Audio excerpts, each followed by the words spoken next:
Welcome to the stream, everybody. We are going for Alpha Ursaluna tonight. Might not make sense because we were just going for Torterra and we haven't gotten Torterra yet. However, on the search for Torterra, we ended up encountering a secondary outbreak of Alpha Ursaluna, which I had not seen before.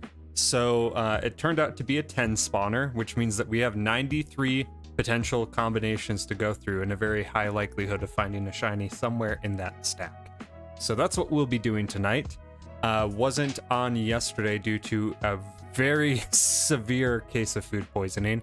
Probably the worst that I've had in as long as I can remember.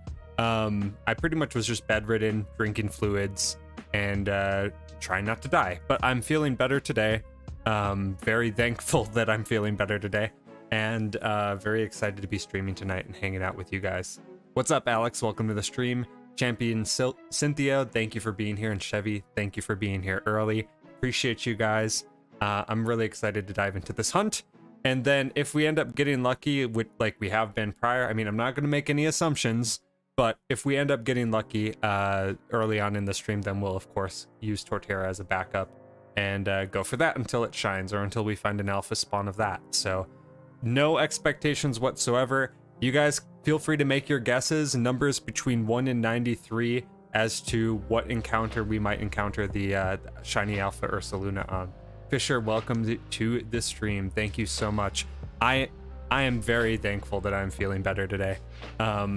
It took a lot out of me. I slept pretty much the entire day on off fevers, just pounding fluids to get myself in decent enough shape so that I can bounce back. This weekend is going to be pretty fun. They're doing another Ghibli celebration movie weekend, so I'm going to be taking my daughter and her friend to that tomorrow. We're going to go see Ponyo in theaters, so that's going to be pretty exciting. And outside of that, I've really just been today taking it easy, catching up in Final Fantasy because a new patch launched in Final Fantasy 14 with a lot to do in it. So I have been catching up on some quests, refamiliarizing myself with the game because it's been like multiple months since I played that last. And that's been really fun. I've really enjoyed that, getting back on some of my old characters, playing the jobs again, and like actually picking it up fairly well, considering that I haven't played it in months. So yeah, exactly, Fisher. You know what's up. Ponyo, you know it, Cryptid. That's what's next. 91, 24 to 30. Okay, 91 is deep in there, Chevy, but I will go for it. I'm not going to drop out of it. I'm going to go for all of the permutations if we can't get it.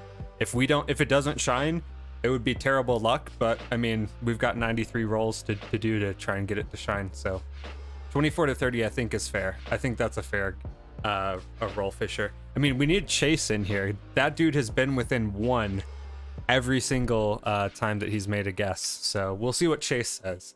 I'd be really interested to see if he pulls a hat trick out and then surprises us with another accurate prediction. But we have a lot of permutations to get through, so let's dive into it. Another thing that happened recently is I posted 2 videos, one covering the method that Fisher showed us on stream, on the last stream, and then another one talking about the Pokemon Home update. Those have both gained us 2 subscribers. So we are 3 subs away from hitting our goal of 151. Very, very excited to be that close. We could hit it this stream easily. I really think that's a possibility. No, don't pick up the grass. Fight these guys, please. Let's see how easy these guys are to fight. Okay, they're easy to group up. So this shouldn't be too bad.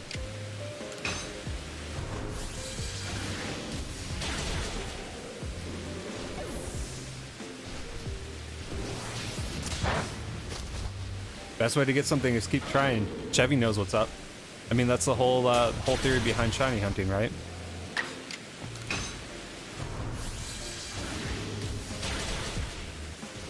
I did 34 for another Growlithe last night. Did you end up getting it, Fisher? So, we knocked out 2. We just got to catch all the rest here.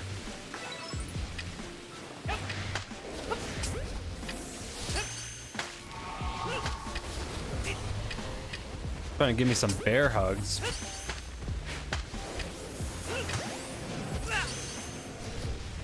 Come on, get up. Dude, you see that? Like, the one popped in and blocked the other. Like, right in the nick of time. I'm getting mauled here. One sec. We're not gonna go, like, super far away, but we're gonna go far away enough to the point where, it can recoup some health. And then, like, get a few of these guys.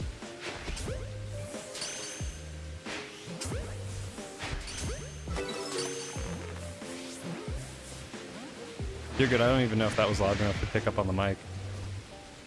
Wifey's doing some arts and crafts next to us. So if you hear rattling around, that's her dropping gemstones in class, yeah.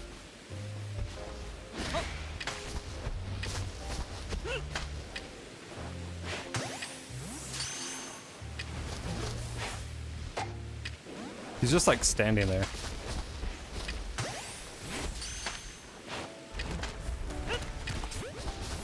This is fine.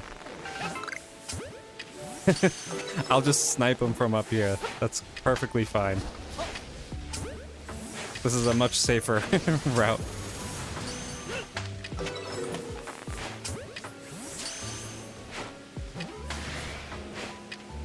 Surprised I can get him that far from up here, but I guess the reach makes sense.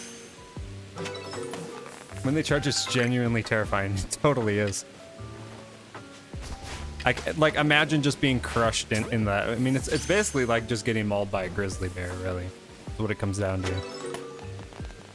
Okay, so new horde, first one.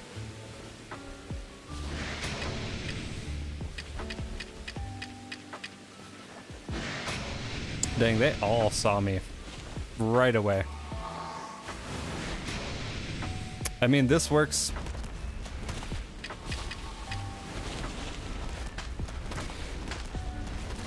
Just got a mosh pit of bears. Oh, he's climbing up. Cheese strats for the win.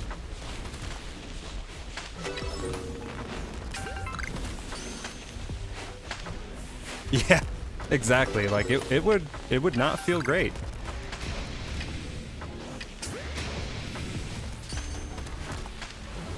Congrats, Fisher. That's such a good one too. That's definitely one that's on my bucket list for sure.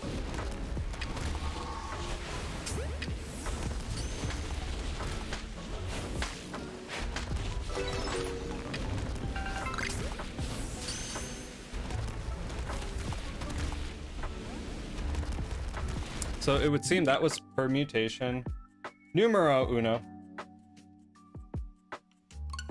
We'll keep trying. That Asian guy, yo, welcome to the stream, man. It's been a minute since I saw you. Hope you're doing well.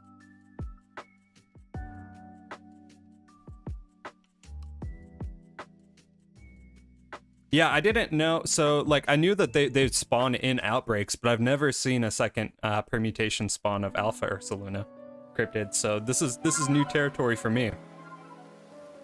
But I'm excited for it.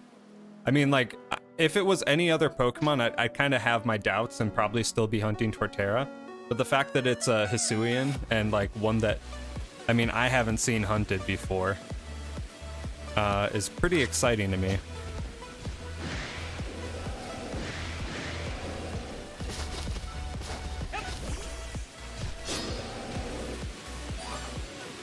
Been catching up with finals. Hope that those are going well for you, man. I know that's a pretty stressful time for most people. I've been doing better. I was really sick yesterday, but got over it.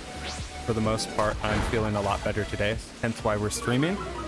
Just very thankful and happy to be feeling better and back at it, really. Shedinja Elite. Yeah, I mean, I've seen a lot of varied alphas, but this one definitely stood out for me. Just the same, like, if I it's basically the equivalent of like finding like a cleaver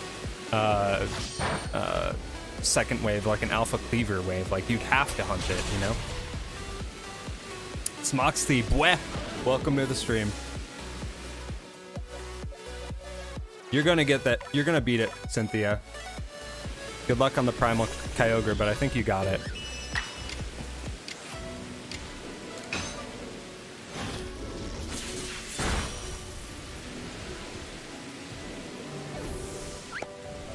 $15 in for a cleaver, no luck. That's got to be one that's coming up soon, though, I think. Dude, these guys are so gnarly. My lord. Their moveset is just good.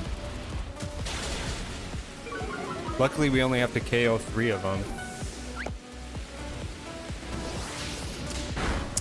Yeah, catching in a Great Ball would be interesting. I think you got it, though.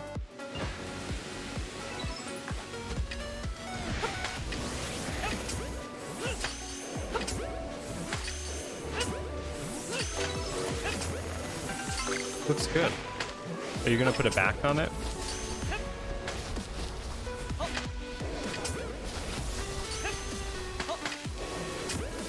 You want to show it up to the stream? Not though.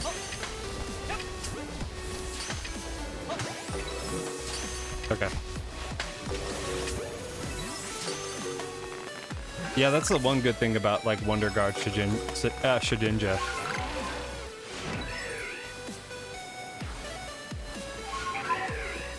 I'm just gonna hang up here. Does that work for us last time?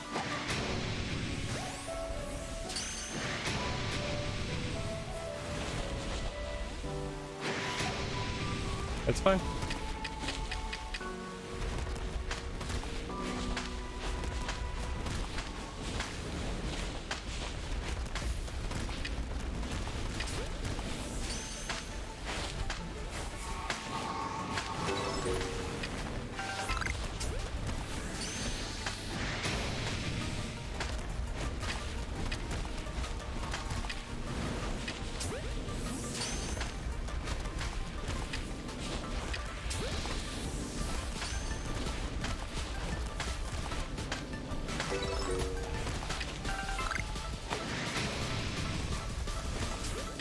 I think that's it, but I like to make sure that I get down to 3 before resetting, just to be safe.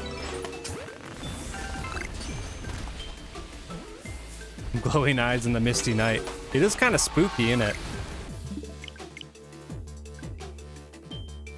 Now we get to knock out all 4 and see how that goes.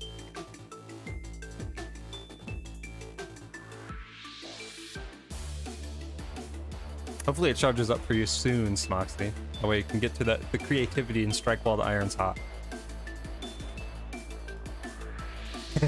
You think that the ledge catching is funny? you gotta stay where you can. You gotta use the high ground when you got it.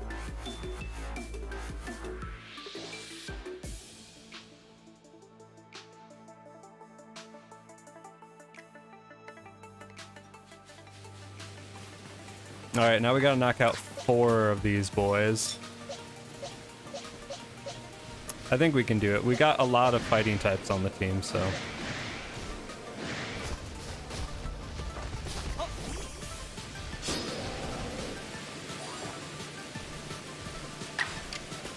You always get the best luck on the final phase with the 4 KO. That would actually be a cool dynamic if that actually did like change your odds at all. Like the longer you go or the deeper you go. Yeah, like being able to choose what Pokemon could be your travel Pokemon would make like a huge difference. I think that'd be a really cool update. Like getting all shiny alphas for like swap out your Braviary or just any Pokemon that can fly. I think that would add a level of customization, and that should probably be something they look at in future games if they don't do it in Arceus. Yeah, definitely. like Zelda it, like bring your Pokemon back to like a stable and have them like saddle them up for you, you know? Absolutely. I want my black Braviary.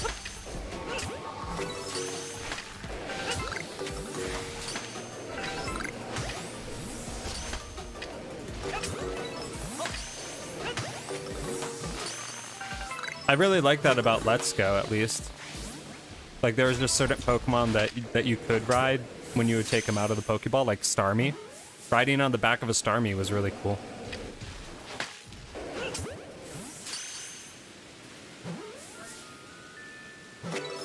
I legit have no clue if it's loud or not. Rattle it around a bit.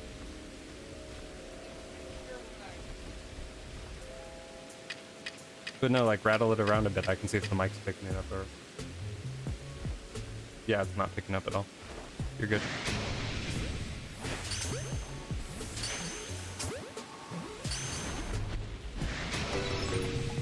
I won't even really be able to see the shiny if it pops. It's gonna be like sparkles, but like, since it's like cloaked in like the mist right now, it's gonna be kind of interesting.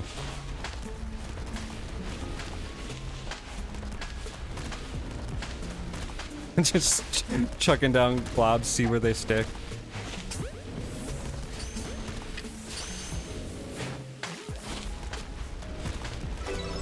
It's like dishing out ice cream cones. That's what we're doing right now.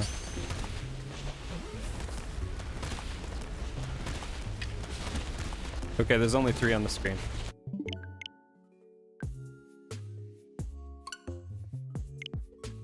Well, let's get them. The imagery is glorious. I think it's pretty iconic. Yeah. It'll just be like we'll see it through like the fog a little bit, and then it'll just charge at us with the other ones. That's what I'm envisioning right now.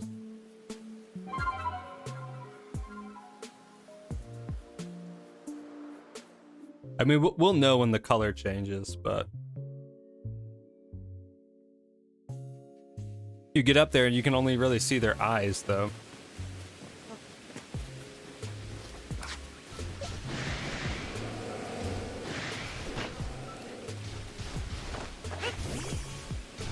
At least, like, these guys, like, are not hard to group up. They're so hyper aggressive. So we gotta go 2 and 2. Second to last ball, champion Cynthia. I call it. You'll get it on the second last one. Going for Rotom. Fisher, good luck. Is it an alpha Rotom or just a regular one?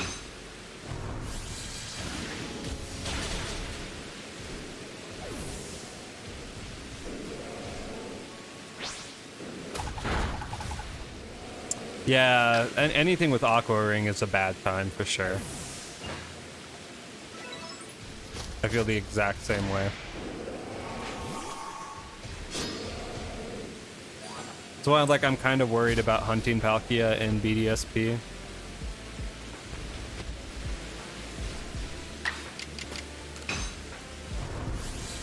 Dude, how many balls were left, Cynthia? No way.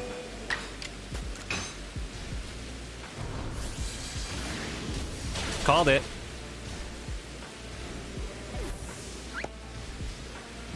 It's like the game was waiting for me to call it. That's actually hilarious. Like, I'm not gonna lie.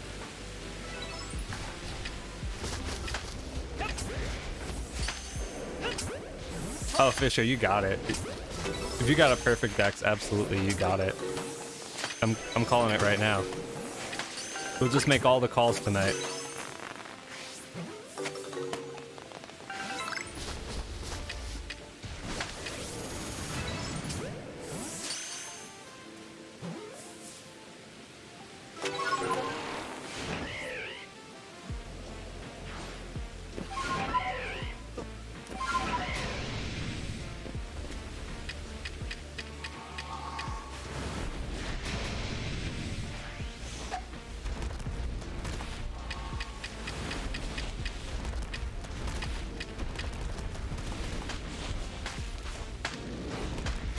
They're like standing on top of each other to get me.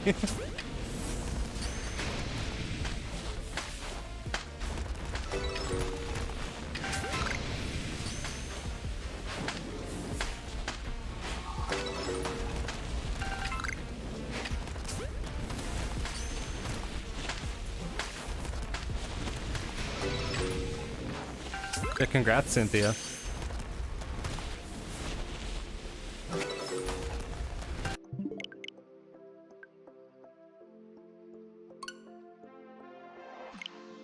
Absolutely, congrats.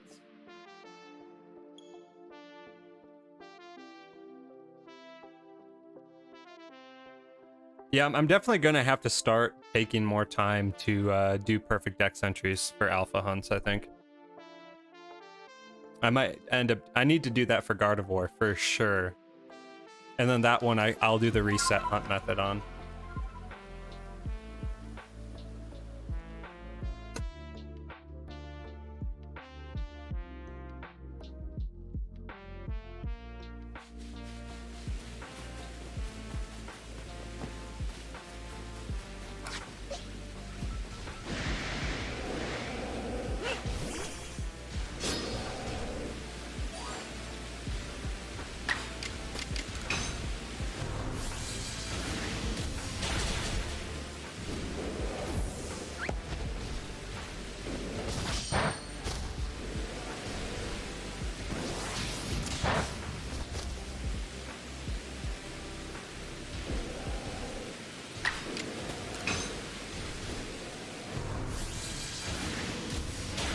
Two and then three on this one.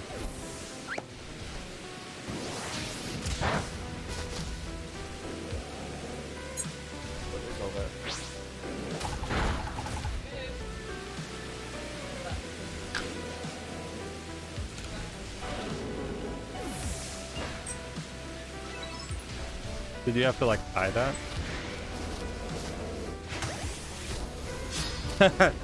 That scared all of them off because I got the back shot on the first ring.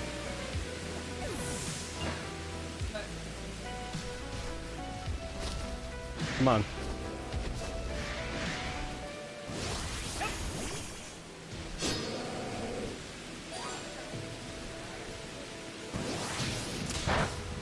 Yeah.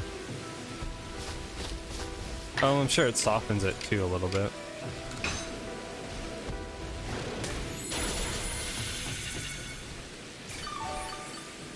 Yeah.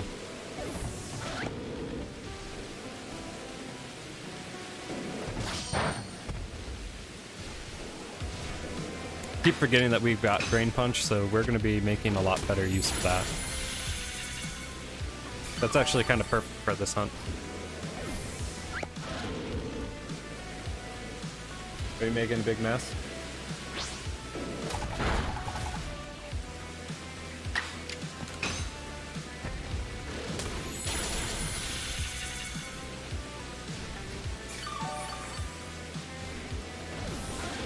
It's all good.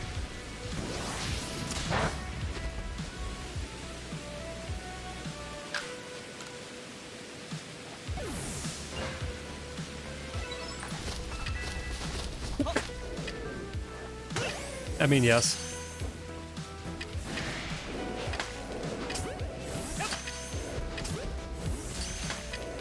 Yeah, the animation is kind of interesting. I heard somewhere on like a random Pokemon Facts video that the translation for Meteor Mash is actually like different. It's supposed to be some form of a punch or something. And so that's why there's a fist icon in it. And it actually gets bonuses from like items that increase punch power. Because it was supposed to be some sort of like quasi fighting move or something. I don't know. But that was interesting to me. It was like it's supposed to be like some form of like physical punching move. But just because of how it was localized and translated, like it doesn't really make sense.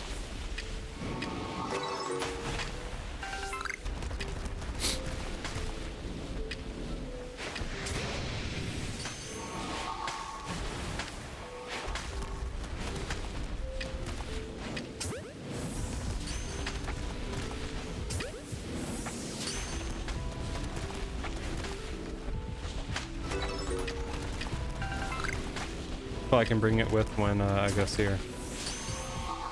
28th. I had to move my tattoo appointment back. I was gonna get shiny Porygon on my leg, but I was too sick. So I'm gonna be getting it in a week's time, roughly. Mason, implement my Switch in like a week or two. Yeah, I obviously I've played mine like a week ago, but those look really cool. You want to show them off real quick? No? Do you want me to show them off real quick?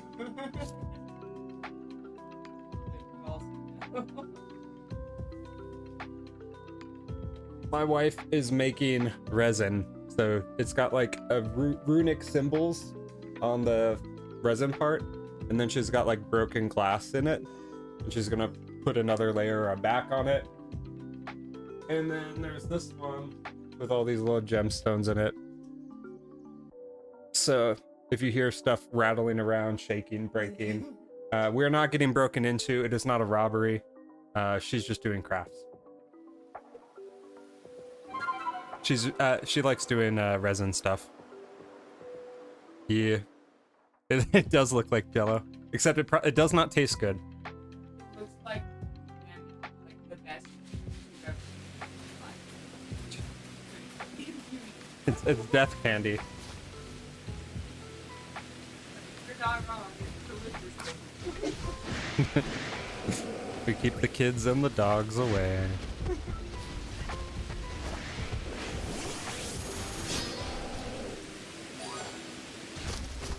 I'm gonna say 8, Chase. At least 8. And welcome to the stream, dude.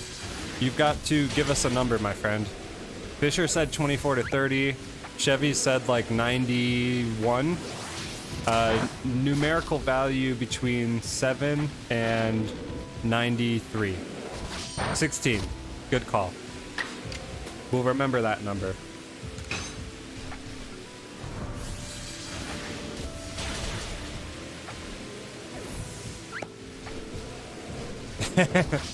Doesn't like Ursaring running.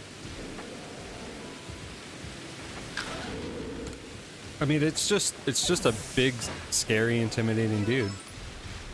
I don't blame you.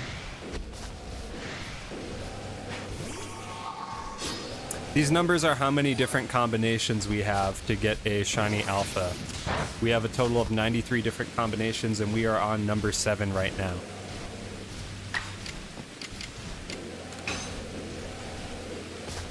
It's way too human. It knows. It's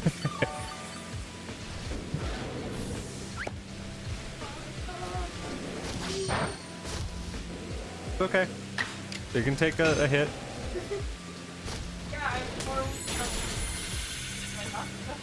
As long as you don't knock it off the wall, I think you're good. Here, let me show them what. Let me show them the blue one. Doesn't matter. You just see the front. Here's what they come out looking like, just so that you guys are aware. This is what the runes look like. Looks the best, except it stands right. Pretty cool. It's a Vegvisir. And then she's got another one she's sanding here. Let me show it to you. This one she's sanding down smooth, so it looks a little bit rough, but yeah, it's pretty neat. Thank you for showing my team.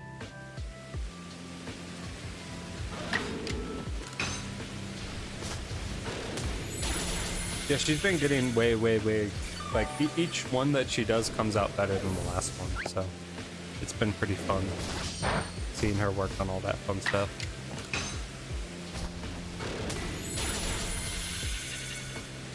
And like, you can find resin molds for like everything, so that's also been kind of a cool aspect.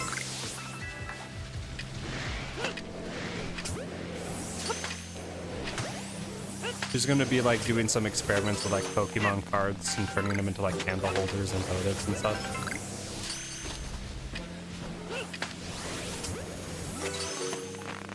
Yeah, that's what I'm saying, Fisher. Like, we've got such good chances of getting it. It's just like, it really is a matter of like, where is it gonna show up in the stack, you know? I'm curious as how they're finding me. Like, I'm not like making any noise and I'm way up here. But it's like, yeah, like I'm crouched and I take 3 steps and they're like, blah. They're just like super aggro.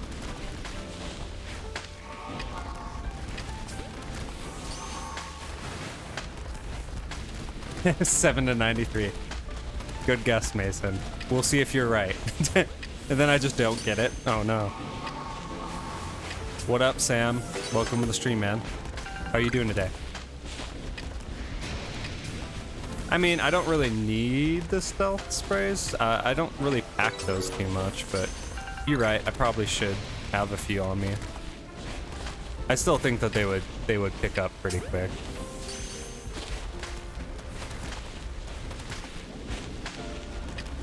I'm not like getting attacked, so it just means that things are gonna take slightly longer if I don't, which is okay.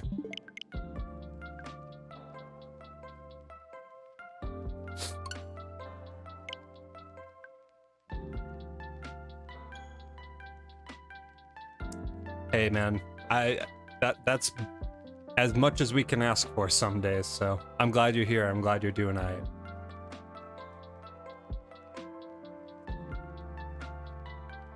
We are number 8 of 93 for Ursaluna tonight. Just getting started.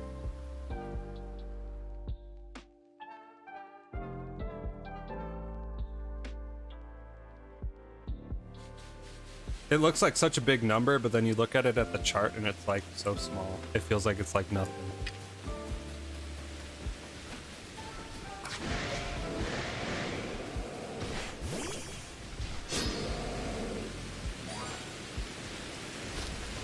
Yeah, when they've got like the that ground move that like targets you, like that's just brutal.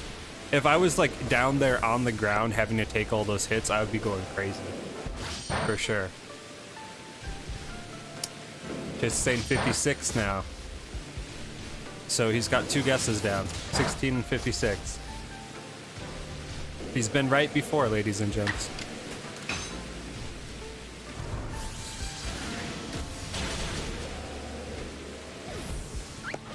So this one is all 2s. We got 3 groups of 2s. So we got to end this battle actually, and then re-engage.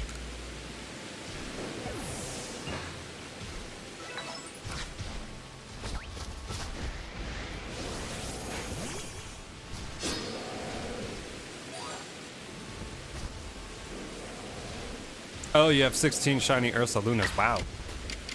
Sorry, that is a lot of Ursalunas, man. I think I have 1 or 2. I don't recall. I've definitely evolved more than 1.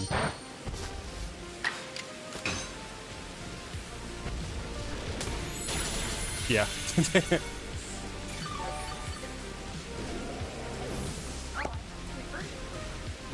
Nope.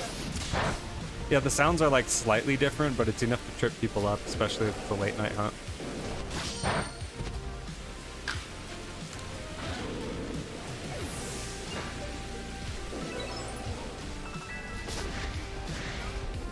So this should be our last group of 2.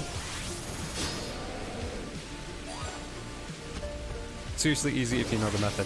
What method would that be, my sir?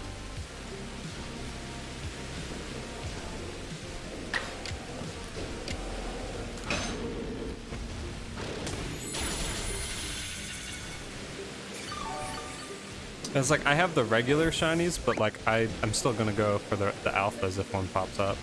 Same with like Quillfish. I would go for the alpha.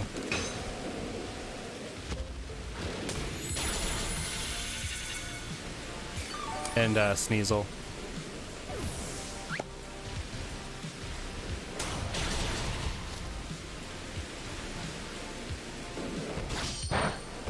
Alright, we can stop getting dunked on by these guys and start fucking some Pokeballs.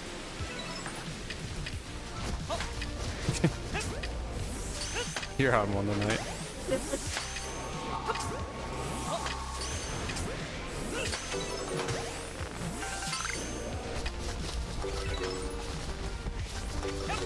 Dude, they oh my god, that run.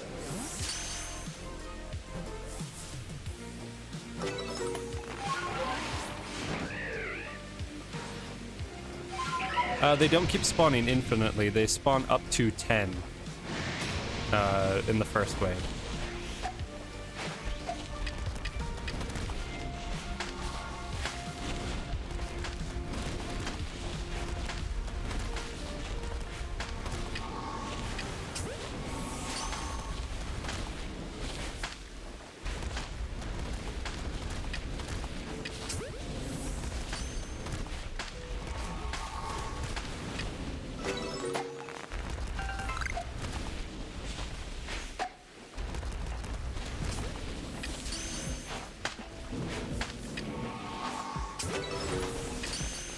Yeah, that'd be kind of interesting, or like a way to bring them back, bring the old method back.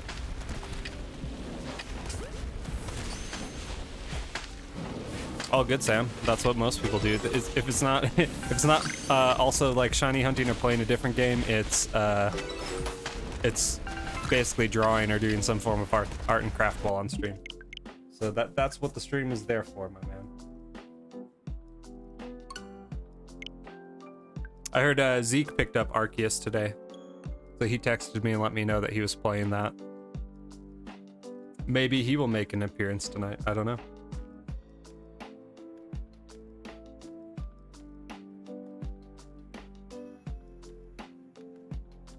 Number 9.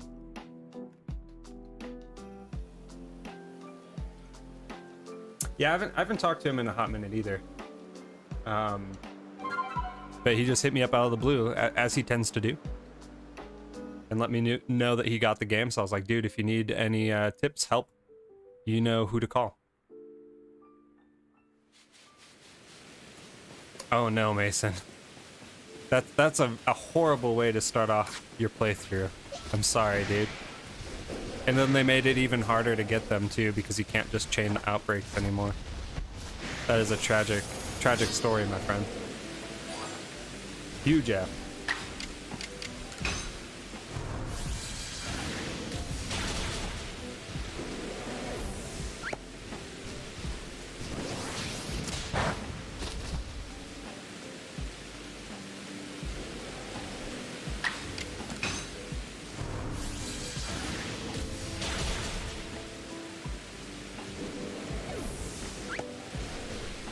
You can post a link, yeah.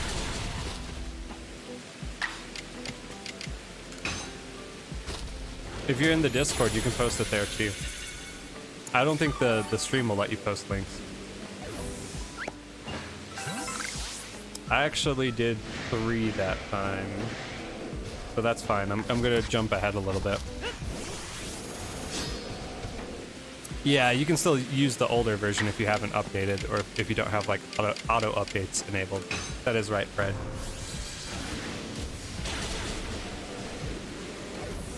I think that like most people just don't know when they're getting the game. I'd be able to, I guess, set that up on my second Switch if I wanted. And with home getting set up, it might be a good idea too. Just not updating the full version of Arceus.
Yeah, Chase.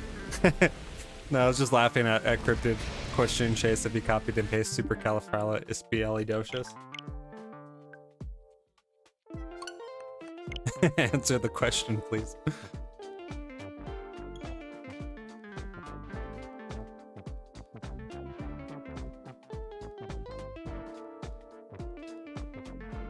Mason, is that the shiny clip that you're talking about? Or is that completely unrelated? I'm not sure I'm following.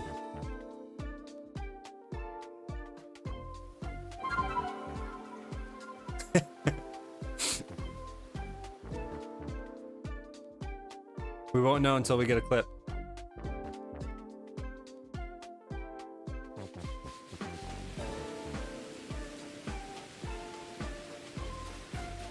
All right.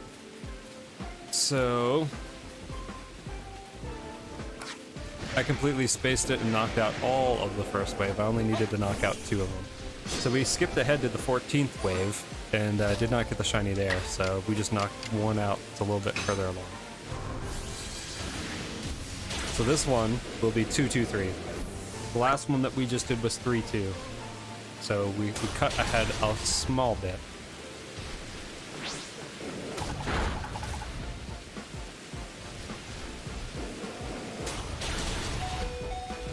Dang.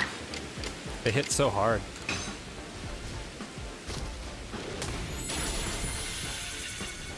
Maybe I'll have to use Ursaring on my team in my Gen 2 playthrough or something.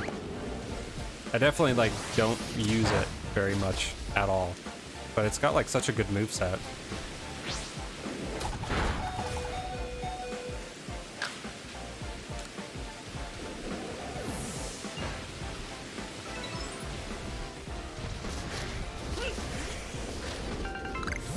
Like I appreciate you picking up those items, my dude, but there's like bears everywhere. We're in bear country.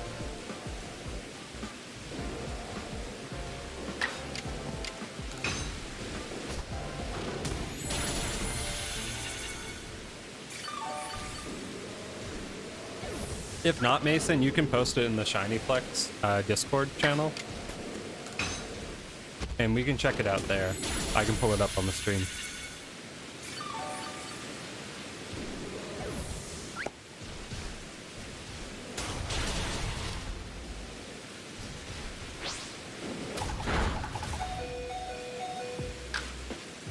Now we gotta knock out 3.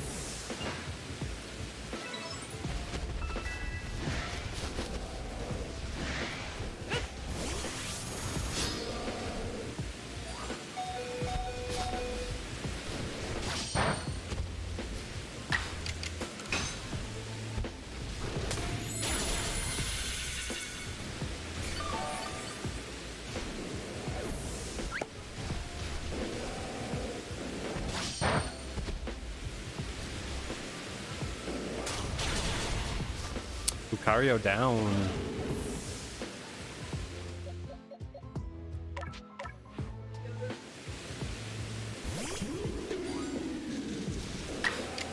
You could have him cure upstairs.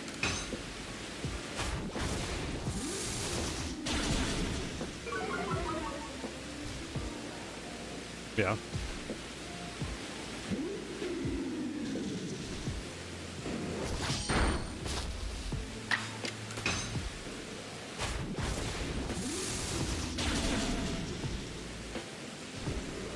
That's not real. That shouldn't be an issue unless it's in the title. But again, like if it doesn't work there, if it's just a shiny clip, you can post it in the Discord, and we can take a look at it.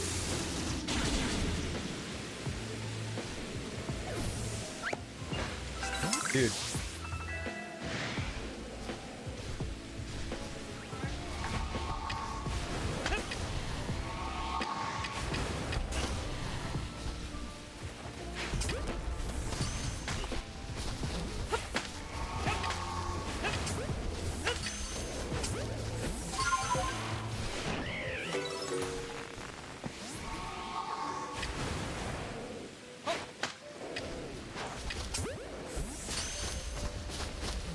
he's like looking for a way to get out.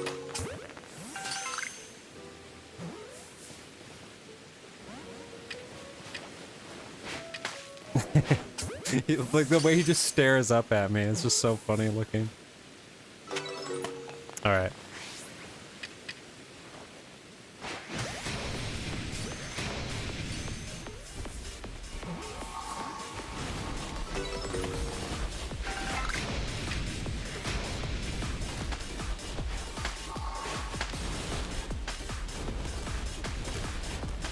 Yeah, then I don't think that'll be an issue, dude.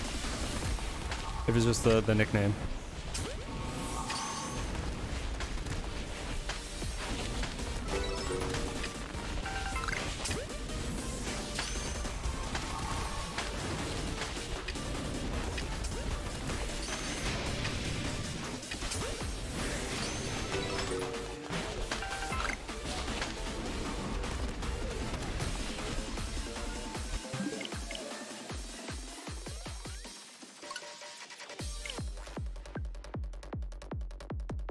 We are 10 in. 10 in, 90 to go.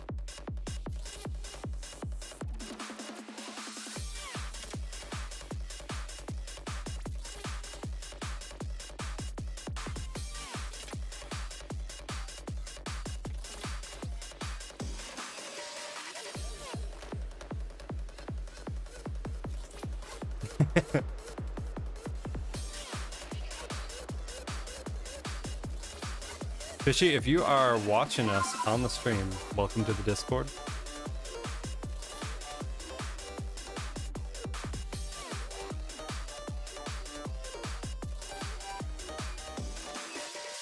Unless that is you, Mason. In which case, you are also welcome.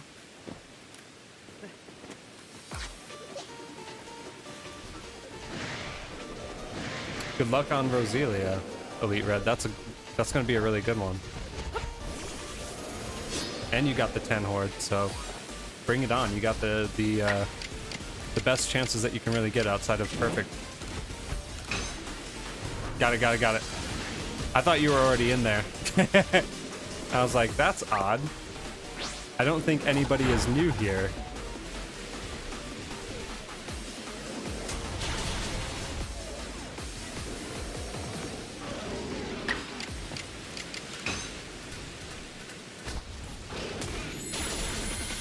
I will take a look at that after this permutation.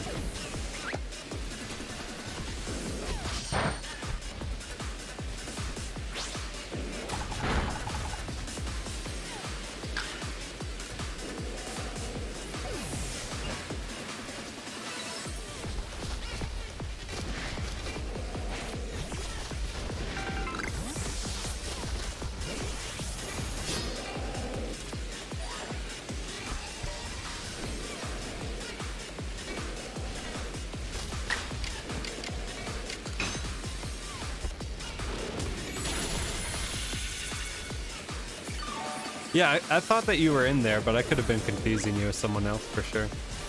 It's all good. You're there now. That's what matters.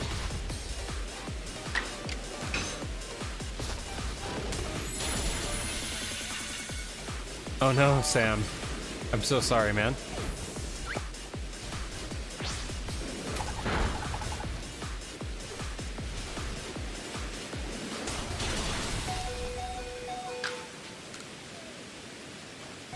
Not worth starting over, huh?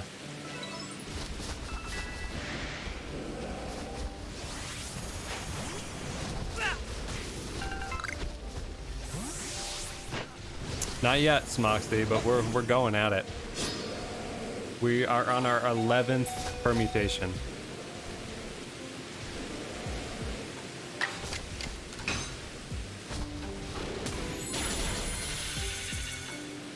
Oh, okay, 7 days till die. Got it.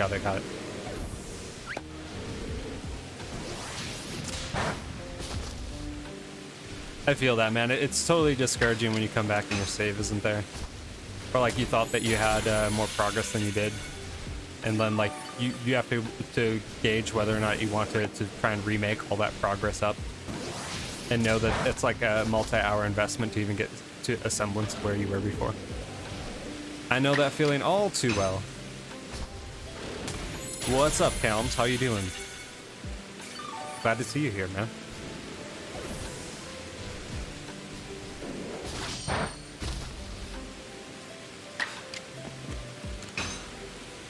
That's like kind of how like I feel about Valheim. Like I kind of want to play it again, but at the same time, like I don't want to start over, but like I kind of feel like I would have to at this point. I don't know. It would feel weird coming back knowing that I've made so much progress, but then like I'd have to like kind of relearn the game, and I think that that would be better on a fresh server. I don't know, maybe we can get some homies together and play Valheim.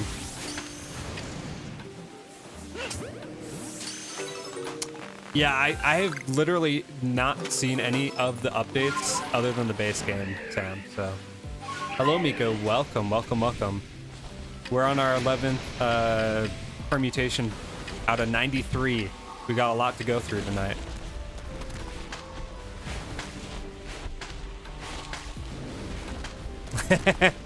That they are.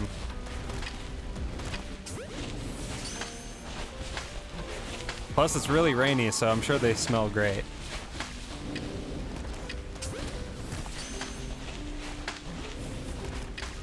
Who did you get, Miku? Heat, mud.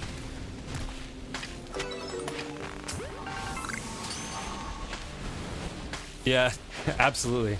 They'd be super soggy. Sure. You got Lucario? Congrats, Miku.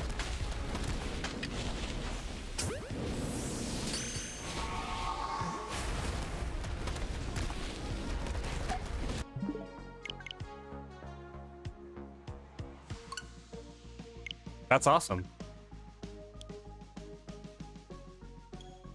Mason with the big brain strat. He's got the guess going. He's not wrong so far.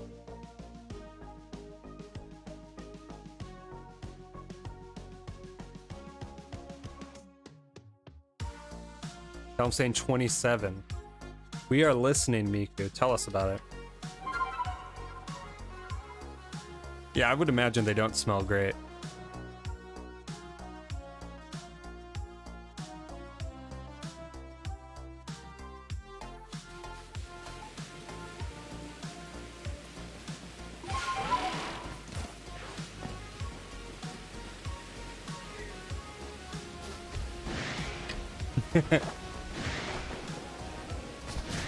We are Lucario besties.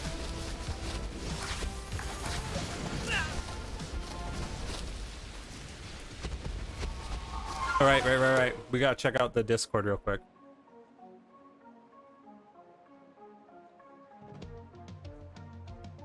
I've got it pulled up right here too. Why?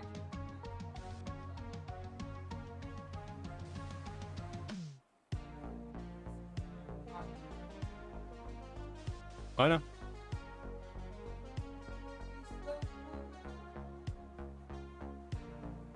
Playing, but I think it's like too big of a screen for my full screen. Or is it not playing? Here we go. Starly.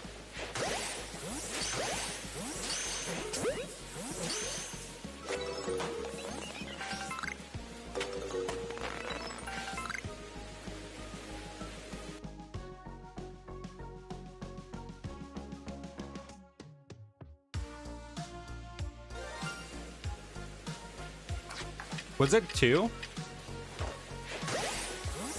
It was 2, wasn't it?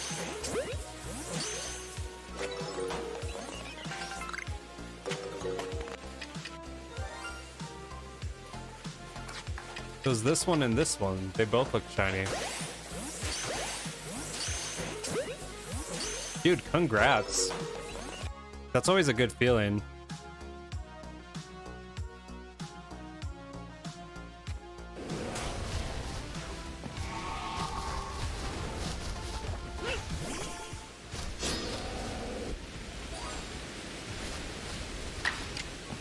I've had like 2 spawners on like a handful of outbreaks. And I've only ever had one 3 spawn, and it was Eevees. I've always wanted to try and get a 4, but that has not happened to me yet. We'll see. Happened with Chansey for you, Fisher? Peasant birds. Dirty birds. Elite Red, you are in good company. Shalfa Lucario is one of your first Shalfas using him ATM. He is like one that I will never take off the team, only because he was ridiculously hard for me to get. It was definitely no easy feat.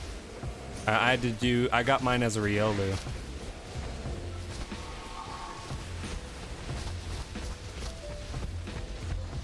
That's going to be exciting, Mason. Spent 24 plus hours to get him. That sounds, I mean, I don't know the exact hour count on mine, but I think it was definitely, it could have been more, because I've been hunting it since the game came out, really. That sound, right? Throwing people off. Just caught Azelf, Champion Cynthia. Congrats. You're blowing right through those legendary encounters tonight. Got mine as a Louie. Yeah, I'm kind of glad I got it as a Riolu. But, like, I was hunting the spawn in the Icelands. Like, I must have done probably 500, 600 resets on that spawn alone. And I know the odds are 1 in, 585 for that, as I detailed in my last video. But it's still, like, I would have thought that I would have gotten it earlier. 435 resets. Wow. Yeah, that's what I was doing as well. And funny thing was that I got the Flying Crobat shiny, but I've never gotten the Lucario there shiny.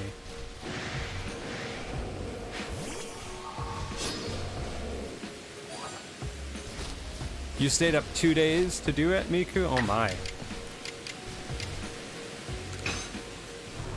Hopefully you got some sleep afterwards. Okay.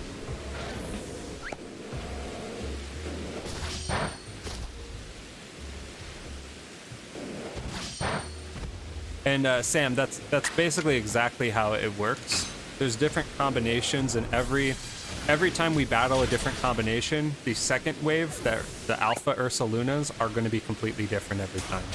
So we have 93 unique combinations of battles that we can do. And then once we go through this list, like, those are the ones that could potentially be shiny for us. So if we get through the full list, which is going to be kind of doubtful, because I mean, that's like, we'll be going double odds if we end up going through the 93 permutations without seeing a shiny alpha.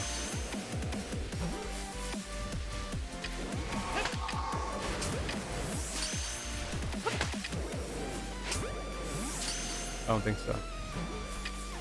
The closest thing we'd have is the lemon oil.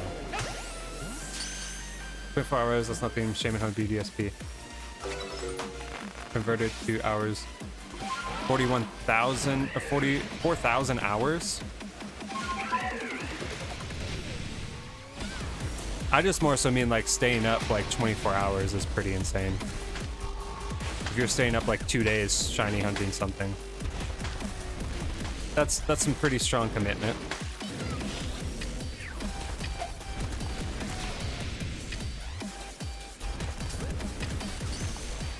I don't know. Dude, you got the Rotom Fisher? Congrats. We are on 12?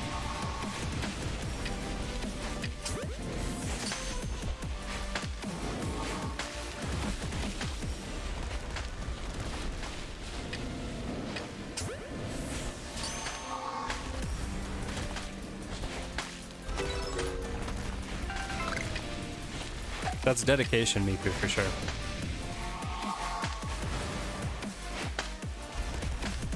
Can like one of you get stunned? Holy crap. Doesn't really matter because both of them are... He's caught in a tree over there.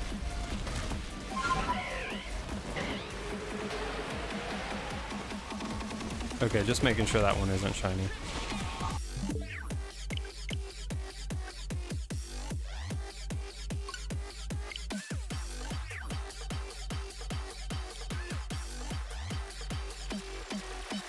this point, I'm not even motivated to hunt anymore. Why is that, Mason?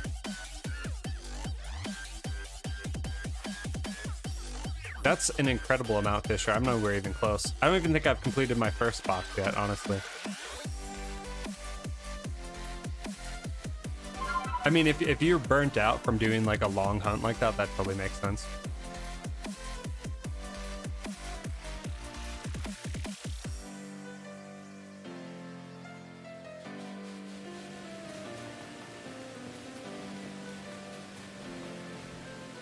So Darth, welcome to the stream. I don't play Unite, but that's actually a game that I've been meaning to pick up and try. I know it's free to play and whatnot, but I've never played it yet. So that will be a stream that I do in the future once I can actually find time to. I've got like such a large backlog of different games, but I know Unite's one that a lot of people enjoy watching and playing, so that'd be fun to do.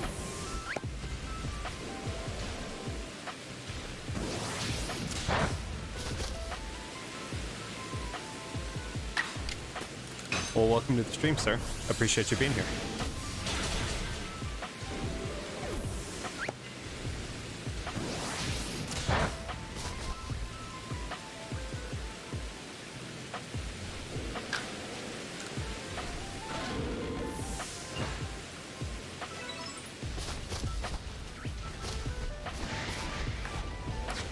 How crazy would it be if Fisher got his Rotom in 13 and we get our Ursaluna in 13?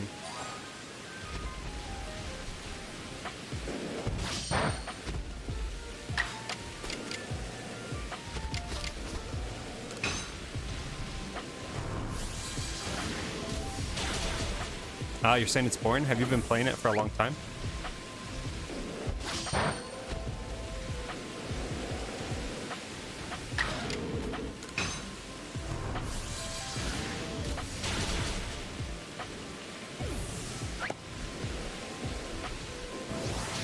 I've literally never touched it, but it's interested me. I had friends that were recommending it to me a long time ago. I just never got around to it. I'm not like... I played Smite, which is kind of the closest I've really come to that style of game, and I did play Heroes of the Storm briefly. I've never been like a huge MOBA fan, and so the thought of diving into it has kind of eluded me a little bit, but it seems interesting, and I think that there's enough, like, with it being Pokemon themed, that kind of increases the interest level a little bit. Because I'm kind of interested to see how like that all plays out. I literally haven't watched like any gameplay or anything, so I would be going in like absolutely 100% completely blind if I play it. Cynthia, hopefully your cat's okay.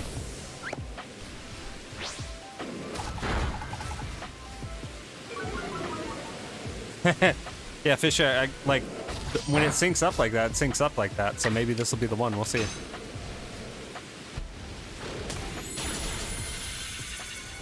I will definitely be playing Diablo 4 when it comes out.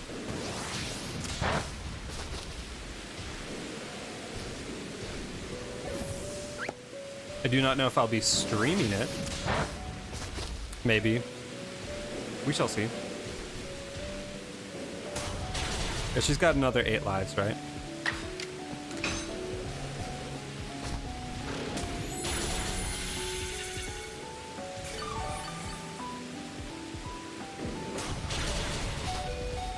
I guess it'll really come down to if like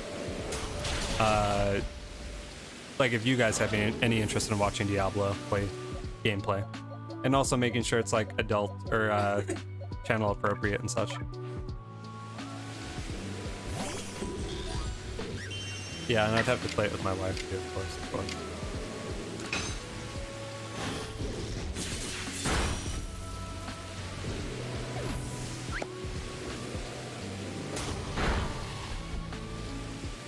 Yeah, we'll see when it comes out.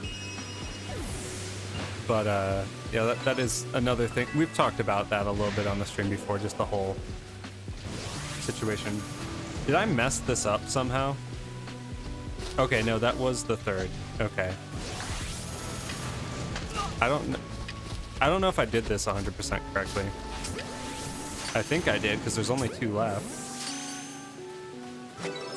I don't know. We'll see.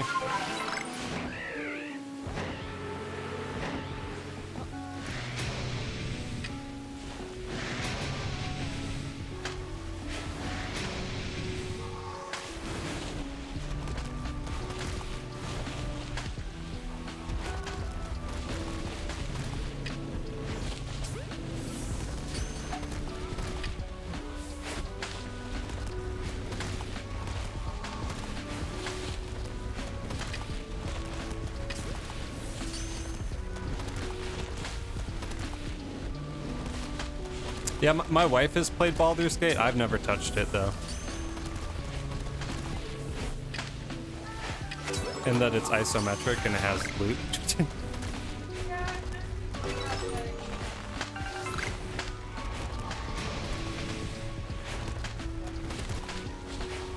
No, isometric. Yeah. Nope. Yeah, yeah. Other than that,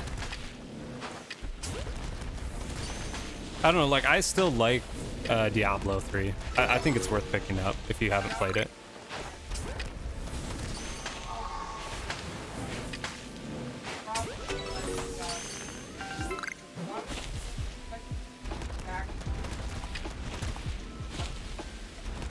Yeah.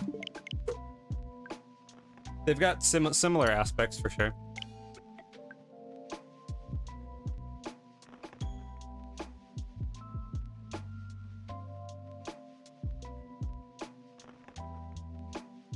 Cynthia's getting a Spheal. Is it a shiny Spheal?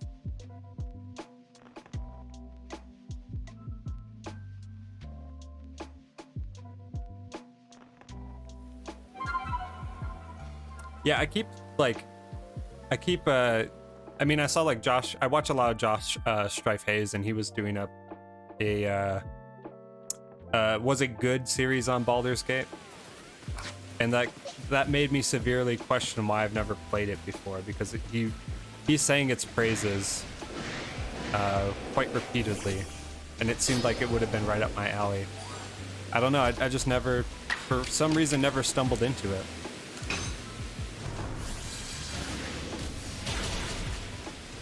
Cynthia, if you gotta head to bed, get some rest. We'll be live another time, and I appreciate you being here.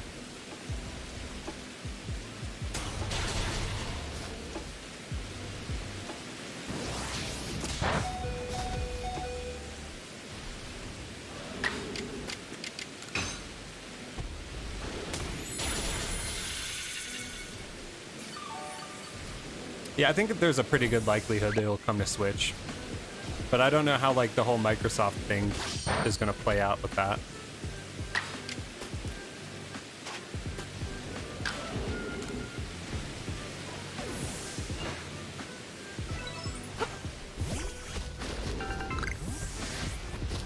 You can?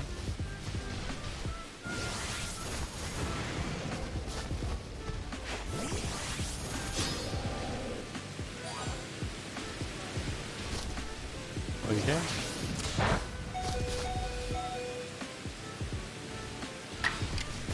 As soon as they shot the idea of Diablo being a mobile game, I started getting worried they were going to just botch Diablo 4.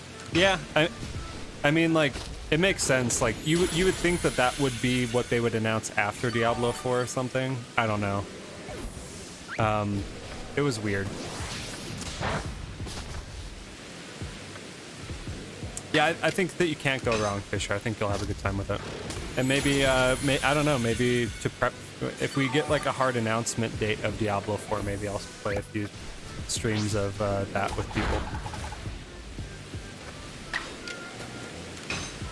And like, Sam, if you wanted to join, that'd be cool. We could have a 4-party going.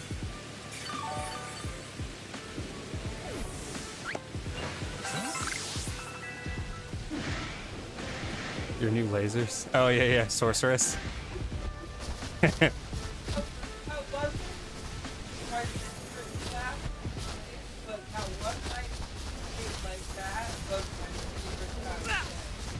Yeah, so she went sorceress, and I went monk, I think.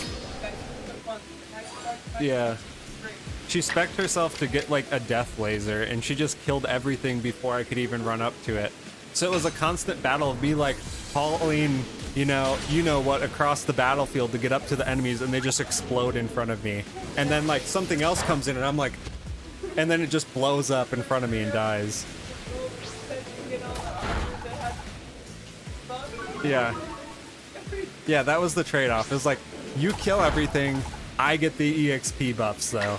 Because I can't do anything other than just stand here and like carry extra loot. Like, man.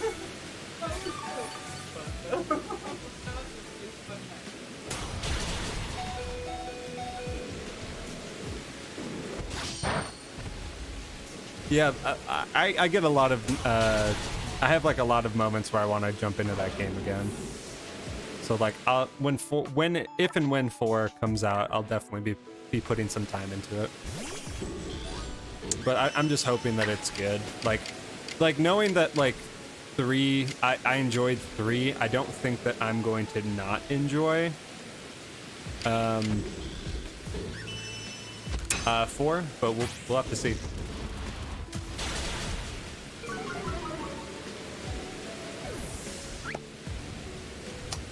Yeah, exactly.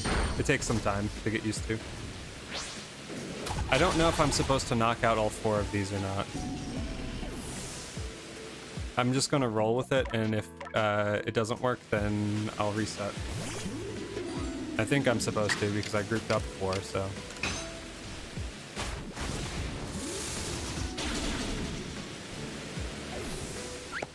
I'm more worried about WoW being good than I am Diablo being good, truthfully.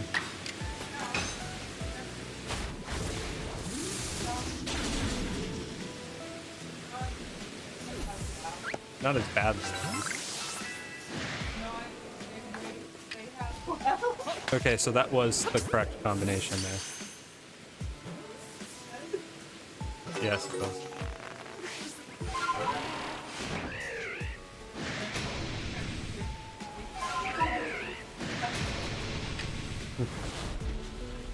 I'm like just trying to like comprehend what people are saying. And it's all coming across as like alien language right now, so I don't think so. I've got drinks on that. That's not turned off. I would appreciate that being turned off because I'm overheating. Yeah, but like, okay, well, it should be off like permanently though. You can throw on a blanket or go upstairs. You can thaw out a little bit and come back down.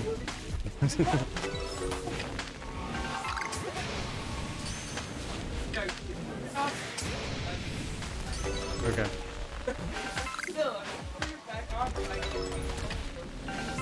You need an electric blanket.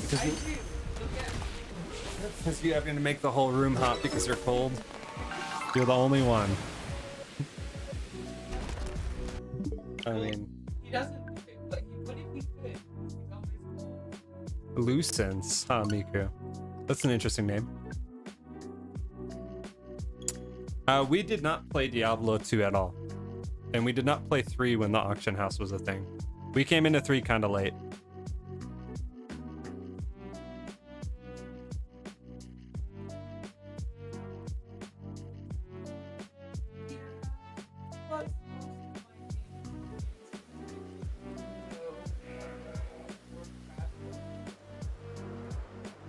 Right.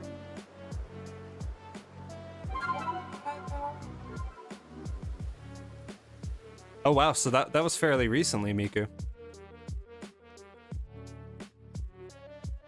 Well, congrats for getting it. That showcases some dedication. I think it's really cool that it was rewarded. Because it's far too common that someone goes through like all those extreme lengths and then ends up not getting it, you know? Gotta take the wins when we get them. This one's 3-3.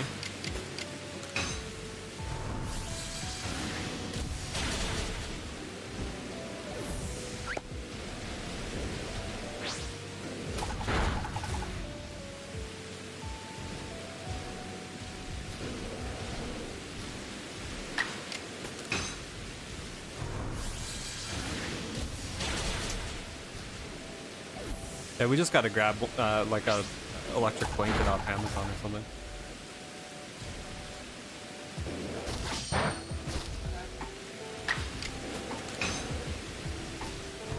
We'll find the best one on it.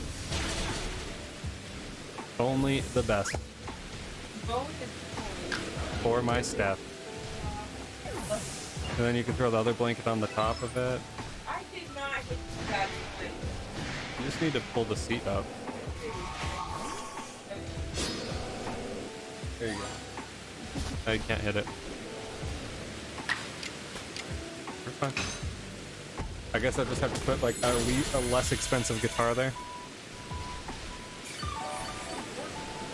Yeah, something.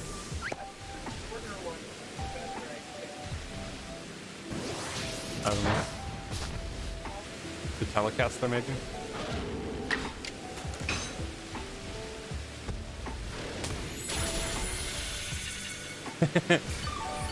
Appreciate you being here, Niku.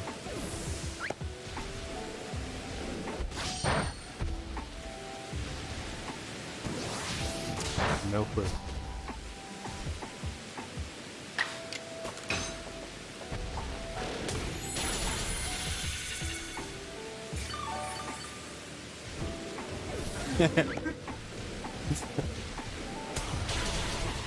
I'm just enjoying how much fun Miku's having in the chat right now. It's like if everyone could have that amount of fun in their day, like everyone would be having such a great day right now. Miku's having a great time.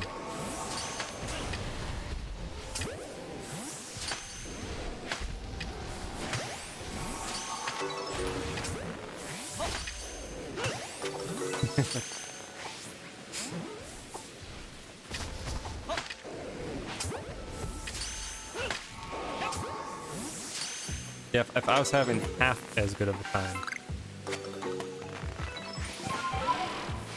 Astounded by your joy and words. Exactly. Everyone's just transfixed. No. I'm faux sure. I mean, maybe.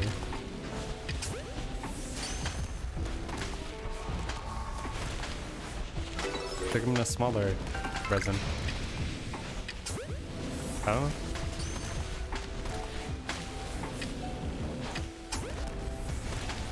Save them for a rainy day. Put them in a fish tank.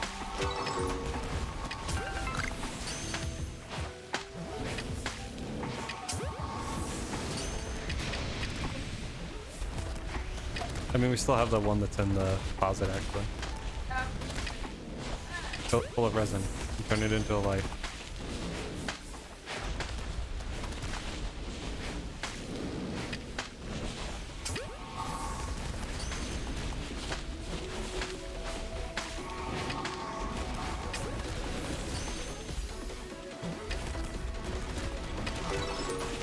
Yeah, it's getting late, isn't it? But no sign of stopping tonight. I'm just gonna keep going.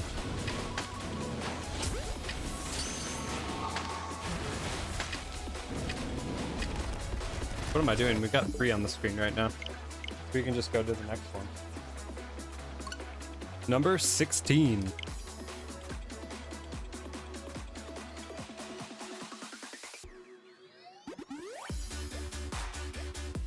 We are not quitting.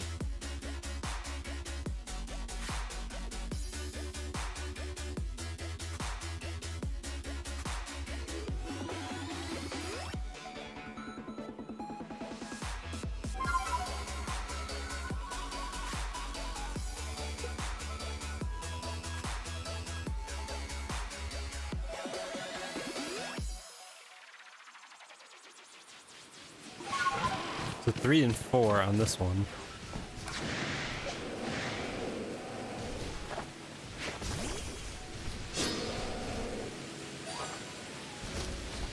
All good, Sam. Get some rest, man.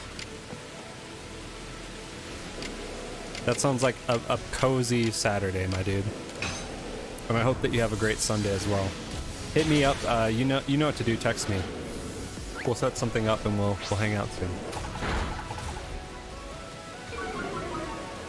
Truthfully, cannot tell if I get more or less eloquent when slight like this, or is it not my own extension or de-evolution?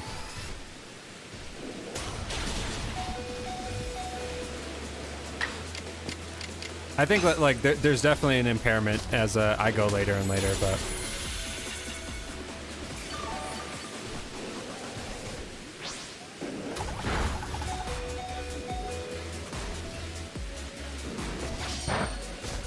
good night to Sam.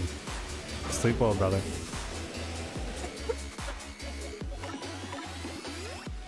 We will get the shiny for you.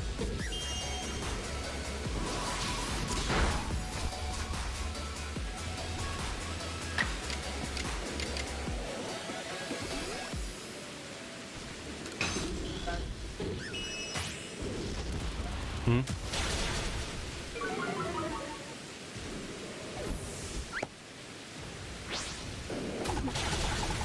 Why that name?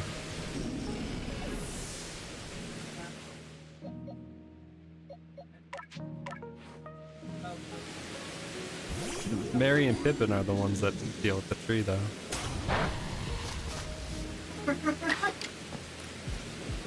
I'm just trying to pick up what you're laying down. I'm literally We wouldn't name it after a Ninja Turtle, though? Yeah. yes. We'll vote on it. But I think, like, it would have to be a Ninja Turtle name. Yeah, well, that would be my vote, too. We already had this happen. Like, a lot of people, I was actually surprised. It was kind of funny. I think one person, so I said, as long as your favorite Ninja Turtle isn't Leonardo, you're okay. And one person was like, but they they confused Donatello with Leonardo, so they were just like, but they totally. I was like, they were in the fine. Donatello was. Right. Okay, well then we're fine. Yeah, so I was like, you're good, dude. You don't have to worry about it. Reminds me of when I would write essays on standardized tests, lose myself, forget everything immediately afterwards, and then get a good grade a few days later. This is witchcraft. It's like your brain knows what's going on, but you have no clue whatsoever. It's like somehow it's working, but there's no rhyme or reason to it. I've had a really hard night, man. Thanks for being live and giving me something awesome to look forward to. Absolutely, Hayden. I'm sorry that you're having a rough night, dude, but I hope it picks up for you. And, like, hopefully tomorrow ends up being a better day. But definitely glad to be here and providing some sense of distraction for you.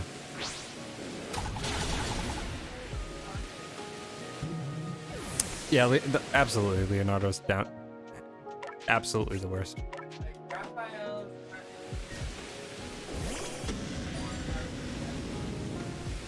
I would agree. Like, the only thing he has going for him is his weapons, and even them, like...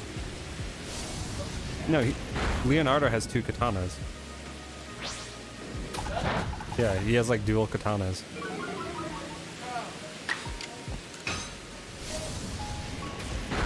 It was probably from me throwing out my Typhlosion, Hayden.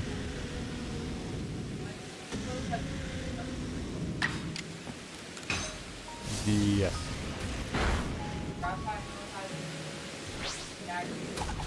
Exactly. I don't know. Yeah.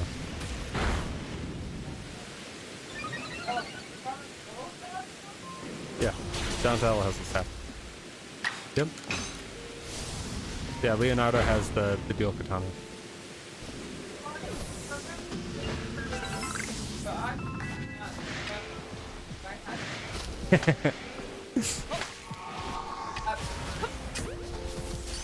At least you understood which turtle is which personality was.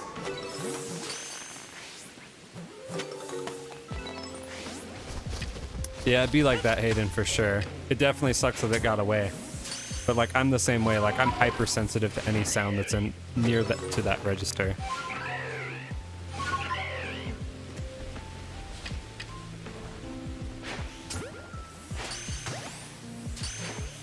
For what?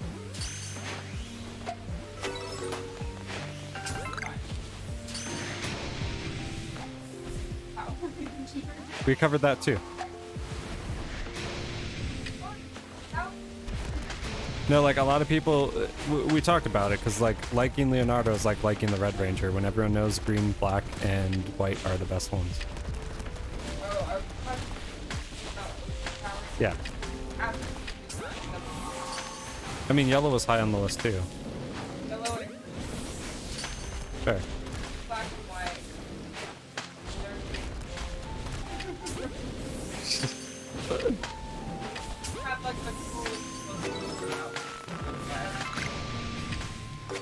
Yeah, they look way cooler. But like, bro, it's like, what is Destiny that has guys? I don't know. But that Team Ranger is super funny the whole time. It's like the first time they ever do Green Ranger actual lines. I demand the shiny to be named Big Bertha. I mean, that's a pretty good name. And I think it's going to have to be based off of when we get it, too. But we will take name requests for it, of course. That Lucario was brutal, absolutely. But you got it, Miku. That's what matters. Figure out what happened finally. The Golbat was a time of day spawn. When I got the shiny sound, I saved. 5 seconds later, time of day changed, forcing the Golbat to disappear. Yeah, that's what I was thinking, Hayden. When you mentioned that, that's what I thought. Was that it was like a time of day thing. Because I've seen that. I've had that happen, too. I had that happen on a Drifloon. It sucks, but there's not much you can do about it.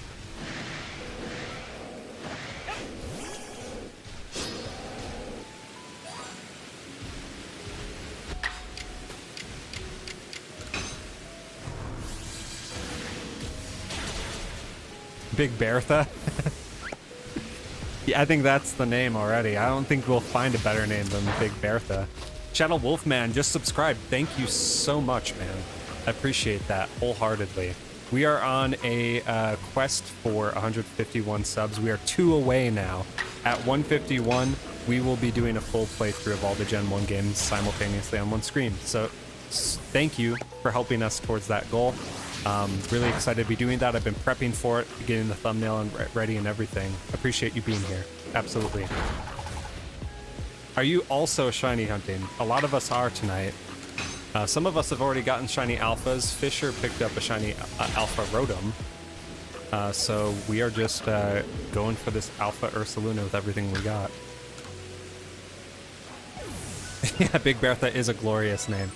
Absolutely. Like, I don't think I could have even come up with that. That just might de facto be the best name that we can come up with for this Pokemon. We might not even take name requests for this one.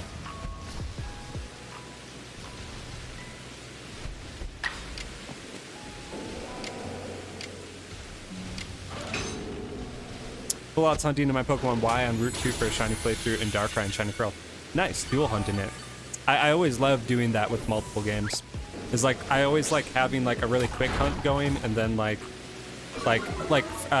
used to do Friend Safari with like a full odds random encounter, and then like a legendary hunt in Ultra Moon. So I'd have like a soft reset going, a random encounter, and then something with a little bit lower odds to be exciting if something pops up.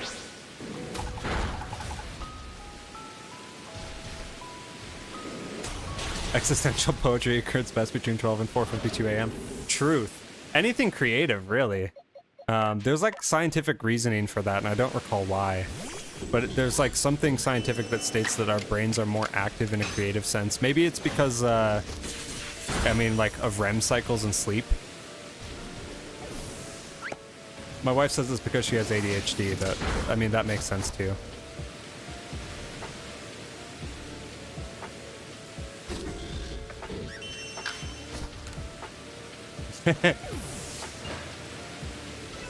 Are you talking like a space-time distortion, or are you talking that regular time is distorted, Miku? You're just having a trippy night.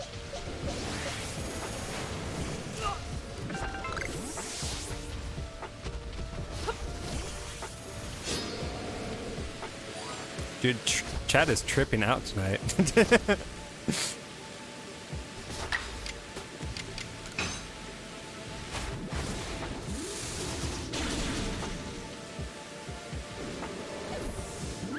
Okay, I'm glad to hear you're doing all right.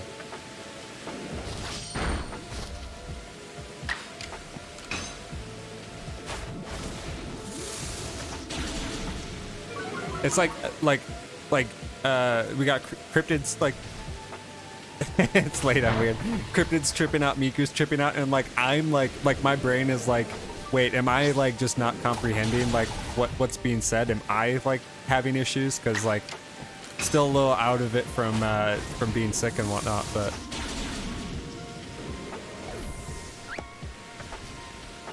No, you know what I do, Mason? I go with, I take like a regular McDonald's cheeseburger, and I put nuggets on the top, and I coat it with sweet and sour sauce. That's what I do. You can also put fries on the top too if you want to go extra special.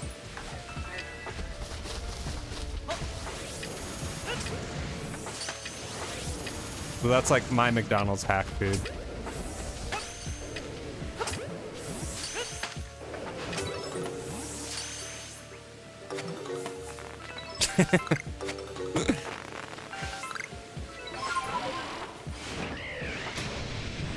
Everybody's got their own quirks, exactly.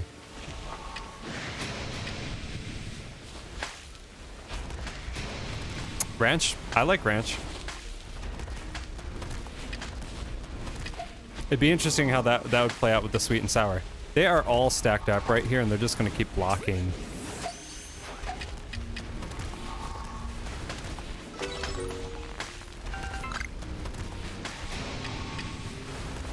Hey, watch the language.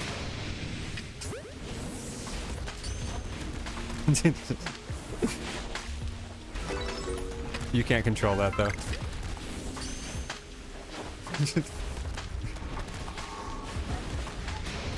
Your volume. Sorry, chat, you're fine. My wife was just saying naughty words off screen.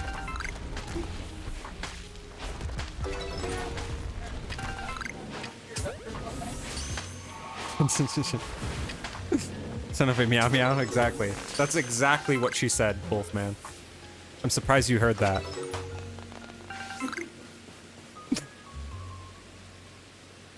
No luck so far, Ninja.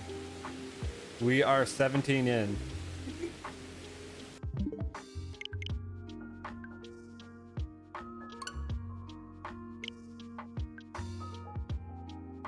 She's getting Miku in trouble.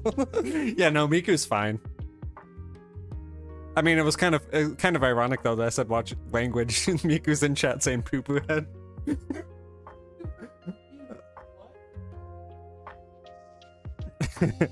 No, Miku was saying like poo poo head. I was talking to you and I said, hey, watch your language. Because you were saying actual words. Gotta shine for the audience. Yeah. Hayden's sitting there as a mod like, what am I supposed to do?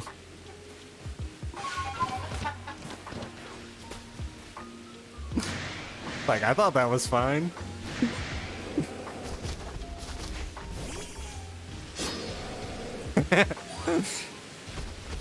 Yeah, no, it was wifey.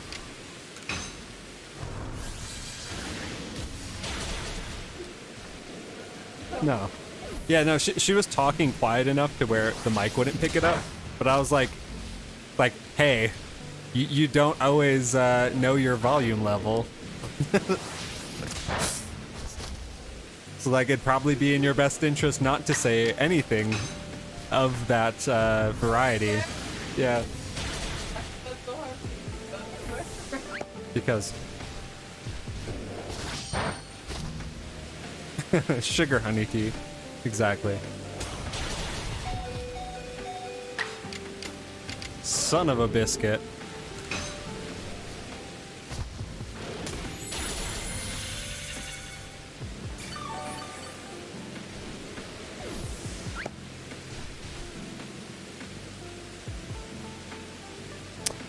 Yeah, I haven't gotten any other reports of stream issues. And we're not dropping frames or anything. So if there's any issues that are persisting, you guys let me know. I'll see what I can do about it.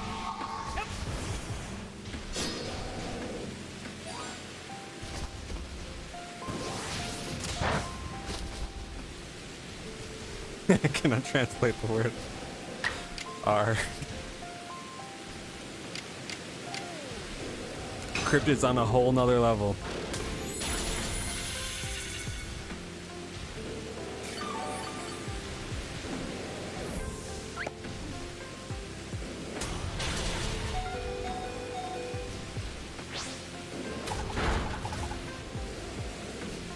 I haven't played it since the last time we played it, which was Tuesday?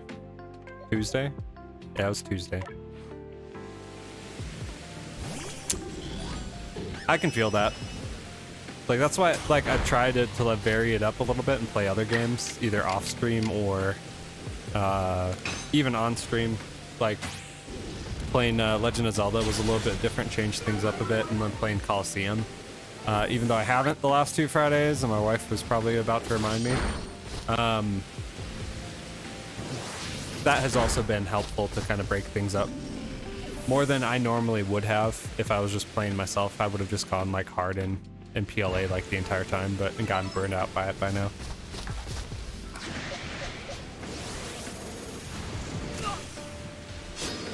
I love how he dives into me. He tackles me and I hit him in the face with the Pokeball, and that's how the battle starts.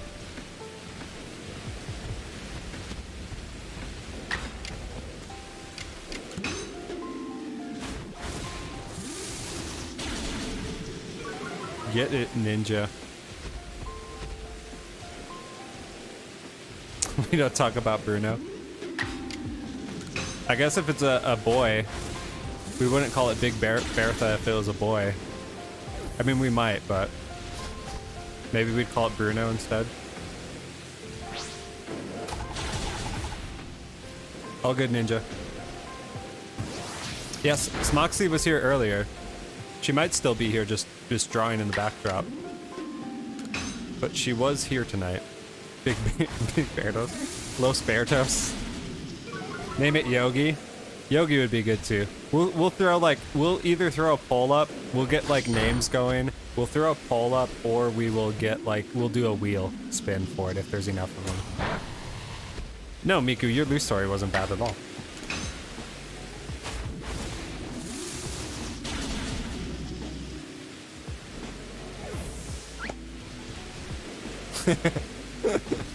I love the follow-up, Cryptid. Fat butter. Male equals Big Ben. Need to find my own to name it Yogi now. Hey, you could hunt it side by side with us if you find a spawn. All right, ninja. Lurk away. Seems to fit. There's a lot of things we can call it. We gotta get it first. That's the first step. I think it goes in that order exactly. Get it to pop on the screen and then we name it.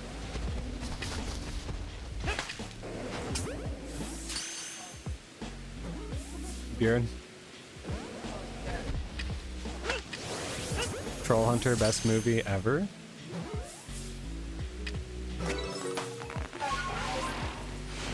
I almost bought it for you. We can get it for our anniversary and watch it in Idaho.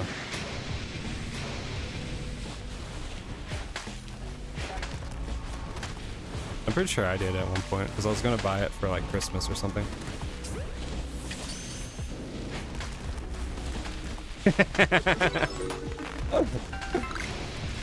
One of like our favorite movies is Troll Hunter.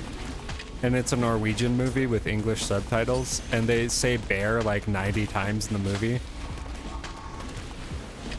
Yeah, so like you just end up leaving the movie with like, oh, I learned a Norwegian word today. And it's just Björn.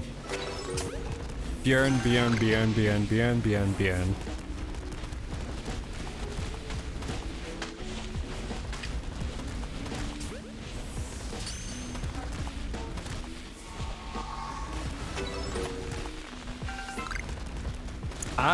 I don't know, I would say McDonald's has pretty great fries, yeah. I mean, they're definitely like the crispiest, you know? I bought it. Okay. That's a good price.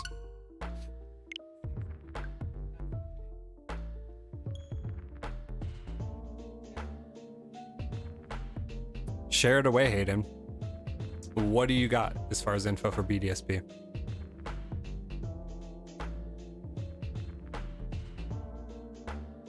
What's up, Psyduck?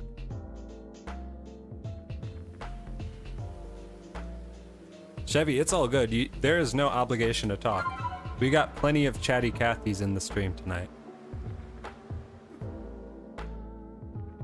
I was somehow able to get 2 daily spawns in the trophy garden. I managed to have the man, Mr. Backlock, tell me he had an Eevee, and then he had a chance in his backyard in the same day. So how did you end up doing that then? Was there like a trick to it?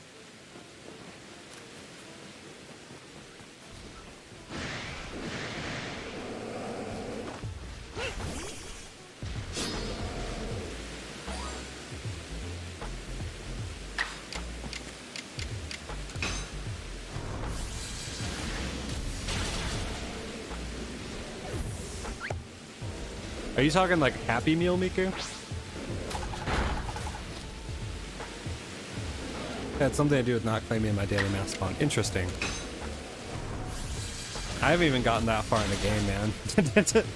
Like, I'm on Palkia on one save, and I'm on Eterna Forest on the other. And I have, like, no motivation to complete it, really. It's kind of sad. But maybe with home, that will be something that I spend more time doing. It'd be good because, like, I feel like I would have an easier time doing the whole Pokédex thing with home being there. And, like, not having Diamond, or even maybe that would spur me to get Diamond, I don't know. I'll have to see. Yeah, that's kind of what I was feeling. Was like just filling the Pokédex with home, that would make the most sense. If I mention when it gets too late and I ride the line between tired and awake, I lose myself in a way familiar yet unrecognizable. Connect, I was about to tangent off again. It does almost sound like poetry. Yeah.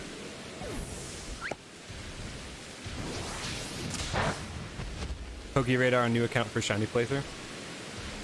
Or you mean like PokeRadar on another account and transfer that back to like a fresh game for a shiny playthrough?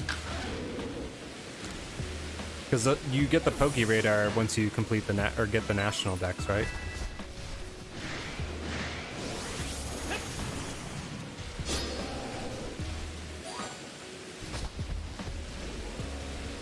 When do you get the PokeRadar then? I thought it was like late game.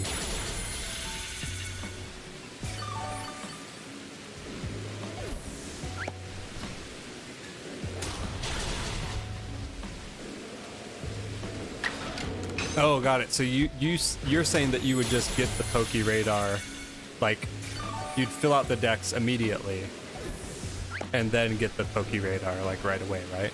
Is that what you're saying?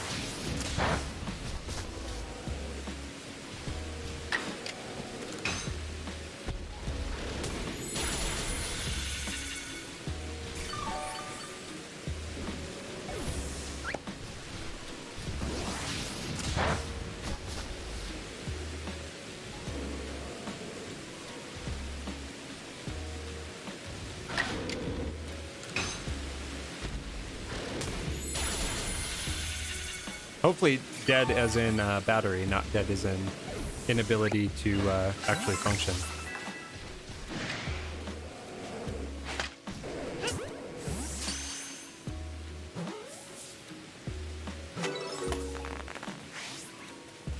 Got it. Okay. So you fill the Gen 4 Pokédex at the start of the game, and then from there.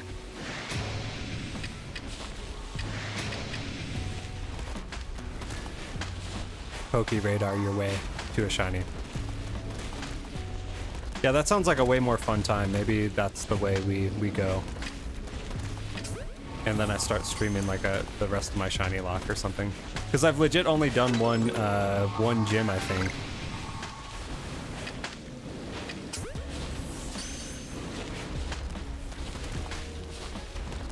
How was the pottery class? That sounds interesting.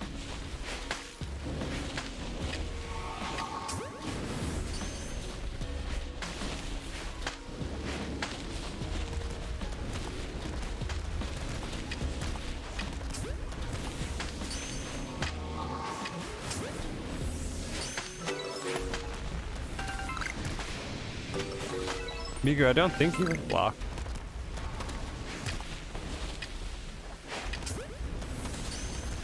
I would have said something in the chat if you were.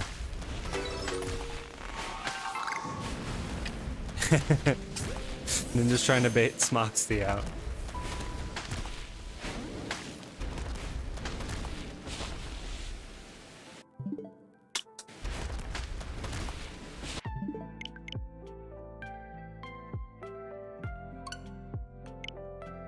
It's fun, mostly family, because it was a birthday my aunt dominated until the last one. Like, dominated as in everyone struggled except me, baby. I was gonna say, how does like one dominate pottery class? Like they just like pick it up like way easier and have like an easier time with it?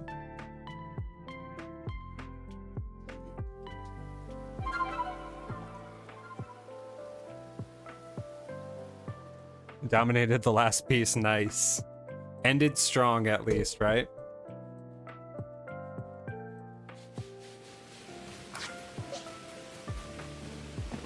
I have never played Hollow Knight.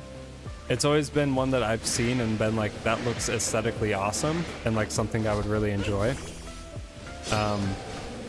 But I've never played it. I may end up playing it because that would kind of fit with the theme of the channel right now, which is me playing games that everybody else has seemingly played, but I haven't. But there's a long list of games for me to do that with, so. But I could see myself going back and playing it for sure.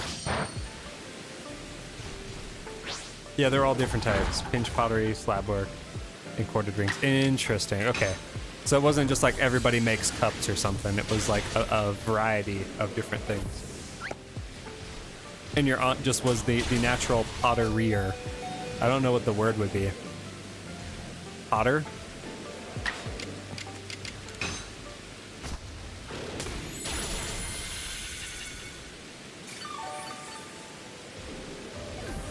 Are you saying, Miku, that Lou is your hardest hunt in the game so far? I think that would make sense with what you described. I mean, you went through a lot to get it. Terraria would be interesting.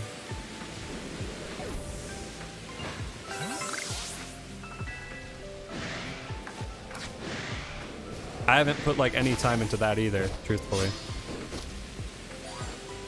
Got it. Yeah, that makes complete sense. I mean, if it took you that long, like, I mean, granted, it seems short comparatively, but you spent like, you put in 24 hours of straight hunting basically for that one, so. I can definitely say that I will not play Roblox on stream.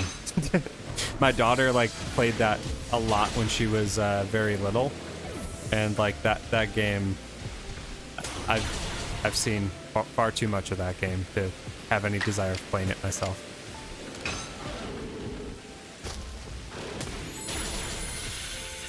Got it. Yeah. So if she was a professional, that makes sense. Or she was coming in with more EXP than you guys, that would make sense. Where is this guy? Did he go down here? Like, what am I? Oh, he's gone. He's just gone.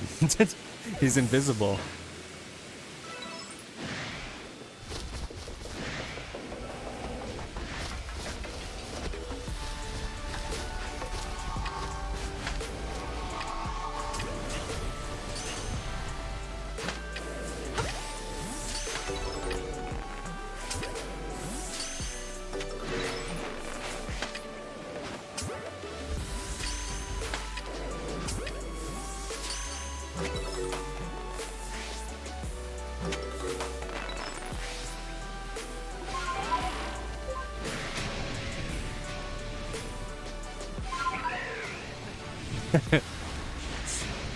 Yeah, no plans to play Fortnite either. I don't know if there'd really be a shooter that I'd want to pick up. Or that I'd want to play. Because like I kind of fell out with Halo, so like, and that Halo was really the only shooter that I really like enjoyed playing that much. I did Apex for a minute, but kind of same thing with that. And like the only other games that aren't like Nintendo titles that I would typically want to stream would be like Final Fantasy. And I don't even really know what I'd do with that. I guess I could like replay the MSQ or something, but It's like I'm trying to also think about like what people in general would want to see, and it seems like Nintendo titles would kind of be the bulk of that. Off of like a Pokemon channel, I don't know.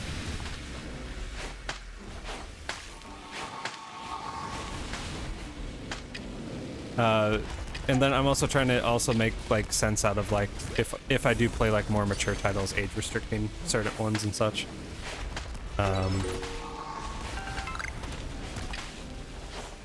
So I don't know. I think like the analytics show that like something like 80 to 90% of people are in their 20s to 30s. So maybe I'm just like worrying too much about that, but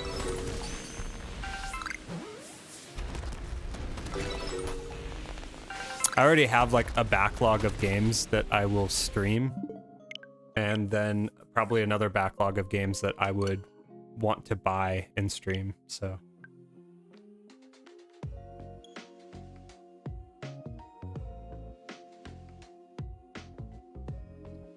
That would be false, because Teddiursa evolves into Ursine.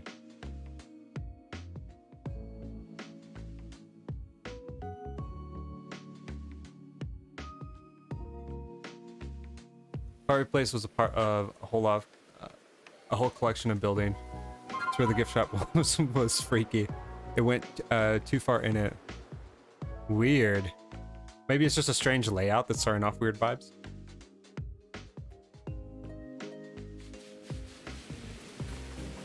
Yeah, I mean, like, I just started getting some age analytics back because initially it wasn't showcasing much. Because, like, I mean, like, there just wasn't that much data. But it said something to the tune of, like, 80% of viewers were between ages of, like, 20 to 30. I think it was, like, it was high, it would have been high 80s. And, like, a smaller percent was underneath that. But, like, most people were 25 to 30-ish. Or 20-ish to 30-ish. Somewhere in there. Very few people were under 20. Even though it feels kind of disproportional because I know, like, I know of a lot of people that have popped on the stream that are very young. But maybe that's just, like, me overthinking it in terms of total sub count or something.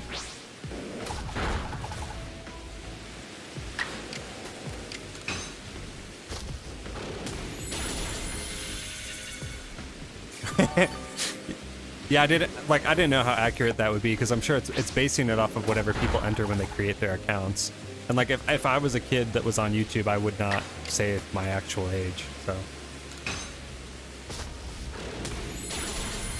but I was just talking in the context of like doing like I don't know, more mature games basically. Yeah. Like, if I were to stream, like, a horror game like Outlast, I would age restrict it, you know?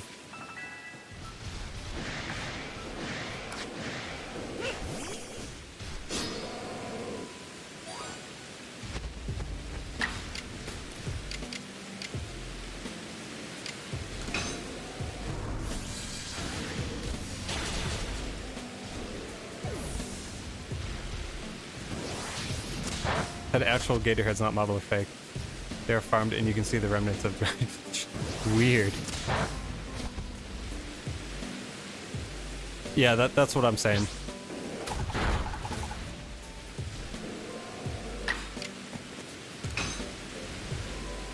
People were talking about like me playing different games like Hollow Knight and whatnot, and I mentioned that I already have a backlog of different types of titles to play.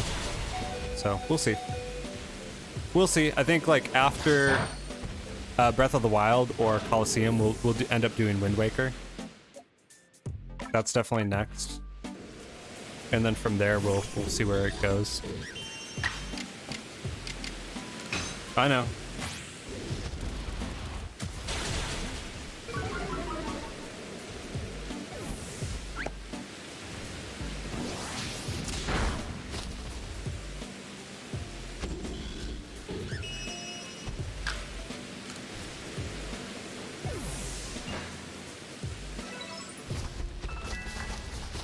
Are you talking the YouTube algorithm?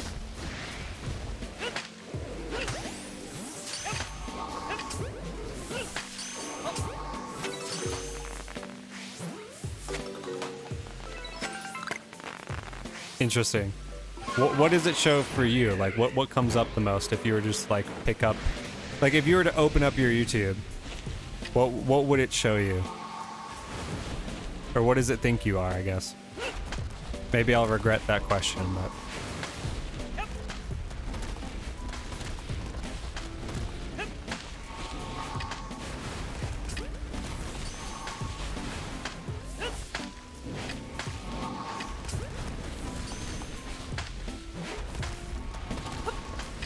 The amount of commercials I watch completion.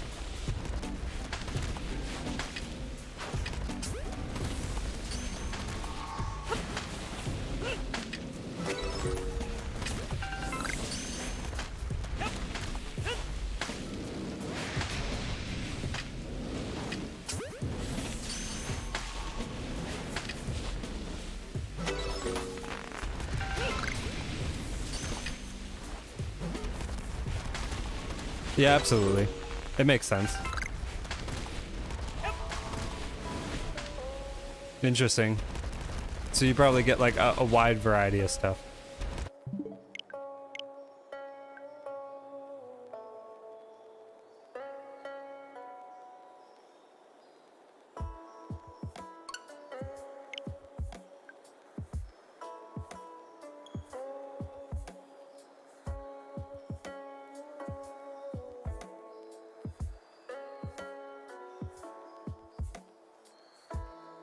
Yeah, absolutely.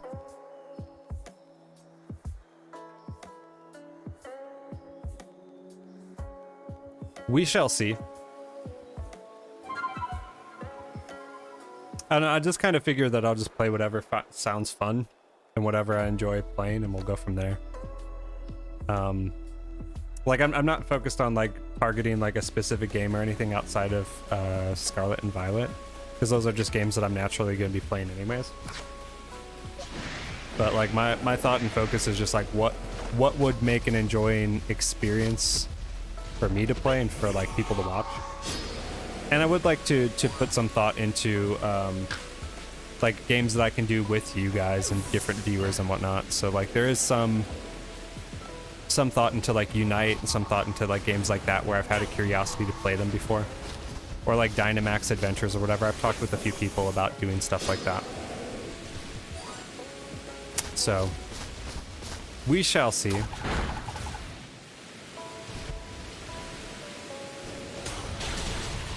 But I guess the whole purpose is it being fun and something that I enjoy, and I feel like if I just end up jumping on like some random game, you know, that I probably wouldn't enjoy it as much as if it was something that I actually do want to play. Because I think that definitely will come through in the long run in terms of like obviously if you guys are watching me play a game that I enjoy, it's different than something that I'm just like kind of suffering through, you know?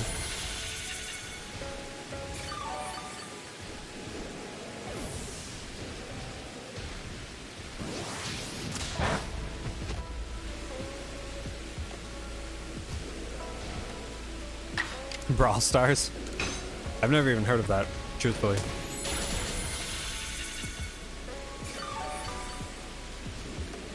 Yeah, it's kind of strange. Like one of the shiny methods that videos that I made has like 300 views randomly, and like I wasn't expecting that to get really any.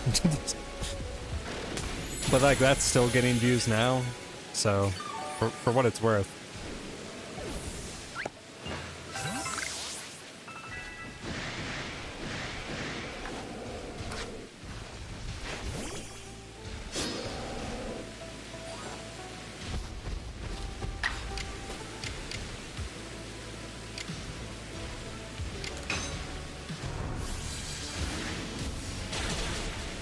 Yeah, Hayden, feel free to send me some links. I'll take a look at it.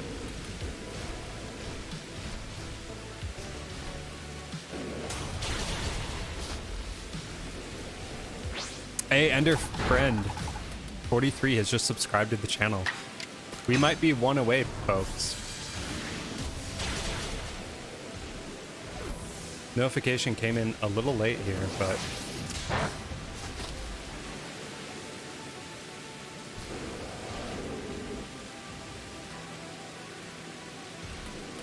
we are literally one sub away from reaching our first sub goal in the stream. One sub away. If you aren't already subscribed, please do so if you would like to see more. One sub away from hitting 151 and officially completing our Kanto sub quest. So, just one. One away.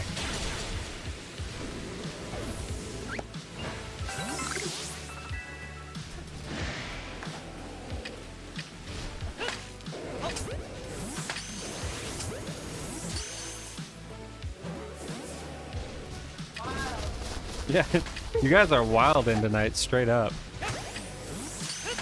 I'm glad you guys are having a good time.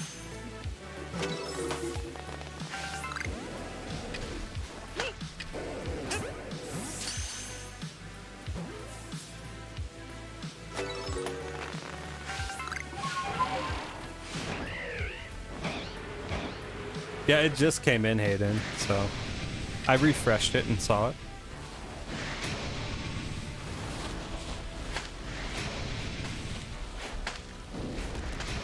And the sub goal updated too because it actually came through Stream Elements. Literally 99% of the way there.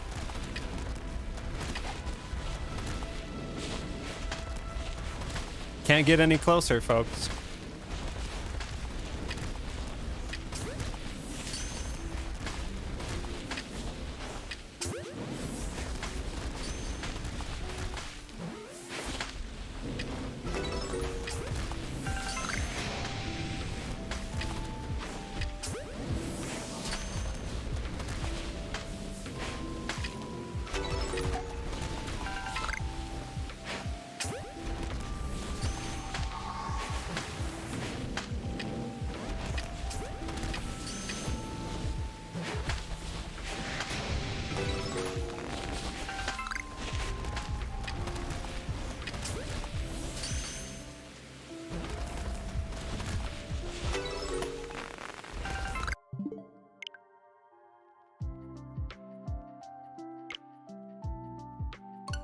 Yeah, we'll get there. No need to make duplicate accounts or anything like that. It's just more so if anyone's new on the stream, lurking, hanging around. We are as close as we've ever been. So I appreciate everyone who has subscribed. I appreciate all you guys for being here. It's all about finding new people, bringing new people into the fold, so to speak. Having people join the Discord to message me pictures of art that they've drawn or their cats or dogs. Cryptid. Bold of you to assume I'm that technologically literate.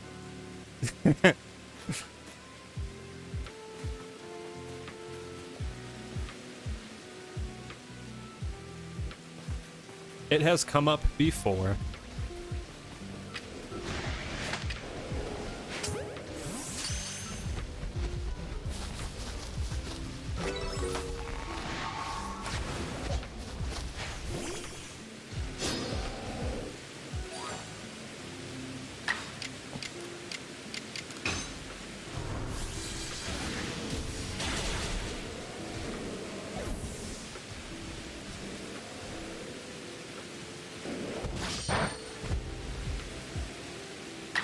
Slow and steady wins the race, my dude. And that's what it's always been about, is if I like, even if we just pick up just a few subs a week, that's cool.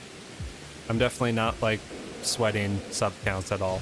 Just trying to keep it interesting for like people that are watching and to have like goals in mind, and the decks seemed like the most reasonable way to go.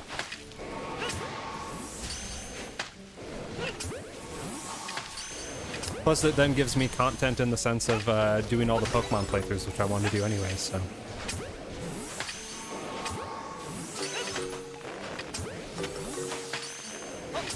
That sounds great, Hayden. Yeah, I'll definitely be looking for people to play with.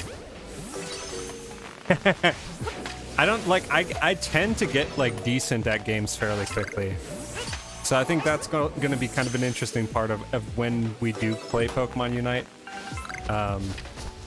Because like usually I can pick up on a game like and get fairly decent at it and learn some strats. So we'll see how it plays out. I say that now and then I could be like the most terrible Unite player and just suck like wholeheartedly at it, but I will give it an honest effort and learn the ropes.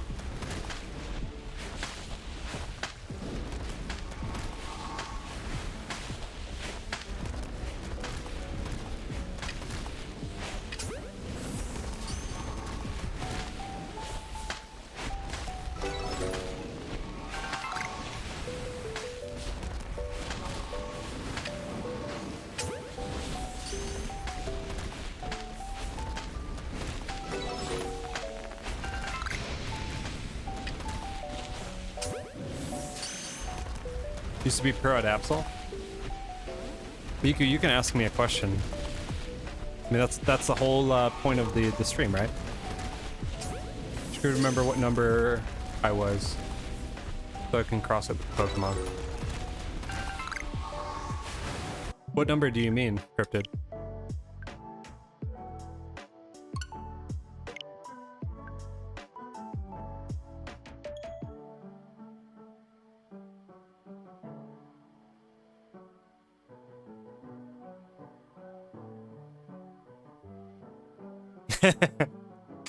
Hayden's got a point.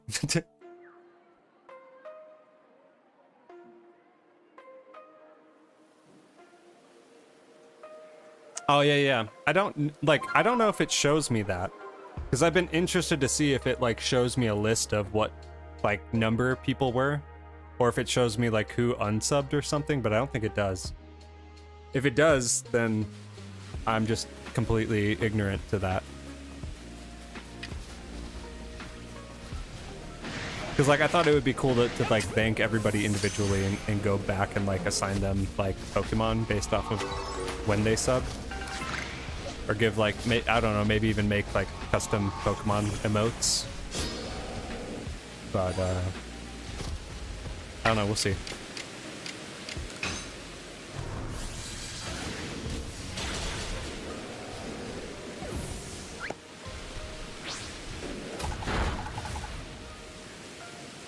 Oh, Hayden, if I can, maybe you'll have to show me sometime in a DM chain.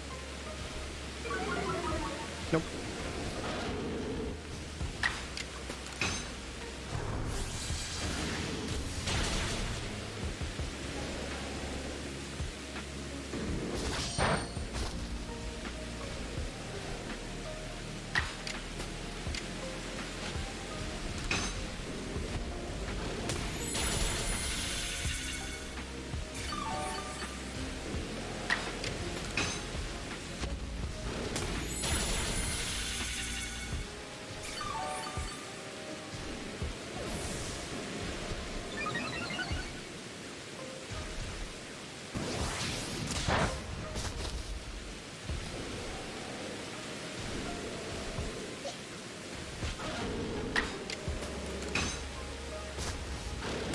Oh, okay, got it.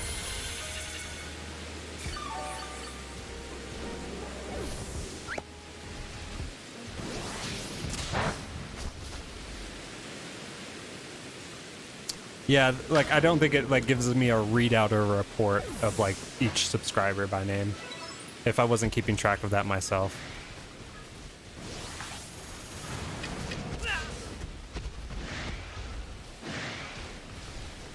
Yeah, exactly. Or if like someone unsubbed and that it could cause drama. I could see that. But like from a gratitude standpoint, I don't know. Using that information for good, I guess. And for being able to be like, dude, I appreciate you for being part of the community and yada yada yada. It'd be good to see that, outside of just seeing like people with different like badge names or something in chat, you know? Or throwing it into sub only.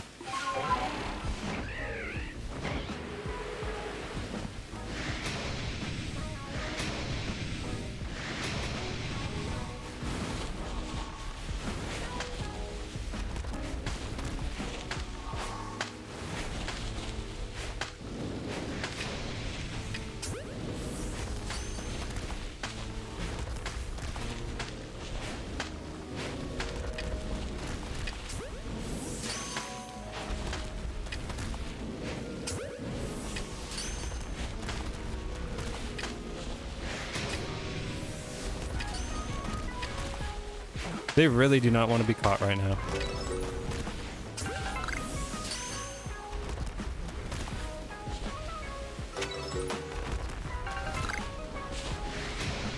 Yeah, it makes sense why they don't give you those analytics. I mean, like the closest that I have to that would be my stream elements logs, but that only shows me a fraction of the totals.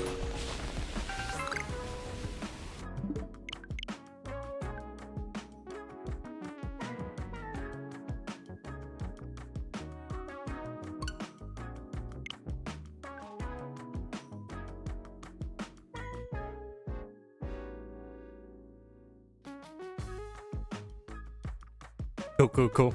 Well, if that is the closest we got, I will personally thank everyone that has pulled up in my stream elements log at the start of the Pokemon stream. That's what I will do, because that's the best insight that I have. And I mean, that does take us back to April like 16th. So I think that's the most accurate log that we're going to have.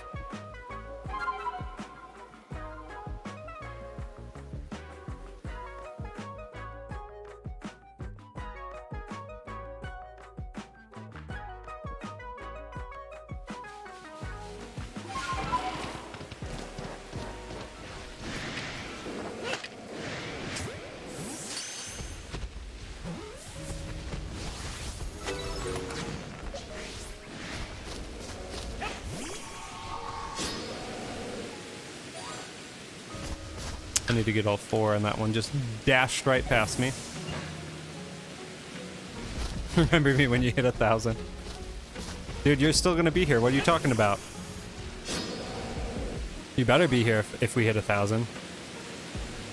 Nobody gets to leave. Those are the rules. Nor would I want them to.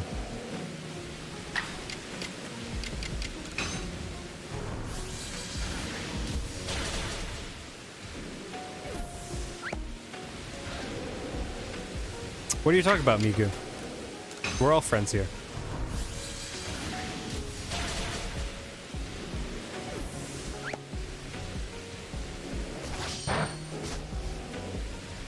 Meow meow.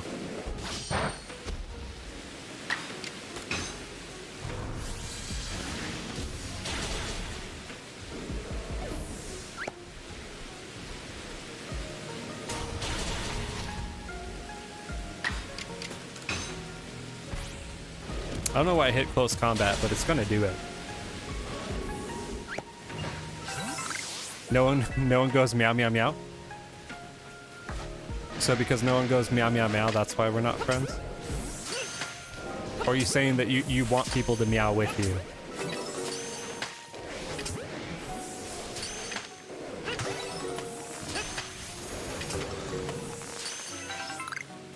Hey, Smoxy's still a friend. She may steal our luck, but she's still a friend. You just have some friends that, you know, that steal things you need or borrow them occasionally. That's okay.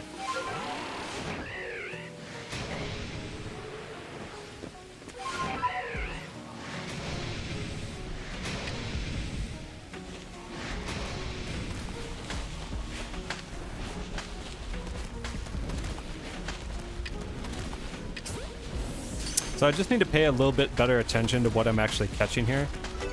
Because I've typically been catching 3 of these, but I only need to catch 2.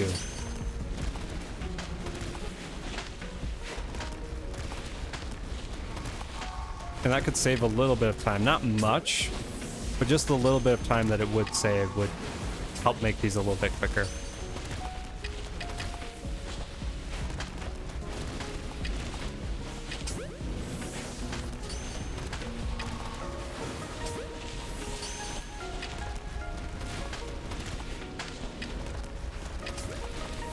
It's just like I'm spacing out and I keep forgetting like how many I've caught, so I don't want to leave any on the table. Like right here, I should be good to reset.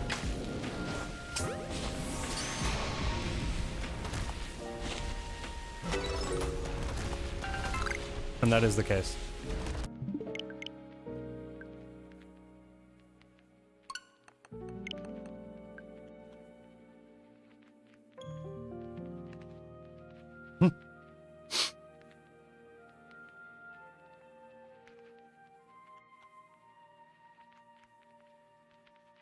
That's what I've been saying. Chat's been wild tonight.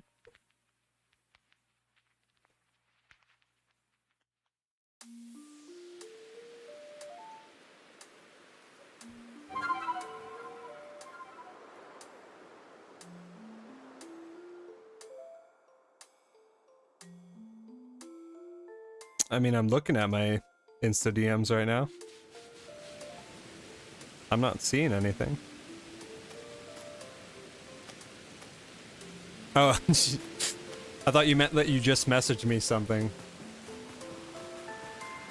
I was like, I'm not seeing anything new, man.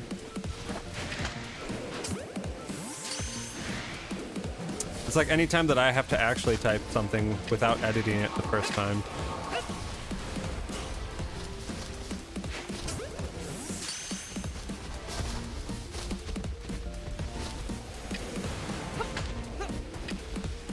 We do need to catch one before we start battling these boys. There we go.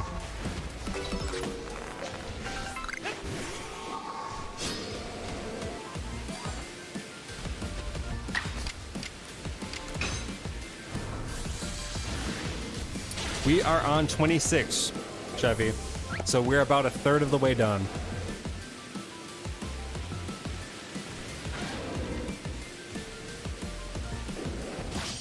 I should set up a separate counter for these for you guys, actually. But I'm keeping track of it. Still got 70 to go.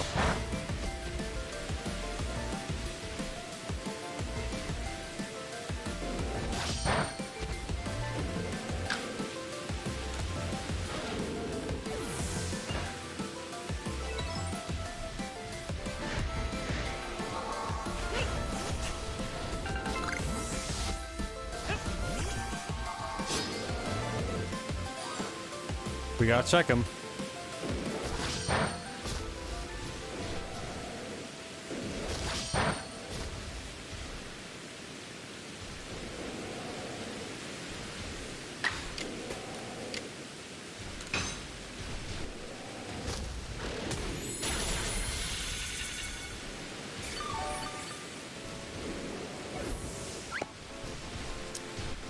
Yeah, they're bulky, and then catching the Ursaluna takes a minute.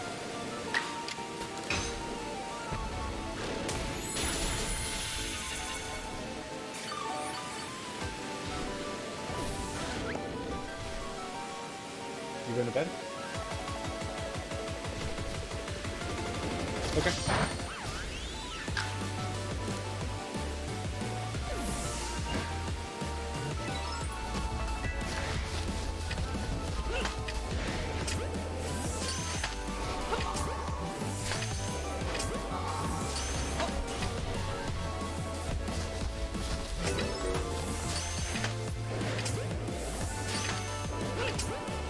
And they also do break out a lot more too. So that adds to the time. But it's like, I don't know, 10, 12 an hour. Could probably be shorter if I paid attention too.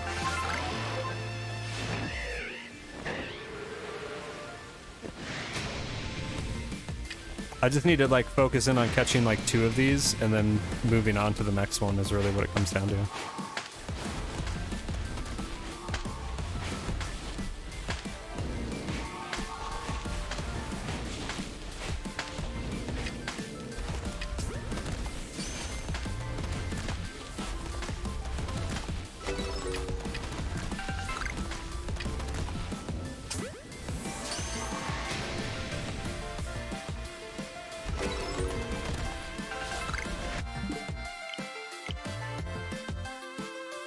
Like that went quicker because I wasn't just sitting there trying to catch the alphas.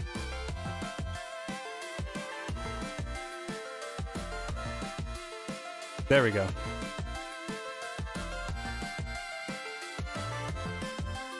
Dude, you drew that, Hayden? That looks good, dude. You should post it in the art channel. Or if you end up like coloring it or finish it, you should definitely post it there. I wish I could draw something that good. Mine would look like a Cookie Monster or something ridiculous.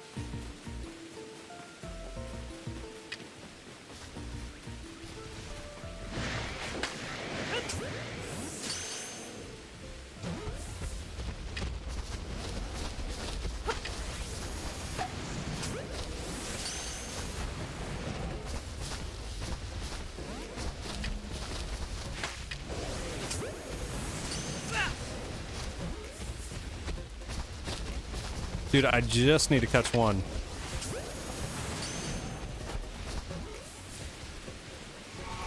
There we go. You're talking catching or drawing one, Hayden?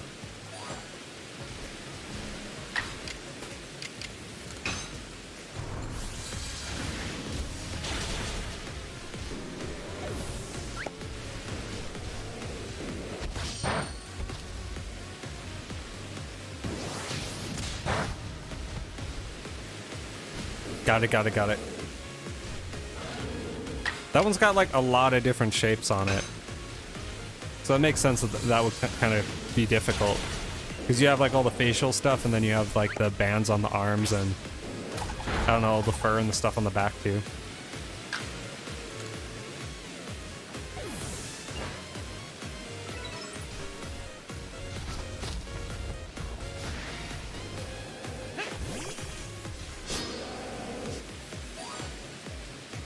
This is perfect. I just needed 3. I mean, like, I was consistently never good. And then, like, the one time that I tried really hard on an art project, the art teacher was, like, absolutely, like, condescending and terribly rude. So, like, I just was like, I don't want to do this.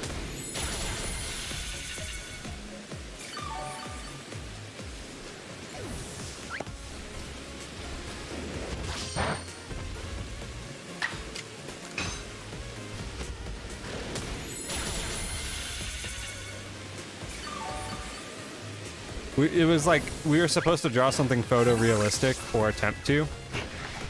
And like, I'm like I couldn't draw anything, right? So I decided like, oh, I'll just choose an animal and I'll try and draw that, right? So like I pick an owl or something.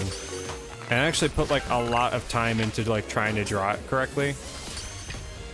And like she came to take a look at it or like give us a status update or whatever. And like the weird thing was that she wasn't really like, I don't know, she wasn't like a certified teacher. She was just someone's mom that like was into art, I guess. And the school was just like, yeah, you can come and teach these kids. And so she swung by and was doing this art thing and like she was being really snooty about it and being like overly critical about it. And I was like, you know what? I just don't really want to do this. And I ended up just like tearing it up and throwing it away. But she's like, if you do that, that's like your entire grade. And I'm like, I really don't care. So I threw it away, and then she still gave me a C+. Like, she said she was going to fail me, but then she didn't. So I was like, there was that at least, but I don't know.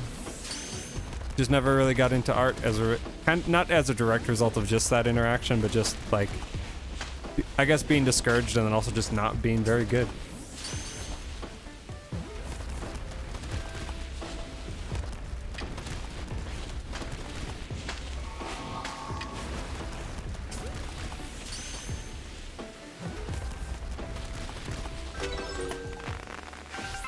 Yeah, I don't think, like, she was just, like, someone's, like, overly strict mom. And so, like, she wasn't really, like, trained in terms of, like, teaching kids. And I think that was more of the issue than anything. But it totally, like, just put me off from it as a whole. I was just like, all right, I guess I just suck at this. I'm not going to do it anymore.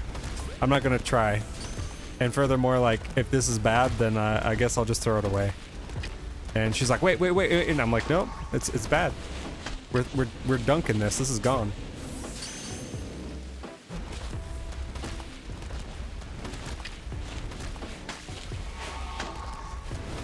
Yeah, it's like when kids are, and like I was super young too, by the way. Like it wasn't like me being like a teenager or something. Like I was like, I don't know, like 8 years old at maximum. But I was a stubborn kid.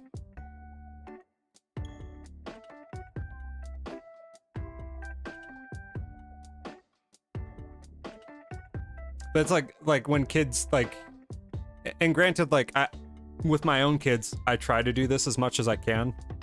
But like if they like create something, you gotta like talk them up a little bit and keep encouraging them. And especially like we've been waiting for like our kids to kind of latch onto like something naturally. We want to expose them to a lot of things, but like obviously like I'm big on music, so I've got tons of music gear. But like I'm not going to like force my kids to play music if they don't want to, you know? If they express an interest in doing it and like naturally just like are like I want to do this, then like yeah, I'll teach them and I'll show them, and we have all the tools for them to do that. So like my parents just kind of like randomly forced me to do things without much rhyme or reason to it, and I didn't really enjoy any of it. And then like the things that I did want to do, I naturally gravitated towards anyways, and they like didn't really know how to support them. So like my daughter's big into drawing right now. She's big into drawing. So like we're making sure to get her like different art books and different types of things. Like we're gonna get her like a writing desk or a drafting desk, like all the supplies that she needs, and like books and different things to kind of challenge her and keep that spark going, and just nurture that curiosity and that drive and desire that she has to do that,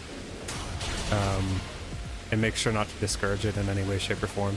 She like won some like an art competition at school, and like her artwork is being displayed, so we're gonna like take her out to the art showing to make a big deal of it and whatnot. Just small stuff, you know, but it adds up. It's all about self-esteem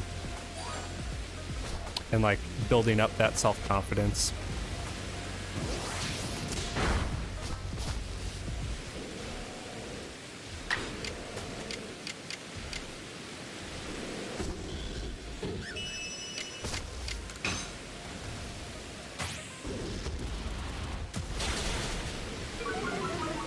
Yeah, like they didn't, as far as teachers went at my school, it was a private school, but like they didn't really need a license for certain extracurriculars. Like they got to a point with their funding where they were like so strapped for cash, like they literally would have accepted anyone that knew enough to like teach the kids like something, especially if it came to like a gym teacher or like a Spanish teacher or language teacher. They literally just took whoever they could get for those courses. Like when it came to like an actual grade teacher, like they had to have some semblance of licensing, at least that I knew of. But the extracurricular teachers, they did not care about. It did not matter.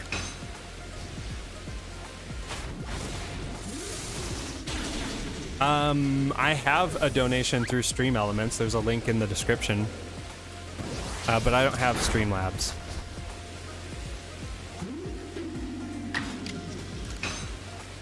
It does link through PayPal, yes.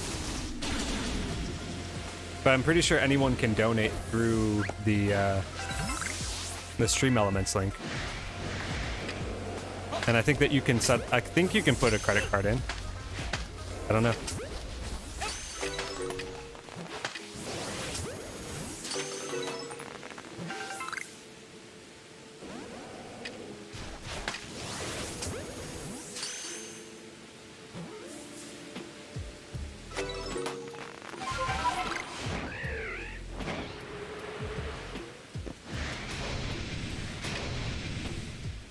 I didn't really know which was better, and so like I just kind of went with Stream Elements because like it seemed like it would do most of what I wanted it to do. And I also was kind of like, well, who's actually going to donate, you know? Not anticipating that like I would have anyone that would really want to donate in the first place. So I didn't really put much thought into it, truthfully. I kind of just had it there as an option, but some donations have come through.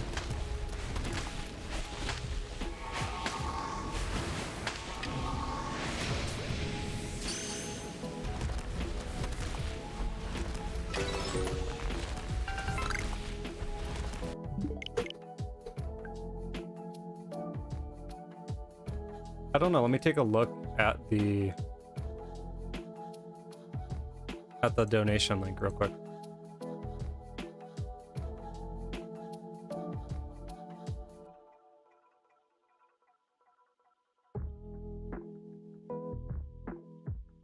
Yeah, it does look like it only links to PayPal. Yeah, it does. So PayPal's the way to be.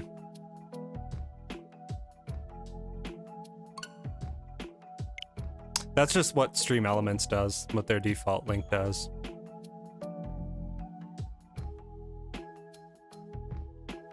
Does Streamlabs not do that?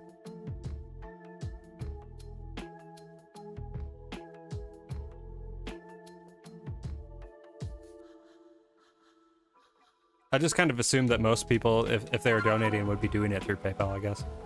Or whatever, like, whatever they just use built in. Like, I don't think people would want to be entering their credit card information into, like, a Streamlabs link or something, you know?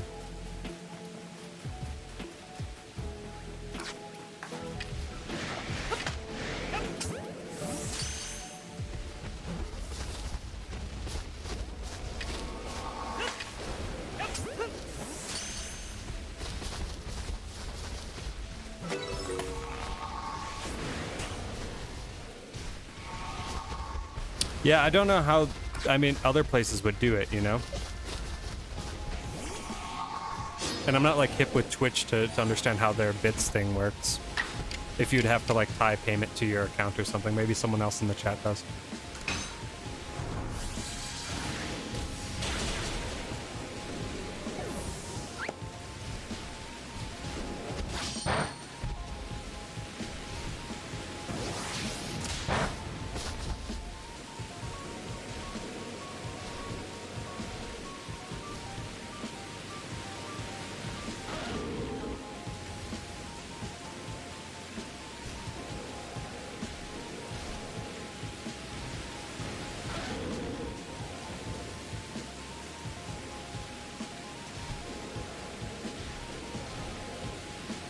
I don't know, I'll look into it more, and maybe if like Streamlabs is a better way to go, then I can look into that. I think it's saying that Streamlabs uses Skrill, so I've never heard of it. It says PayPal, Skrill, or Unite Pay is what they use.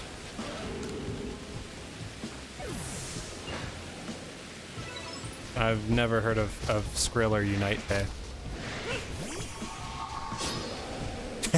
Stay away from it.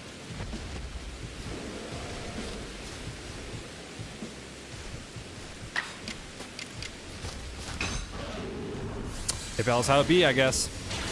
Yeah, well, I mean, like, until we get to the point, like, I know 1,000 subs is where you can start actually getting, like,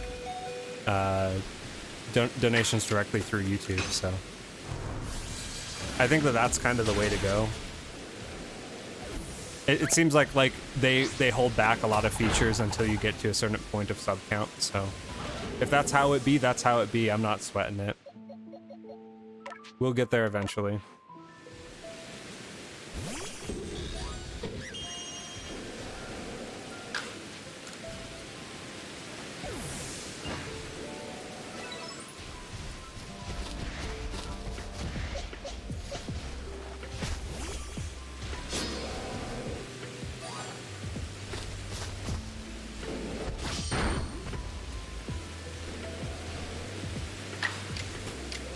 I don't know, what is encouraging though is that it seems like YouTube is trying to pick up more features from Twitch lately. Like having the whole ability to direct raid people and control who can raid you directly is kind of cool as far as bigger channels go. It does kind of suck though that it's tied to 1,000 subs. Like I think that community should be a lot earlier, and that like the whole like rating thing should be factored in a lot earlier as well. So for people that have 1,000 subs, they can set up who can actually raid their channel based off of who they're subscribed to. So they can basically set it so that if you're subscribed to a channel, you can set it so that they can just automatically direct their the people that are watching them to another stream without having to like link it and have everybody do it manually. But it only takes place after 1,000 subs, which is kind of defeats the purpose of raiding. Like typically you're going to want to raid someone that is a smaller channel, you know?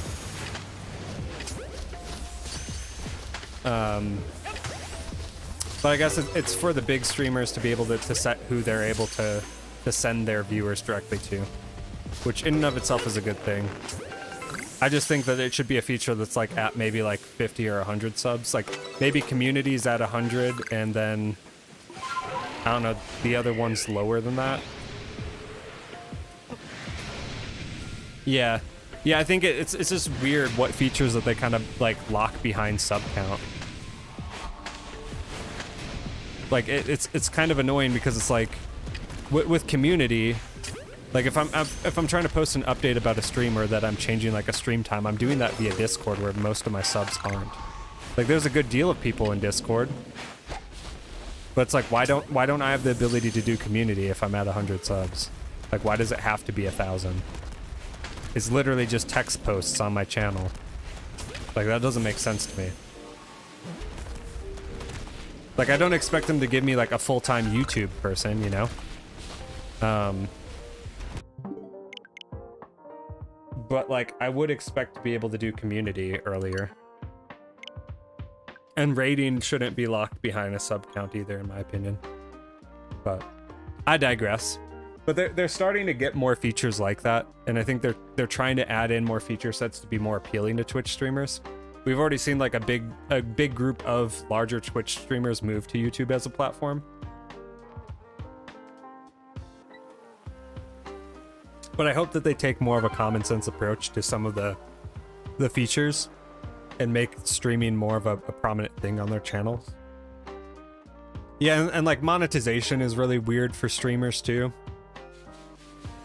Like it doesn't give you the ability to monetize until you hit 1,000 subs, which that's fine and dandy, but if they're going to want to compete with Twitch and not just be, oh, we're here because Twitch is bad or whatever, or because Twitch is experiencing issues or frustrating people or whatever, you know? Like, you would want that to be something that's really early on. Because it doesn't take much to get Twitch affiliate, from my understanding. I mean, I could be wrong. I haven't like looked into it all that much, but it's pretty easy to get Twitch affiliate in my limited understanding of how it all works.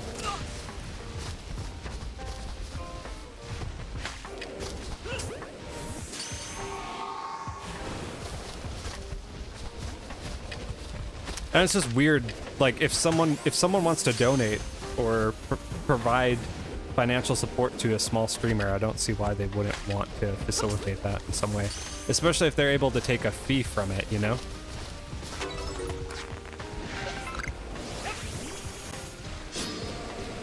Yeah, even with, yeah, you have to have 1,000 and then like 4,000 hours of watch time. Or no, I think monetization is 100 subs and 4,000 hours of watch time. It's stupid. That's all I know, is that it's stupid.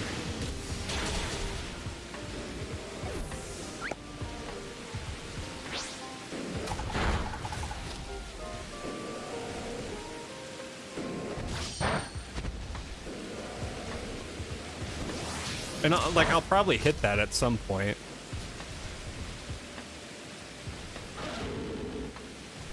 I know that I'm probably sitting at like 500 or 600 hours of watch time. And I've been doing it for like a month.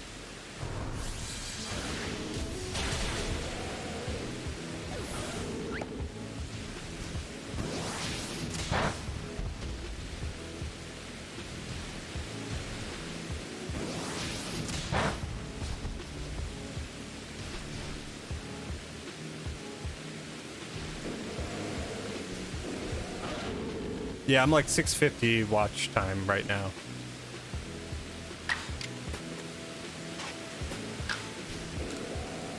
So it's like if I keep doing it at this pace, then I should hit it within a year. Or a little bit less than a year, but...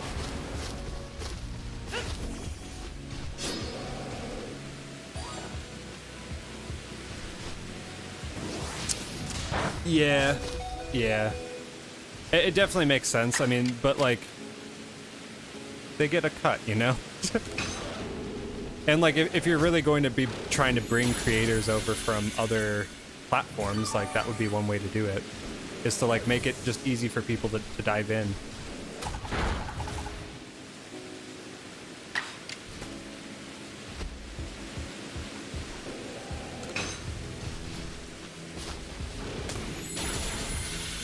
Are you talking about focusing on those analytics?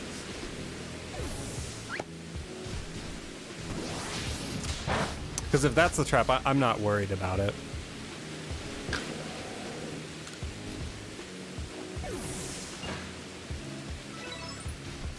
No, I'm just talking from a perspective of like, provided things like keep steady, and there's no guarantee that they will. But just like if things were to continue on the same general trajectory that they have been, I truly think that to a certain degree it is a consistency game, and that's kind of what I've been feeling, provided that I'm continuing to try to, I don't know, do things that people actually do care about, you know? And like I definitely, I'm taking the analytics with a grain of salt. Like it was just more so interesting to look at them and be like, okay, this is what this means, you know, and equate them. But I'm definitely not putting like any weight or stock into any of it. Right.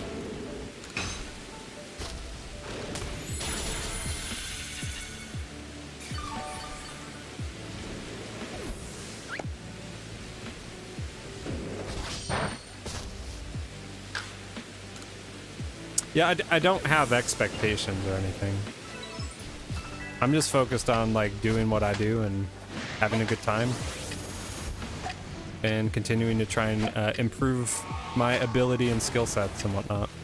I've learned like a crap ton when it comes to like photo, when it comes to video stuff, when it comes to computer stuff. So like it's more so just a hobby for sure. It's not like I'm like chomping at the bit to get to like 10K or something like that.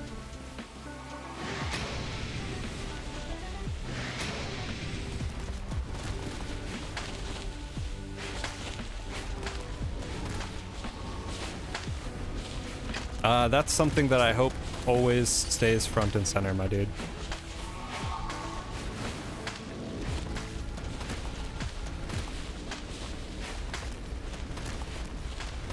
That's like the one thing that I know I can do.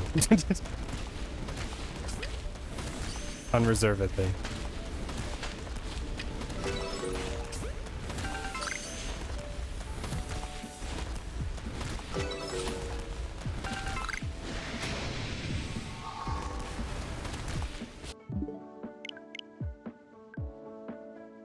We are on 31. We are officially a third of the way there.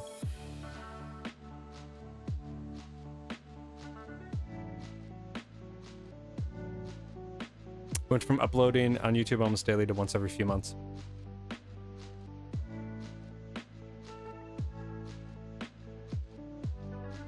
I assume that would also have brought a change for you, Mason. What have you noticed so far?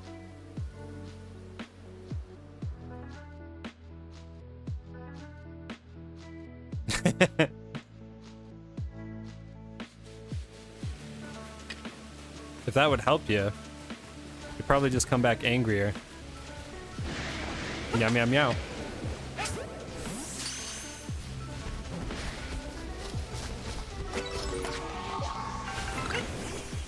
Meowing the night away.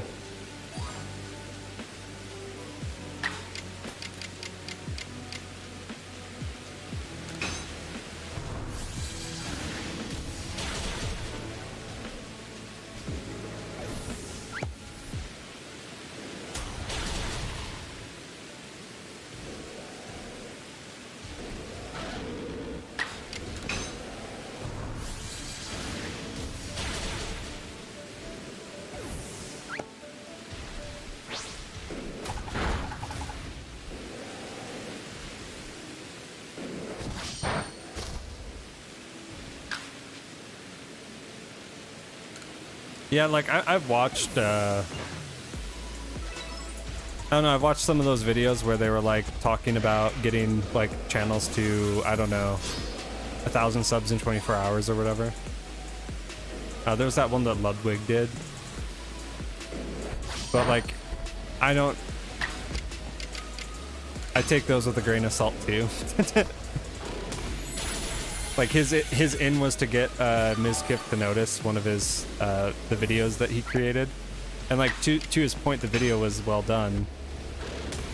But it was like you have to make a really well done video, and then you have to like chance get a streamer with thousands upon thousands of viewers to notice it.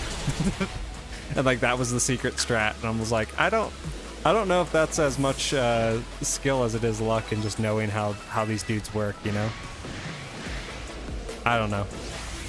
It seems like it's about equal to just either randomly having your videos get noticed or randomly getting raided, and just being live so much to the point where someone actually raids you and brings subs in.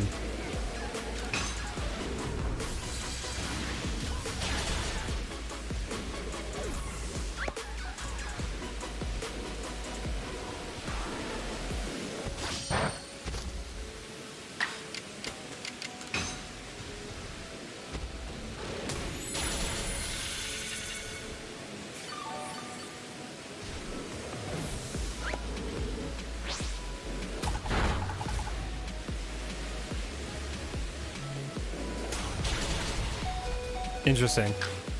I was like debating whether or not to multi-stream on Twitch.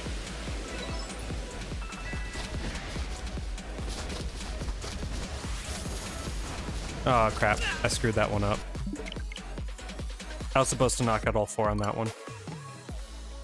Yeah, Chevy came here from a raid, exactly. I mean, it all comes down to, at that point, like, actually retaining the viewers from those raids that then get exposed to you, of course. Like, if I was just some dude, like, chilling in my room with, like, chips all over me and not engaging with the chat, you guys probably wouldn't be sticking around, right?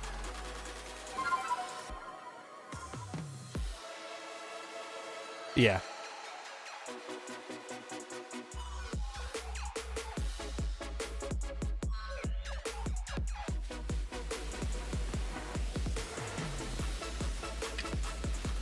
That makes sense, Hayden. Some people like that kind of thing. I mean, if that's what you guys want to see, you let me know, and I'll bust out the chips at any point. I'm not holding back on you.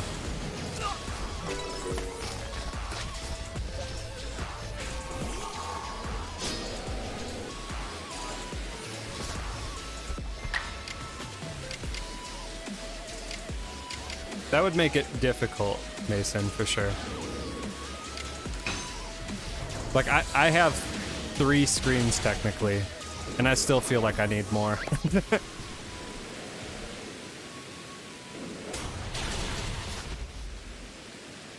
Chip stream when?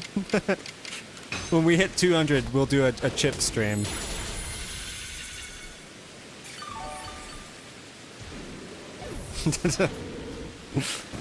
I will dump entire bags of chips all over me at 200 subs. Yeah, I'll crush up the bags.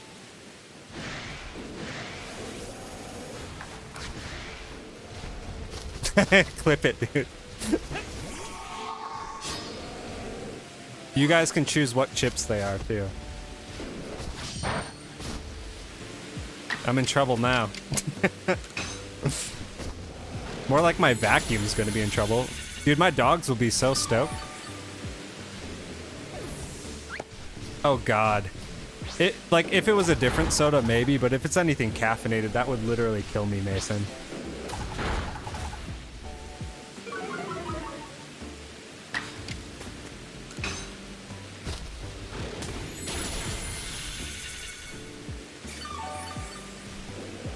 Ones where they get only slightly bigger seems dismissible when you consider the in-game size difference in Pokemon to begin with.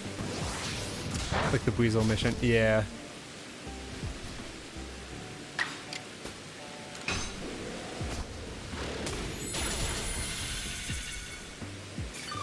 Salt and vinegar, sour cream, and onion.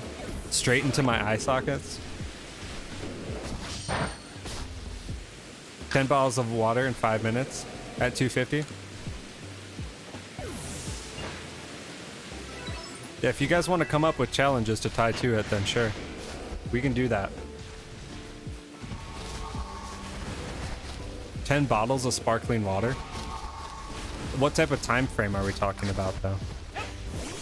You guys just want to see me throw up on stream. If you wanted to see that, dude, I had stomach flu yesterday. Break a Nintendo Switch at 1K.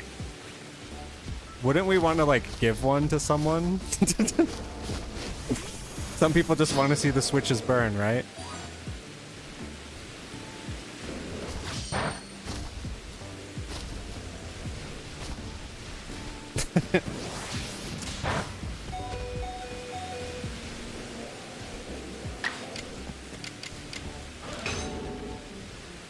I mean, I'll take a free Switch.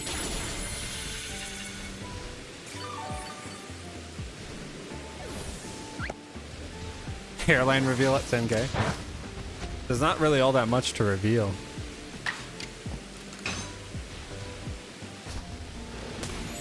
And you can take that whichever way you want.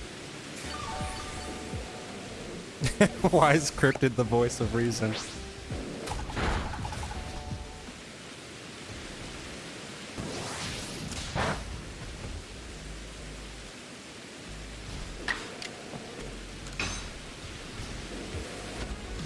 Pet reveal at 300. That one we could probably do. Pet hairline reveal?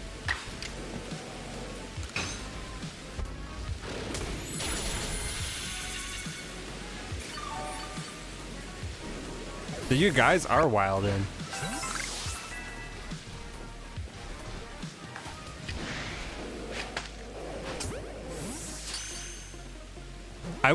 I'll do a whole stream of F words. We'll go through the entire dictionary of F words.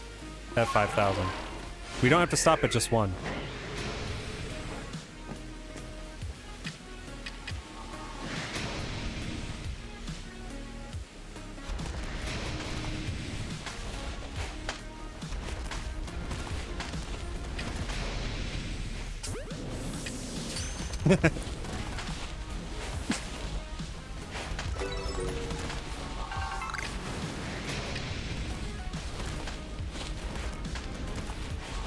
Yeah, we know.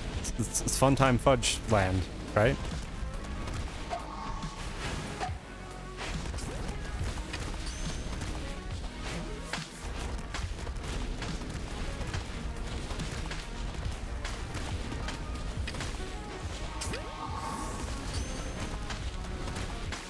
Played Roblox at 1K.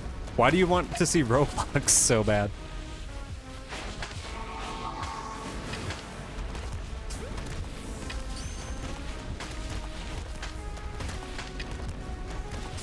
I don't think I could get enough subs to convince me to play Roblox. I really don't think I could. But hey, prove me wrong. Roblox equals unsub. Yeah, exactly. How to decimate the channel in one easy step. Play Roblox.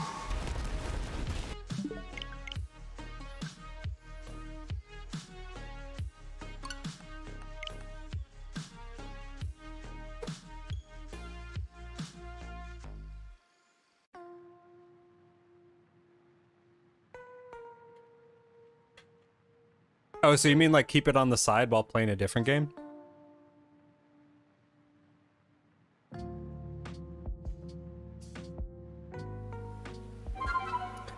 Like, if you enjoy playing Roblox, I don't have any ill will or anything against that.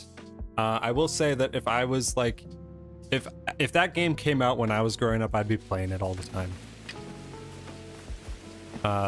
But I've seen my daughter play it enough to the point where I have no interest in ever playing it. I do like Star Wars.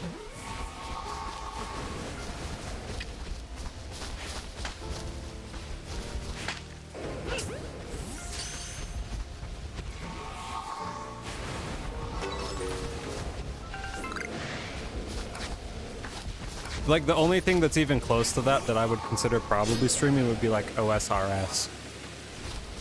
And that's because I loved old school RuneScape.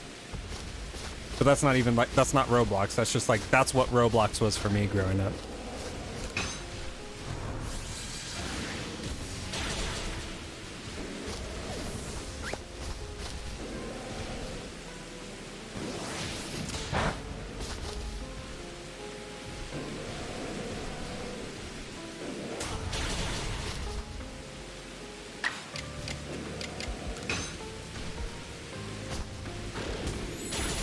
Carlos, you played a lot of OSRS? I played a crap ton of OSRS.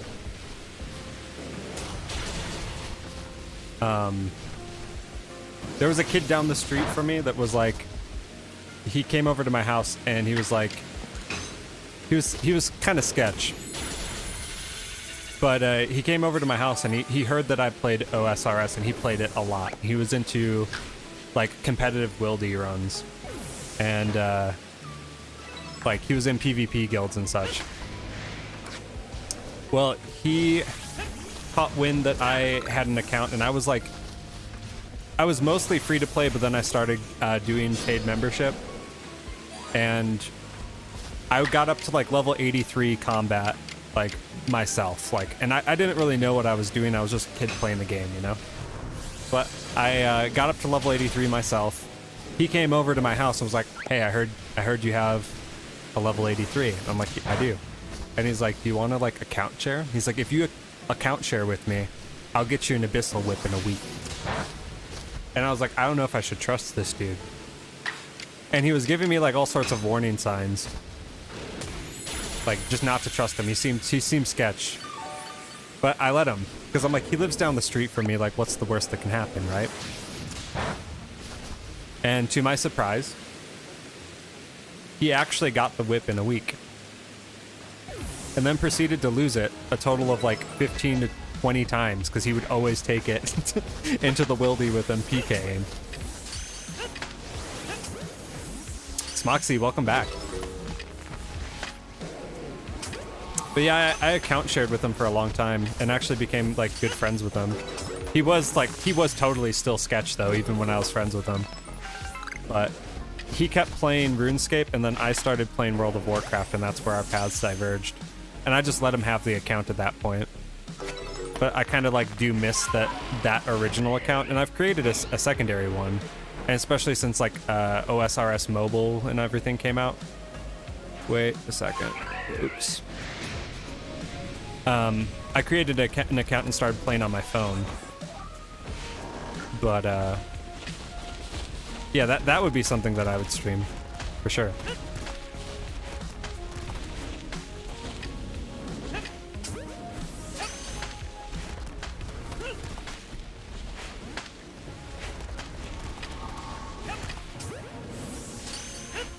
All good, Smoxy. You have a great night, and thank you for popping in twice now to the stream. Appreciate you being here, and I hope that you have a fantastic night, get well rested, and have a great day tomorrow.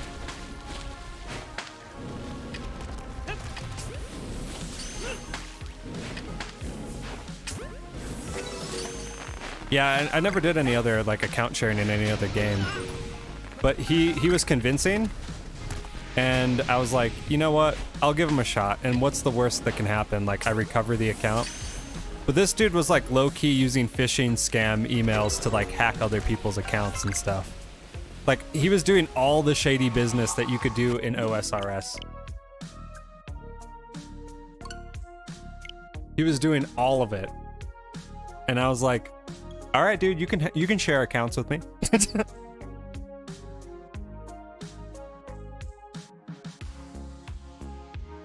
RuneScape is a great game. I love RuneScape. Like when I created my account again, what I wanted to do is go back and do all the quests. I just started grinding skills though. I got like 70 fishing and 70 wood cutting. That's what I did instead of doing any of the quests because like I didn't know where to begin with the quests again. And like I didn't want to like look them up because I'm like, oh, that's kind of cheating. So like I started killing imps for the beads or whatever. And like started getting stuff for Cook's assistant and I'm like, I'm just gonna straight fish and woodcut. That is what I'm going to do.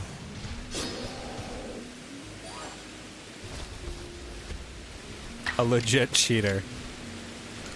That's the word for it. I guess that's what this guy was, only in OSRS.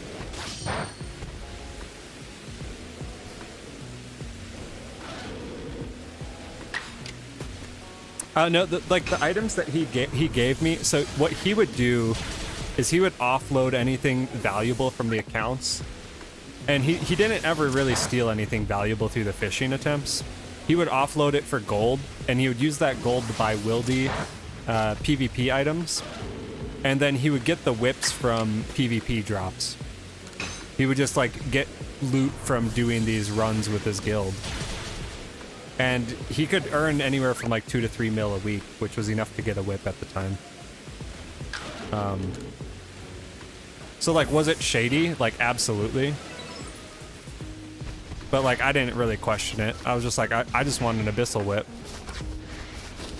Like for me, like the only things that I really like, I was about in that game, I was about doing the hard quests and getting like better and better weapons and armor. Like I was all about loot, and that's basically how I play like most RPG games.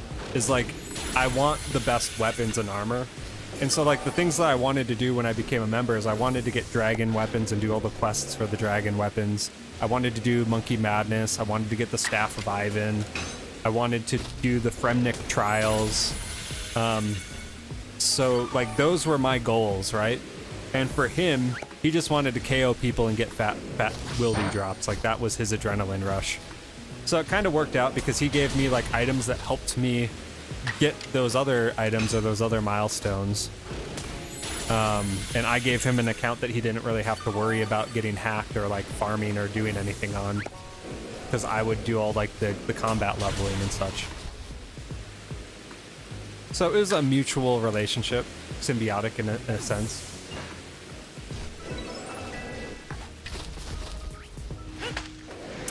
And like there weren't really conflicts with playtime either, because he only wanted to play super late night and like I played like after school.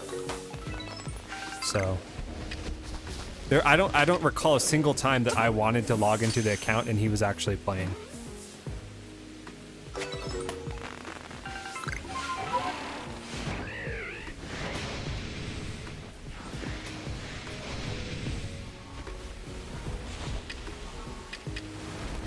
Yeah, like, I wouldn't account share now.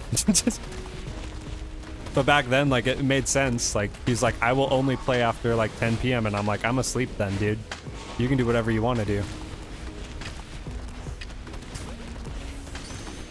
And he didn't break those rules ever. He didn't...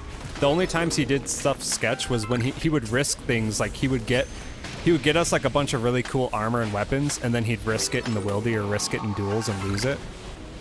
But like he always would try to earn it back. And he usually did, more often than not. So like it kind of just became a meme where he'd like call me up and be like, "Hey man, I got something bad to tell you. Don't be mad. But I lost the whip." I'd be like, "All right, when you getting it back?" He's like, I'll get it back in a week, man." And he did every time. He did it like 10 or 12 times. It was like, he's like, "Just give me a week and I'll get it." I'm like, "Okay." And he would do it.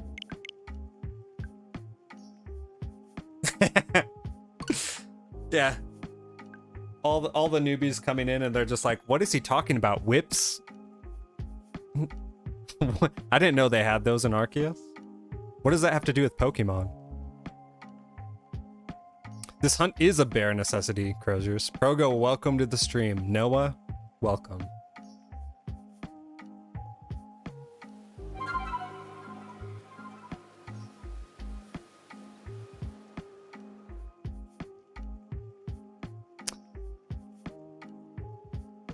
I mean, Hayden, you can solve that by playing Dock, dude, if you don't want to fall asleep on your Switch.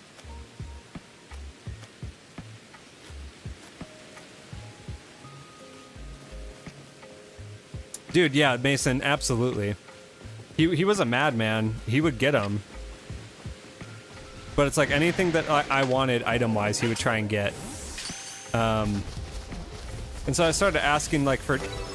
He would get the whip, right? And then he'd be like, "All right, so what else do I have to get for you?" And I'm like, "I don't know, like, dragon armor would be tight." And he'd be like, "Okay, I'll try and work on that." But then he'd lose the whip. So then he'd be like, "Oh, I have to go back and get another whip. I owe you a whip." I'm like, "Okay." And then he'd like he'd get the whip and be like, "All right, I'm working on the dragon, right?" And then like he'd lose the whip again. So it was just a cycle of him always losing the whip, but... My PFP is my max cape. Dude, okay, I can see that now. It's like hard to tell with how small they are in the chat, but like that makes absolute sense.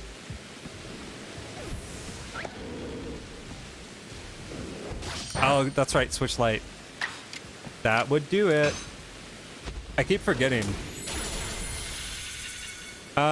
Dying in the wilderness with it. Legit, Mason. That's how he would lose him. Because he'd be taking it out in the wildy with him. And usually he'd be running like a DDS or something. But he would legit run out with the whip and then like get KO'd in the wilderness.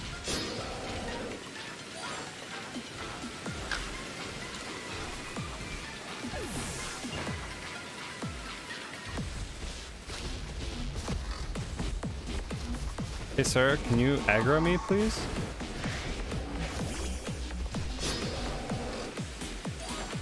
I don't think that they really had much for hacks back in... This was like in the original version of the game. But if they had hacks back then, he would have been the first person to know about it and the first person to use it. We'll just say that. Like this guy, like I said, he was doing every scummy thing that you could possibly do in the game just to get ahead. He would have invented the hacks to use to mess people up in the wildy.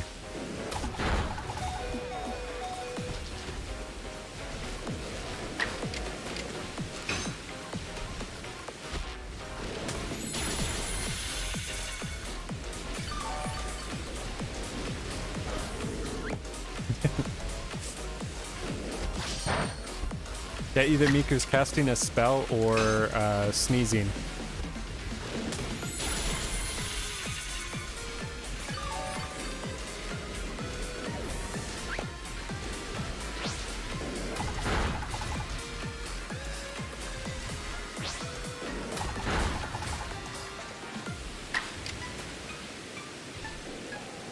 I don't know, he might be. I haven't kept up with him.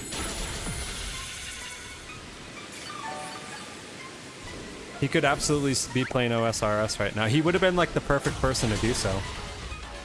He was still playing OSRS like even before the relaunch and before mobile. Like I don't think the dude, like as far as I know, the dude had never stopped playing. Like going back to like 2014, he still was playing OSRS.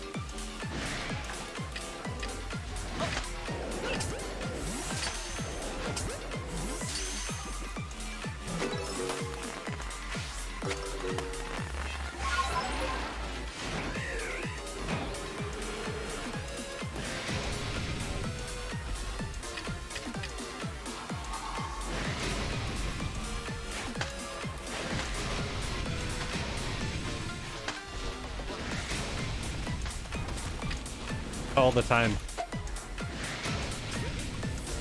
All the time, Hayden. It was especially bad like these last few days because I was just basically bedridden. So I was cramping up hardcore. It sucked. I think Smoxy went to sleep, Ninja.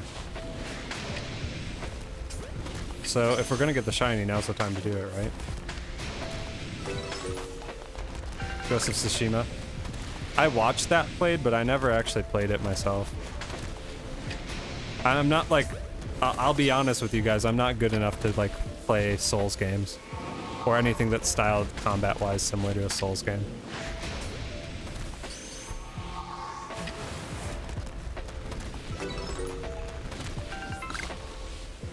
Those two are just stuck in the trees over there. It's so funny.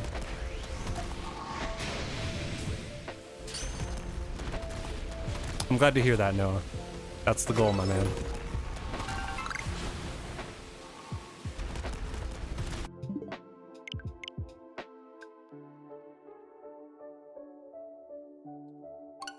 I don't think she can give it back if she's asleep, man. God of War Ragnarok's gonna be tight. That would be one of those titles that would actually convince me to try and get a PS5.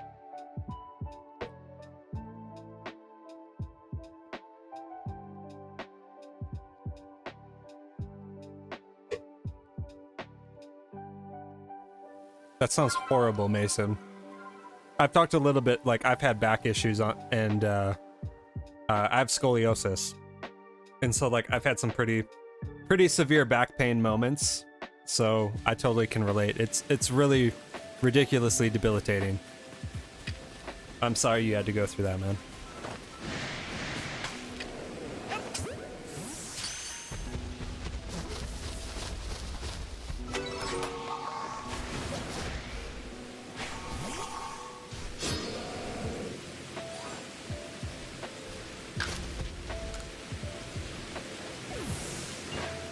That's brutal, dude. Yeah, and like when you have issues like that, you don't sleep either. I think that's what like a lot of people don't really realize is when you're having like back problems that severe, you're not able to sleep comfortably or get any sort of like regulated normal sleep. So then you're exhausted to boot. You're in pain. You're hurting.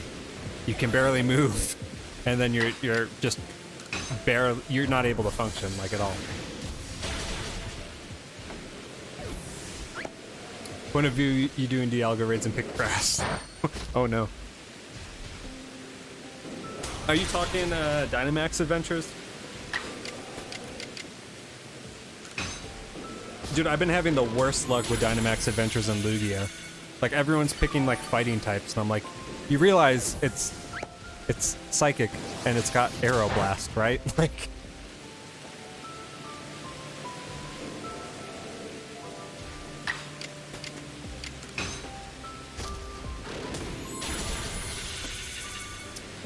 I mean, if it's to that point, Mason, it's usually good to go at least get some x-rays done at a clinic.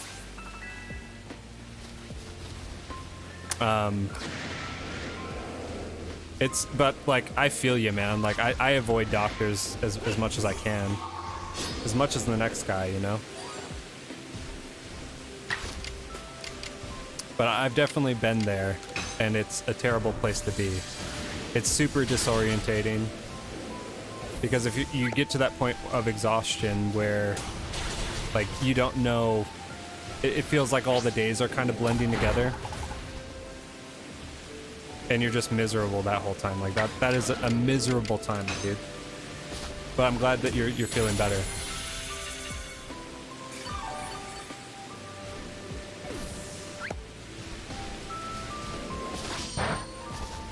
Cool, Hayden. I appreciate that, dude. Maybe we'll set up some streams or something. I know some people showed interest in that. Yeah, I've still not gotten Lugia.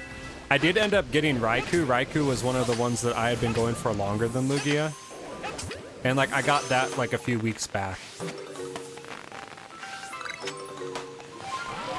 But I have the worst luck in Dynamax Adventures. Like the worst luck. How am I so positive?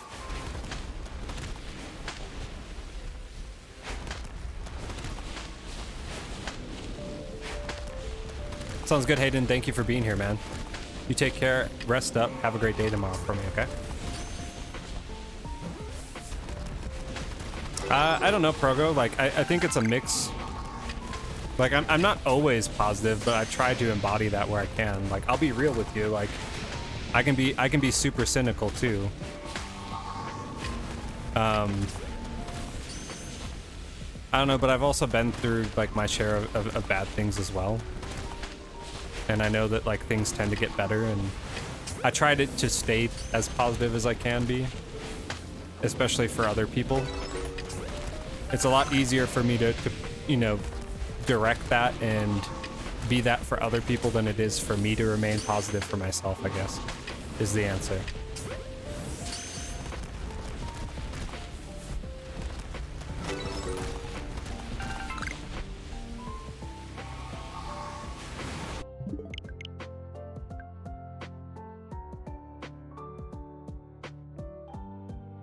Yeah, well, like, to be completely fair, Hayden, like, the optics that you guys get are not me 24/7, right? It's me for a few hours every night. And I think that goes for like anybody who's streaming, anybody who basically as a human being that's on the internet, you know? Like, I definitely have my days where like I'm not in the best mental shape and I'm down on myself or down on whatever situation I might find myself in, and I've been in those places. Like, people aren't always just one. They're not always just black or white. They're kind of a mixed bag, and I'm the same way, right? I'm no different.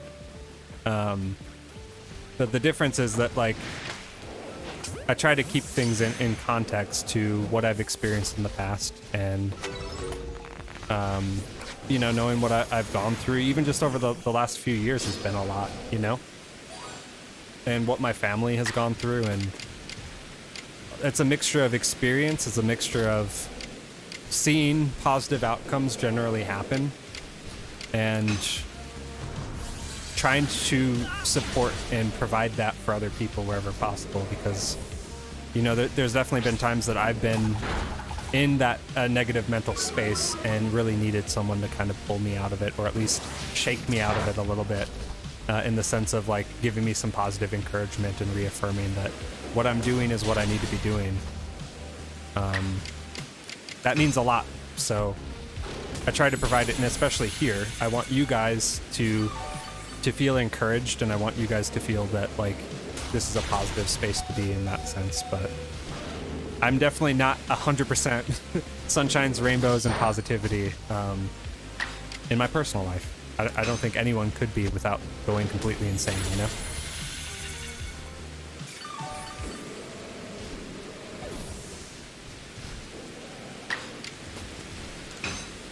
Got it.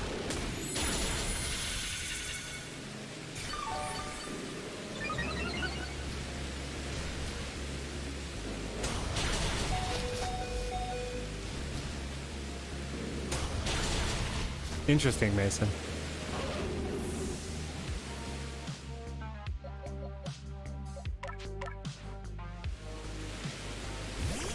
That sounds absolutely terrible. For me, like, it was more of a, when I was having back issues, it was a mixture of really sharp pain and like a soreness. Just a persistent soreness. Like there was like a kink or a twist in my back that I just couldn't get rid of no matter what I would do. It just felt like something wasn't right, you know? But I don't know, like my family has a bunch of weird neurologic or like nerve stuff too. My mom has fibromyalgia, which is kind of more akin to what you're describing. Not to spook you or anything, but that's what she would complain of and would have to deal with. And still does deal with it, to my knowledge. Because that stuff doesn't go away.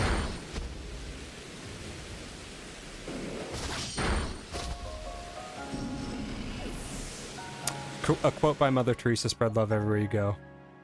Never let people leave you without feeling happier. Yeah, exactly. Like, I wouldn't want someone to come in the stream and feel like worse. In any way, shape, or form. That's kind of, I mean, the goal in the film.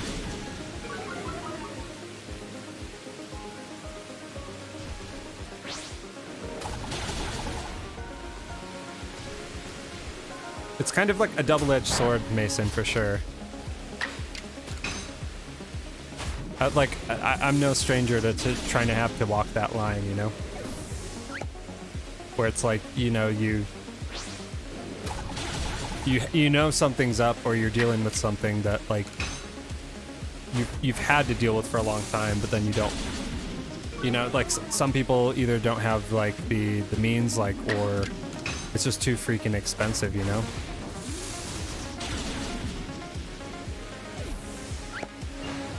It's kind of like a damned if you do, damned if you don't type situation.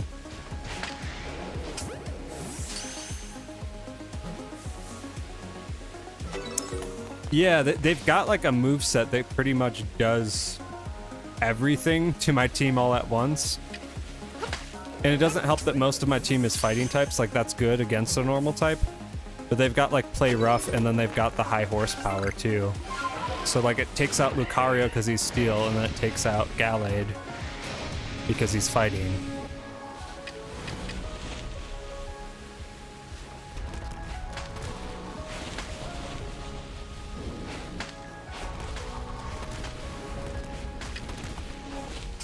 The AI don't joke in this game. That's something that's huge. Like, big factor of the game. Like, they know what moves to use. Use swagger on Dialga. Dude, I straight up, I'm pretty sure I dealt with people that were trolling the team, dude. Like, I mean, I've dealt with like a lot of troll behavior in Dynamax adventures like that, where they just like ruin the run. Like, it's like, it's too intentional, you know what I mean? Like, who would have used that intentionally? Other than, like, I can't even see an AI doing that.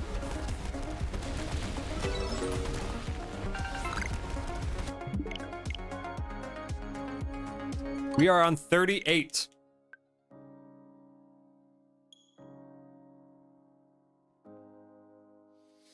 That one's rough. Crozier's too. Oh, it was an AI? No. Why? Hey, why? That's terrible, dude. I'm sorry. I had some dude that was like straight up. I can't remember what he did. He did something way dumb. Like, we were fighting some. I don't even remember what we were fighting, truthfully. But I had like the one Pokemon that would counter the main Pokemon. And like, he started attacking my Pokemon for some stupid reason. And like, I straight up, like, I bounced out of that D-Max adventure. Like, I did I don't know if you guys know this, but if you switch if you're in online and you switch your Switch into airplane mode, it will take you out of the fight, but skip past that fight and allow you to advance to the next adventure. So the minute that he did that to my Pokemon, I just flipped it into airplane mode and bounced out of it. I'm like, I'm not going to put myself through this. I'm not going to deal with this. I skipped it and completed the raid.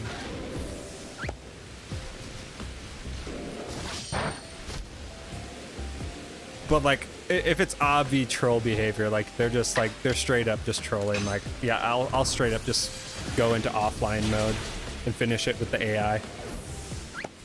Had to resort to taking it comfy just to ensure they didn't wipe me every time. Yeah, like that's so stupid. I mean, like, the AI is bad. It's pretty bad. But it's worse when you know that there's like an actual person behind it that's like being, you know, a child. And maybe they are a child, I don't know. But when they're obviously like trying to trick you or like mess with you or piss you off, like that's just not cool. Take care, Hayden. Have a great night.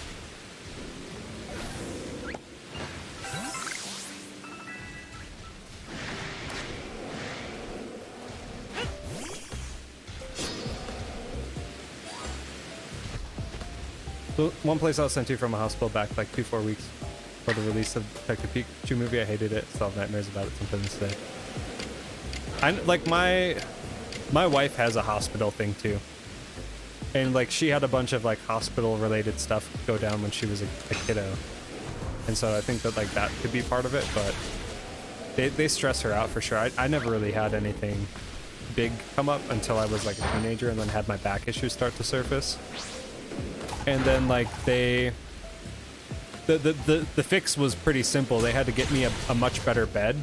My parents got me like a way better bed than I had, and they took me in for a consultation at this hospital that was like super far away. Missed an entire day of school. I thought that was awesome.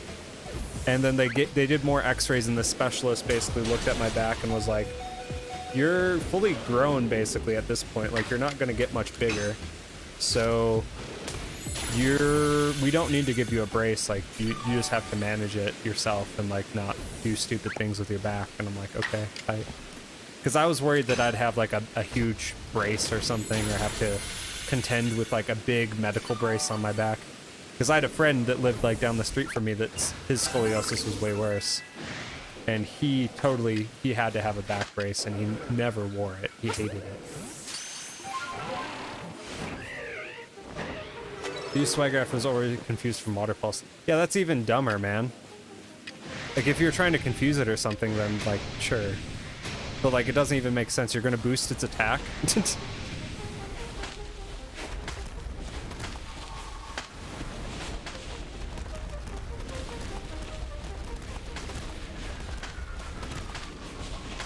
The randoms just healed the Dialga. Oh my lord. Dude, they must have been Diamond Clan or something, huh? Secret Diamond Clan infiltrating Sword and Shield. They're like, nobody can have Dialga. If we can't have Dialga, nobody can have Dialga. Gotta heal Lord Sinnoh.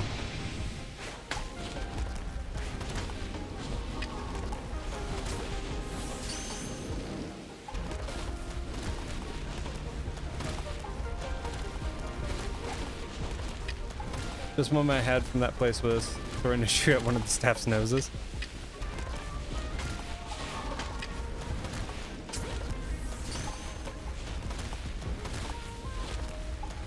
Yeah, I was kind of confused. Feel free.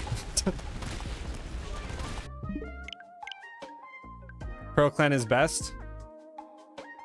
I mean, I will low-key disagree on that, but that's okay. I think that they're both tight. Oh no, don't get me wrong, I hate Melly. I don't like, I would kick Melly out of Diamond Clan. If I was Adaman, I would kick Melly straight out. But like Adaman has a special place in my heart. That dude is awesome. He's like what I wish my character could look like.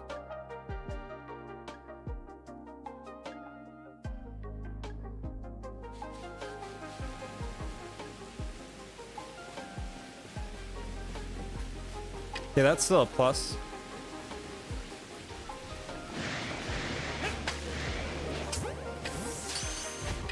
Hayden's Pearl Clan. Interesting.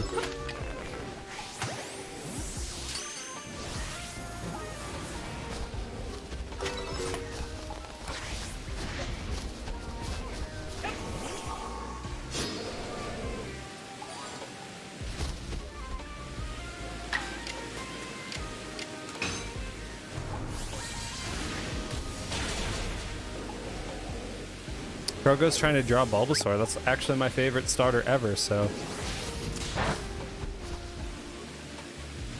Are you gonna like have it on your, like painted on your room?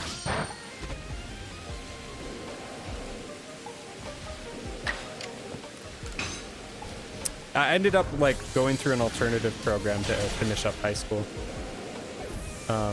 But it actually was probably the best decision that I could have made because I ended up graduating in 2 months, and then I was able to move out a lot sooner.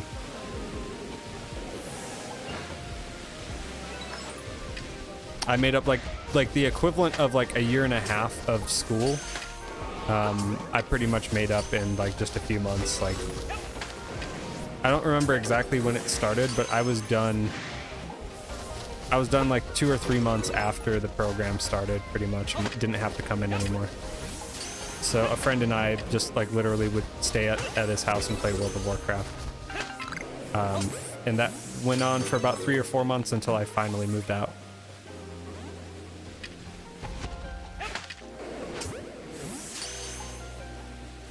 That's bizarre, Mason. But I don't know. Schools are dumb. Like they're just dumb. I don't like envy like the job any school has, right? But at the same time, like some of the decisions that schools make are just stupid. Like I definitely would not want to be like personally responsible and liable for hundreds of children. Like that just sounds like a bad time, but that is kind of the gig that they do. And I don't know. I've had my experiences. I think everybody has, right? Yeah, no, definitely post it in the Discord, for sure.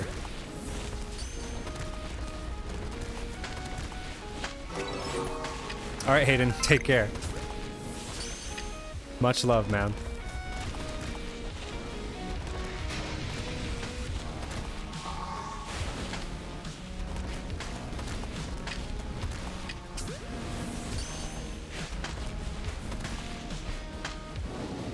No, only get him to sub if he actually likes Pokemon. It's okay. We will hit it eventually. We're only one away.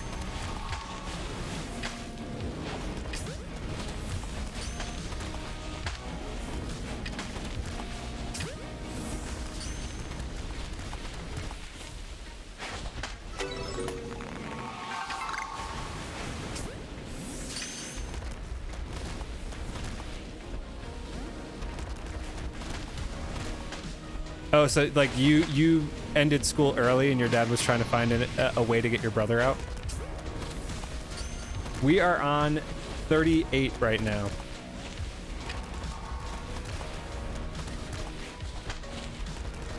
So we're slowly approaching halfway.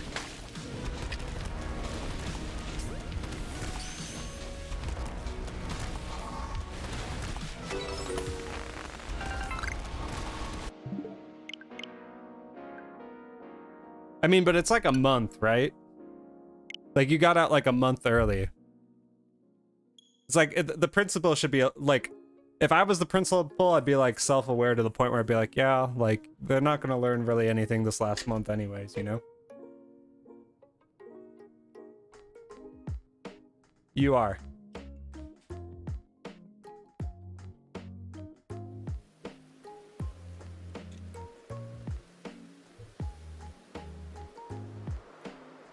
Did we just get it? Look at that, everybody.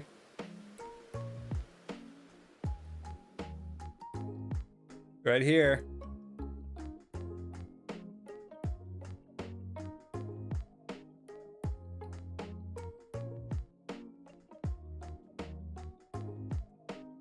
We just hit it. Thank you, Noah.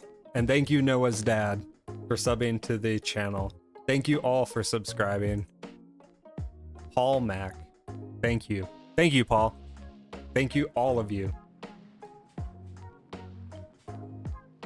We did it. So what does that mean?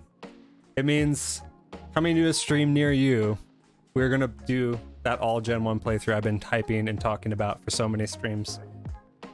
This is the first of many milestones for the channel, the first sub goal that we put through. I didn't think that we would get it, only because I had been streaming quite a bit and like the sub numbers kept fluctuating up and down. It felt like we'd go up 6, we'd go down 3, we'd go up 4, we'd go down 2, right? Yeah, Noah, no need to add any additional or like secondary accounts or anything like that. If you know people and know people that you think would enjoy the stream and enjoy the content, of course, feel free to tell them. But I am in no way, shape, or form like worried about sub goals or pressed in any way to try and achieve them in any like rushed manner. I think that like we've already grown in a very short time frame. I mean, like 30, we've been live literally like a month. Like I think mid-April was when I started doing this, or early April, somewhere in there. Could be slightly earlier than that, but like I don't know, we can go back I think to the earliest stream and see when that came up. No, so it's March 26th, so it's been about 2 months. So yeah, it's been already an incredible journey. We hit 151, so I will get the thumbnails finished for the Gen 1 playthrough. I'll do some test streams tomorrow, and then as far as the day for that to go live, I don't know if maybe we'll do it on a Monday, start off the week with it. I want to probably do it when it makes the most sense for there to be as many viewers as possible, even though the VODs are there, given that this is kind of the first sub goal that we hit. So I'll put some thought into it. I don't know. What do you guys think? Do you think that we should start it off on a Monday, or do you think that we should do it like later in the week, or to start the weekend with? So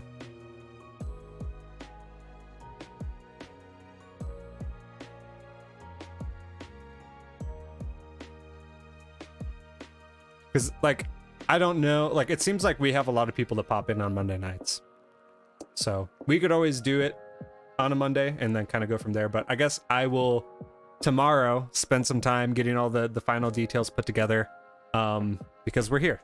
So thank you all for getting us to that point. I'm not ending the stream yet. I'm going to keep going. I think I'm going to go at least till halfway, and then we'll see where we end up. It's 1:22 a.m. where I'm at. 152 subs.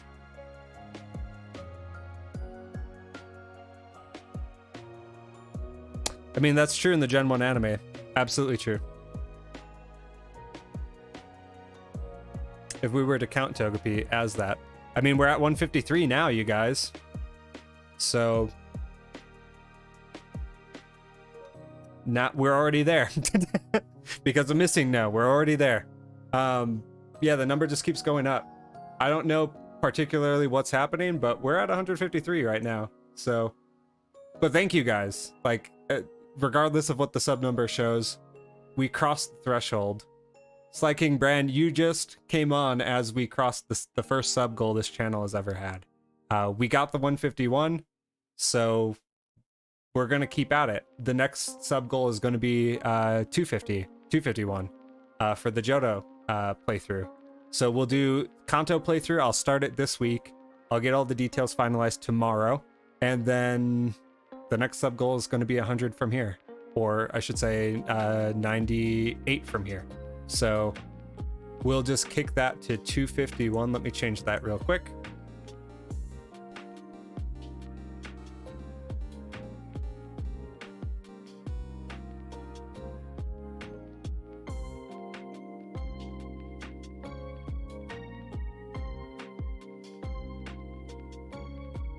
$151, congrats. Thank you guys so much.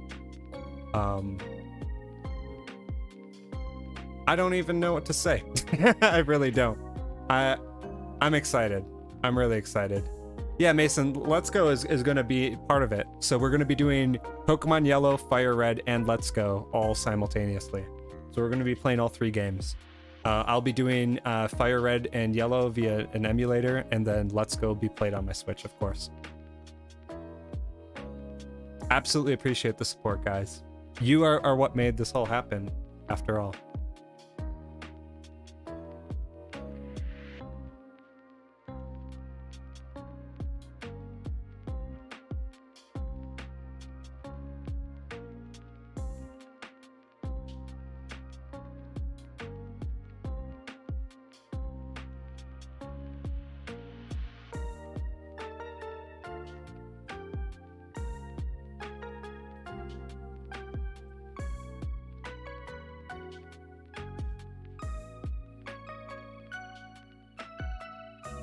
All right. So let me refresh the new sub goal. Cool, so it updated. So the new one would be kind of the same theme. We'll be doing an all Gen 2 playthrough that would include Crystal and then basically Heart Gold, Soul Silver. Though obviously the Gen 1 playthrough is going to take place first. So I'm going to be doing that. We'll kick it off Monday. Then for the PLA streams that we would normally do, we're just going to keep going through Gen 1 until we beat that. So I anticipate that would probably take just like a few weeks, or like depending on how many streams that I can get in of that. I'm doing 2 hours per stream. I think it's roughly like 18 hours. How long does it take to beat Gen 1? It's either like 18 or 20 hours, I think.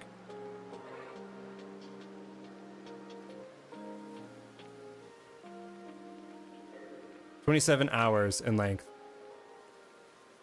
So, for Pokemon Yellow. I think the other ones were like 20. So I think I could beat that. Like, we'll still do some PLA streams. We'll sprinkle it in. We'll figure out what the schedule actually looks like. But I'm very excited to do it and kick it off. It's gonna be great. Yeah, 1 minute with glitches. I did see those glitches. I know what those glitches are. No, what I might have to do is I might have to get the Mew, though. I might have to glitch the Mew. I've never glitched the Mew before, so I think that'd be fun to do.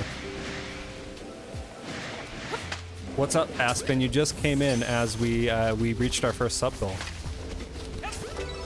Super excited. I did not think that tonight would be the night. I thought it could be, but again, like, I've been kind of like holding my breath because we've been so close. We've been so close. Like, there's been nights where we picked up 16 subs, right?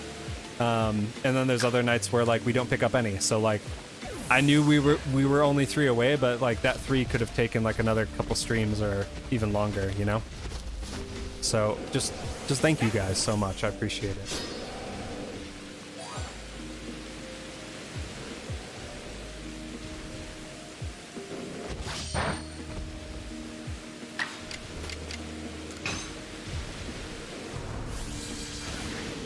I might, like, I've never done speedruns before, so I can't say that I would commit to one unless it was like a game that I was like super familiar with. And to be fair, like with Pokemon, I can't even say that about any of the titles. Like, I've played them a bunch, but like I haven't played them to the point where I would know like all the strats to speedrun them.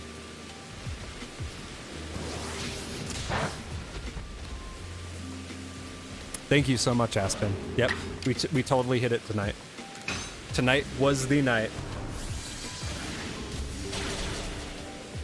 Bran, I have not gotten anything yet because we were going for Torterra, where we had tried the method out, and then immediately after doing Torterra is when we found this alpha outbreak. So we've kind of just been doing this.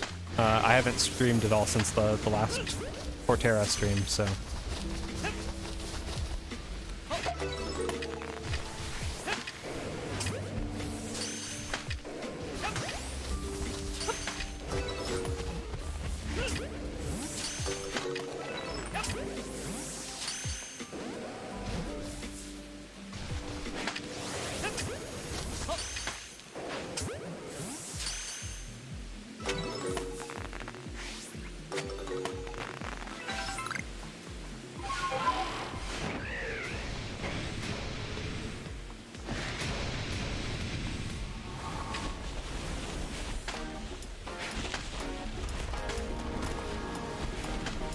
Okami would be interesting to speedrun.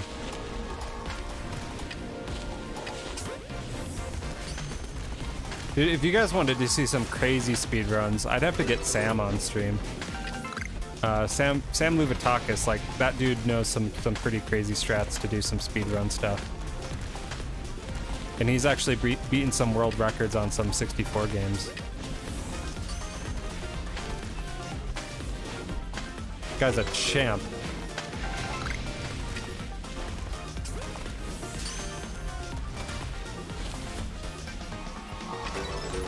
Interesting, Aspen. I just need to play an Okami, I think. Like, I need to play any of them.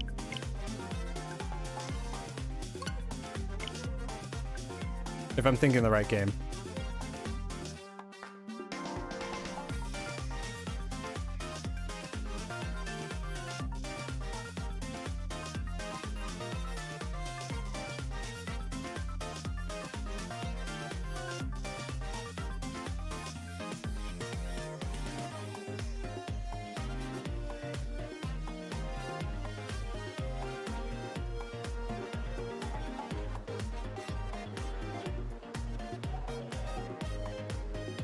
Because I have children. That is why I have parental controls on my Switch. But if you're talking about like the load thing, that's because I have a second Switch, and so it's checking to see if the game is in use on the second Switch.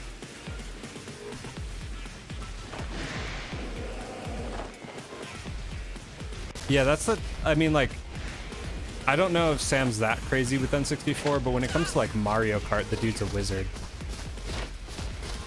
But like, yeah, it's ridiculous what people do with N64 games in terms of like strats and just craziness.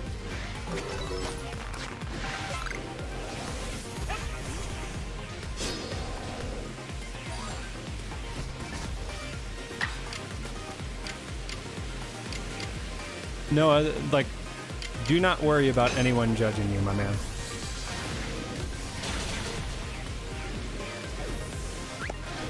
We, in the Discord, it's a supportive place, my dude.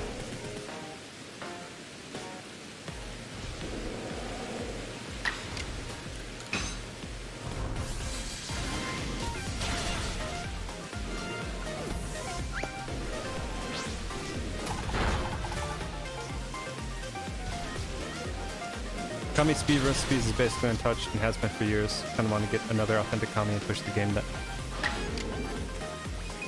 That'd be pretty cool to do, especially if you're like one of the first people doing it. I have no clue, Bran. Like, speedrunning is a mystery to me. It seems like a good deal of it is just like, I don't know, like a natural affinity for the game. But I could be completely wrong.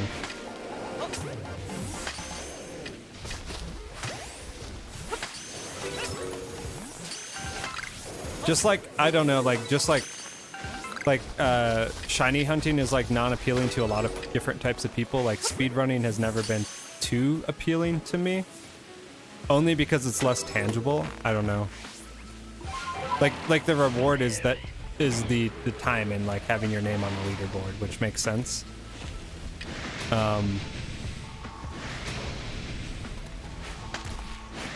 And I guess like the excitement would be kind of similar to like getting a really hard to get shiny Pokemon or something, depending on what you're speedrunning. But I've just never gone for anything like that before. I think it's interesting. Like I started watching some clips of people like speedrunning Pokemon games and such.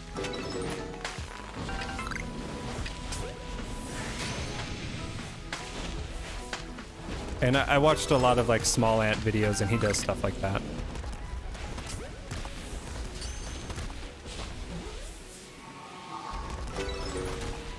Yo, Hayden, you didn't have to do that, man.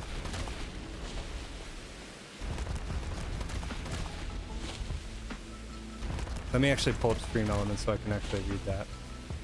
Love you so much, man. Congrats on 150 subs. Tip seems appropriate for this milestone.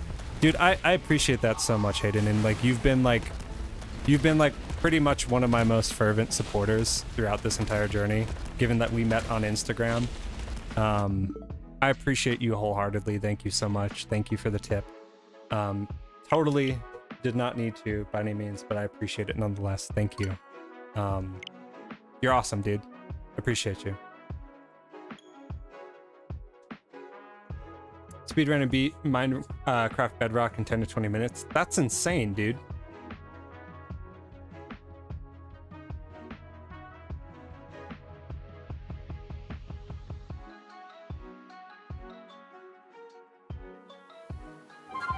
I'm assuming that's a really good time. Like, I'm aware of that type of speed run, but I'm not sure on like if that time is actually good or not.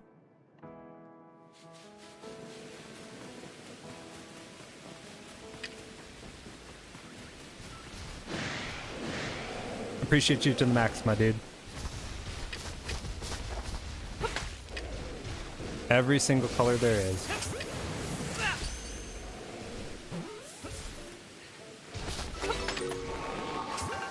You too, dude.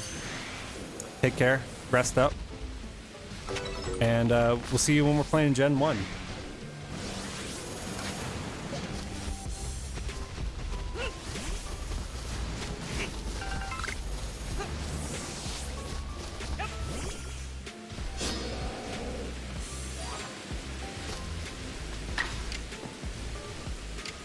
I have not heard of that. Mason, I'm assuming that's like someone stumbling into a shiny. I have never heard of that.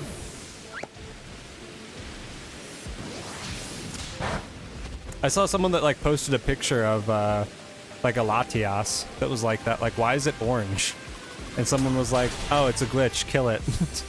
And they're like, okay, good, I did. Cryptid, all good. We got the goal. The first goal has been obtained. And we're already 61% on to the next one.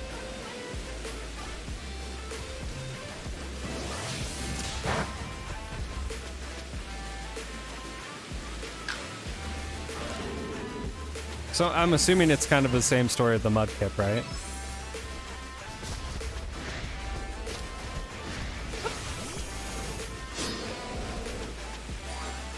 Funny stream at 420 subs. We'll do a grass monotype run at 420. Next goal is 250. We'll be doing all the Gen 2 games.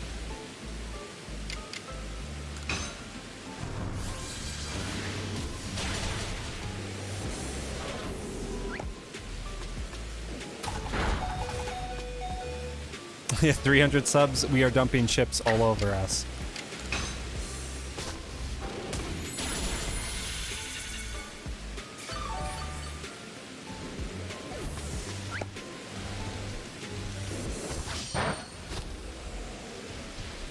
I mean, if we get that many subs, Aspen, I will buy a hot tub.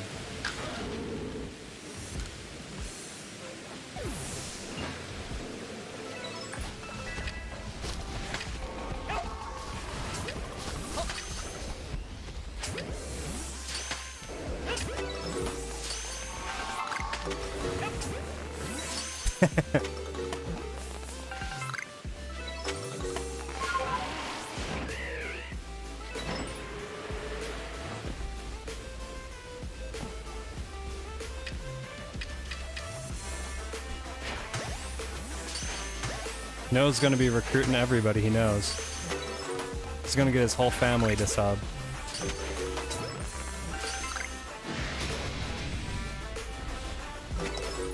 But no bots, okay? It has to be actual people you know that want to enjoy the content. No need to push subs. We'll get there eventually, like I said. Okay? Are they already all gone, or did one wander off? I think one wandered off.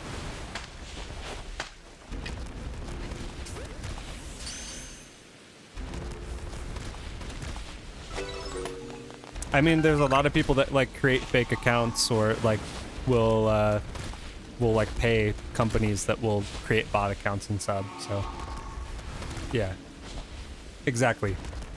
If you want to show people the channel and say, hey, this guy's really awesome and I like him and I think you'll like him too and you like Pokemon, by all means do that.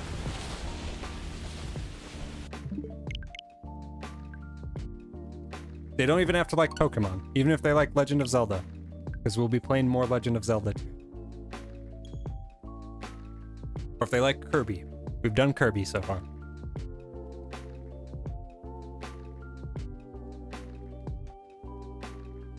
I mean, like, is it illegal for me to just stream in a hot tub? Especially, like, if I'm fully clothed? I don't think it would be.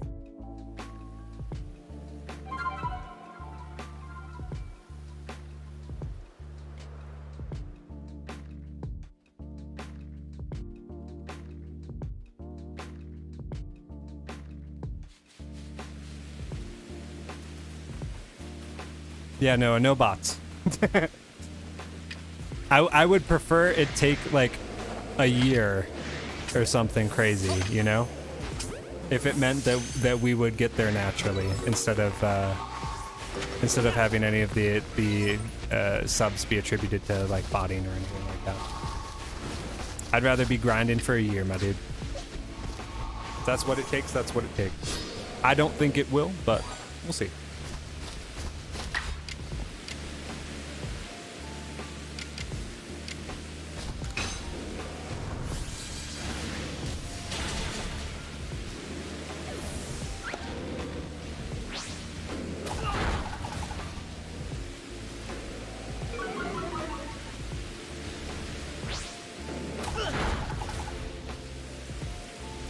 Hey, I mean, like, the number's a meme, Hayden, so I don't really have an issue with the number. If people start getting really lewd, that's a different thing. Hot tub is also fine because that doesn't imply necessarily nudity. I mean, like, there's a reason that hot tub streamers were such a large thing on Twitch, and like we're kind of skating some of their regulations. Yeah. Wonder how many bears I've caught. I mean, we're on the 41st permutation, and we've had to catch at least 1 or 2 now for like 13 plus all the 2s that we've caught. I don't know. It's a lot, man. It's gonna be a lot.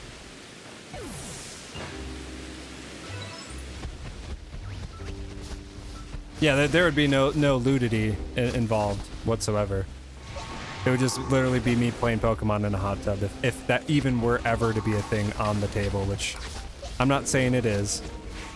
But I have a sense of humor.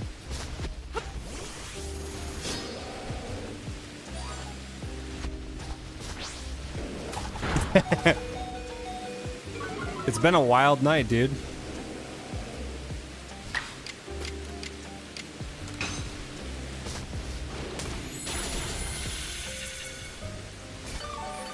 Yep, plus, like, it would be an excuse for me to get a hot tub for my wife, so... That would be more so the funny part.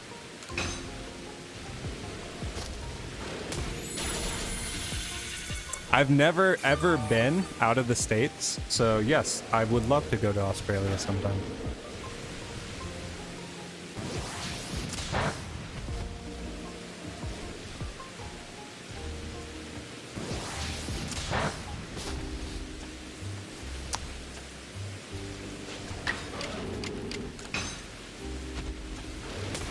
Yeah. Pixelmon might be cool. That would be something that would be pretty cool to play.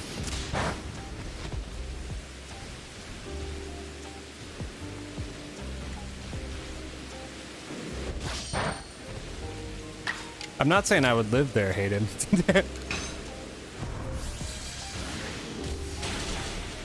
Isn't it just Minecraft Pokemon? I had friends that recommended it. I never played it though, so I don't know what it's like.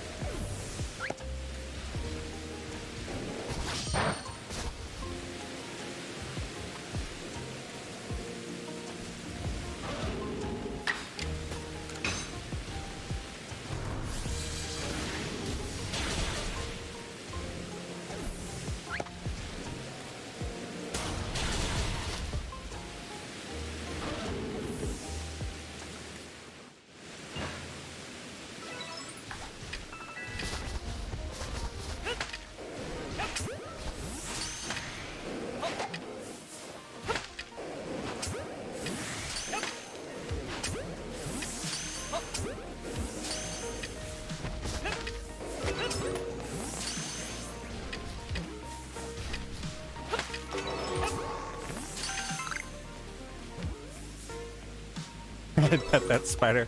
Live life to the fullest.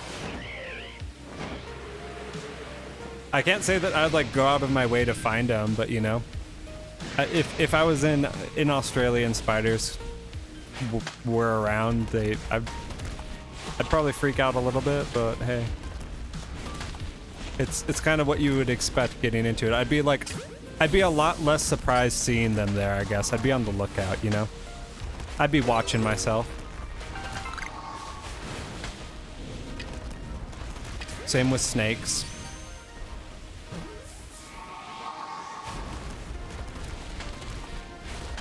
Like, I don't know what it's actually like living there. I mean, we all see the news reports that are just in like the insane stories, right? Where it just makes them seem like they're literally everywhere. But we have that in the US too. It's just like regionalized, you know? Like when I was working the sales gig that I worked, I had a lady that called me. She was buying UV lights. And I was like, oh, so are you like redecorating a room? She's like, no, we just bought a house in Arizona and it's covered with scorpions. There are scorpions all over the walls and inside the house, and they glow in the UV light. So we need them in our living room to make sure that we see them like ASAP. And I'm like, oh.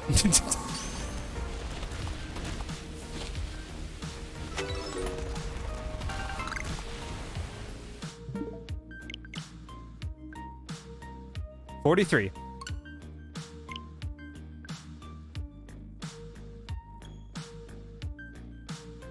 $1,000 in Pogo? I think I'm at like 800. And I've transferred a bunch too. I need to transfer more, like my storage. I'm not gonna have any room for community day, so I'm either gonna have to buy storage or I'm just gonna have to transfer a bunch. A cruise ship with go-karts on the deck? How does that work? They would have to have like some super tall railings, wouldn't they?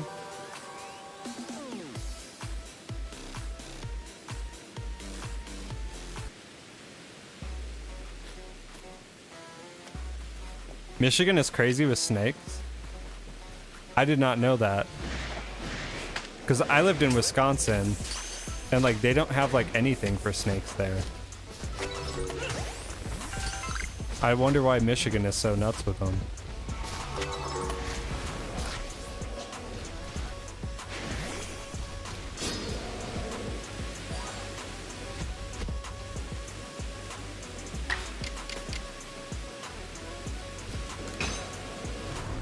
Really awful misunderstanding about bugs and how they behave. They won't harm you, just don't touch them or freak out, and they'll literally leave. Yeah.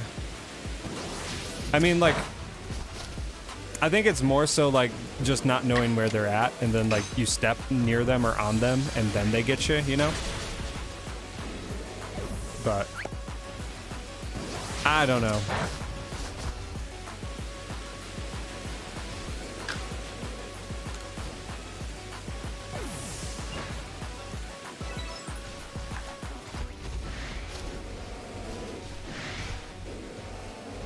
Where's the other one? Is he down here? Yeah, he's down here. We gotta get all 4.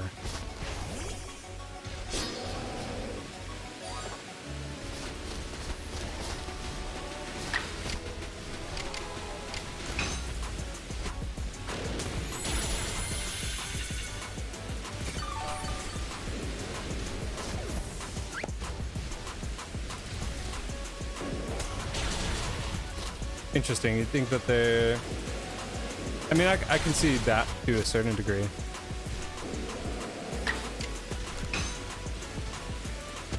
Yeah, like, that's an exaggeration, but I would say probably a good deal of them could be caused from that. And that 0.1% are wasps. Wouldn't that be the truth? And now killer hornets, right?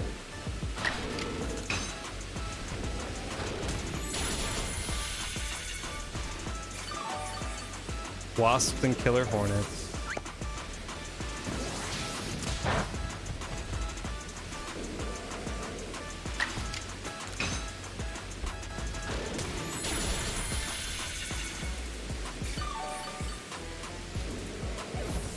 I never had like anything even like remotely venomous as a pet. Like I never had like well, I guess we had one tarantula, but I wouldn't really consider that like. That's like the only bug that we really had. And it didn't even do anything. Like it just kind of just stayed in its little hutch, and you'd feed it crickets occasionally.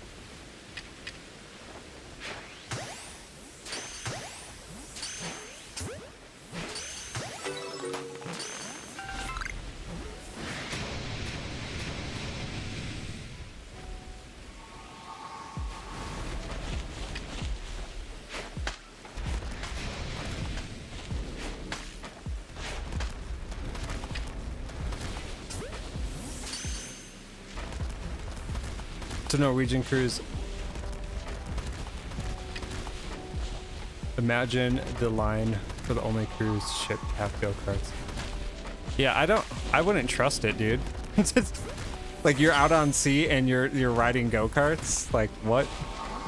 I mean, they'd probably have like safety regulations like, oh, we can only do it if we're like at like in like calm waters or whatever. But like that's bizarre. I've never heard of that.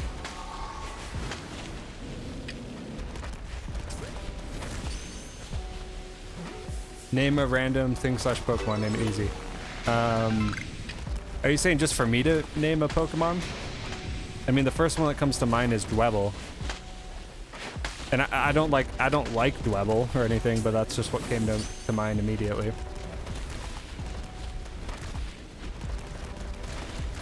Bugs are usually not ruthless killers. People think they are, just like any animal. They feel threatened, they'll lunge. Yeah. I mean, like, you look at things as they're intended, as to their intended purpose is what they're supposed to do, you know? And, you know, they do those things. And you can't fault them for doing those things if they do them, you know? Simple stuff.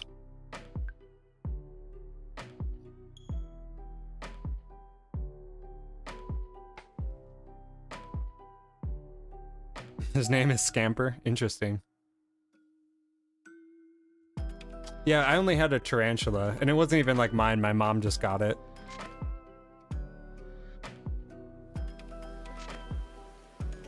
But we had like regular snakes and stuff, but nothing like crazy. We had like water snakes.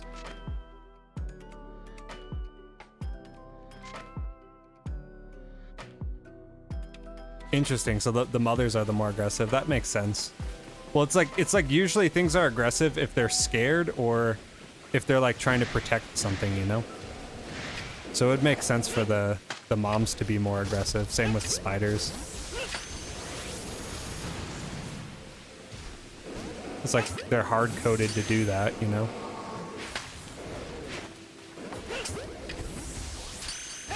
I remember getting bit by a wood spider that had like an egg sac with it in my sandbox when I was little. I like just didn't know what it was, and I was like poking it and messing with it, and it totally got me.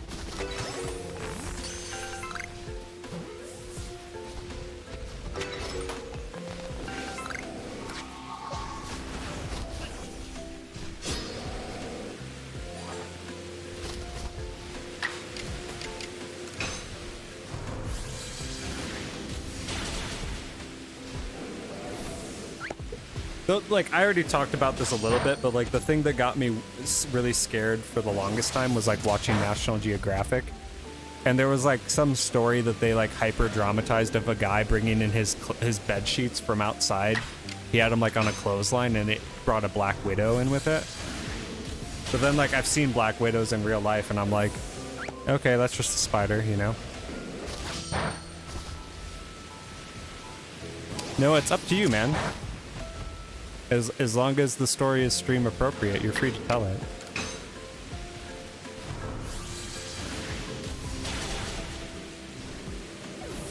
Yeah, I mean like walking into like what we have out here, we have like cougars and bears and stuff in the mountains.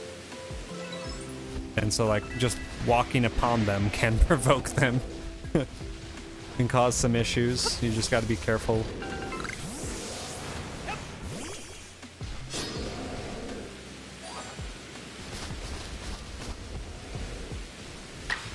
But I don't know, like, in the grand scheme of things, I'd be less, like, upset about, like, an animal, like, just doing what nature intends, you know? If that were to be the way that I end.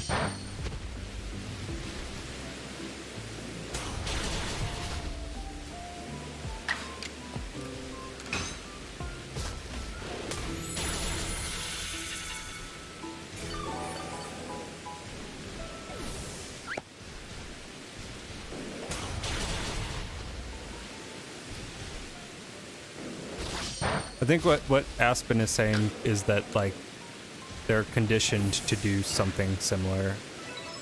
But there's something that caused it. Like, no dog, like, just naturally does that, you know? Like, is just like a puppy and then all of a sudden starts mauling people.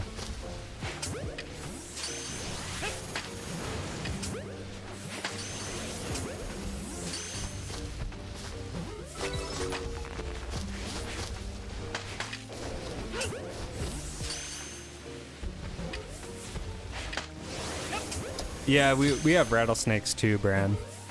I've never seen one, but like my boss prior, she lived up in the hillsides, and she would have them in her front yard all the time. And not just like one either, she'd have like a couple of them.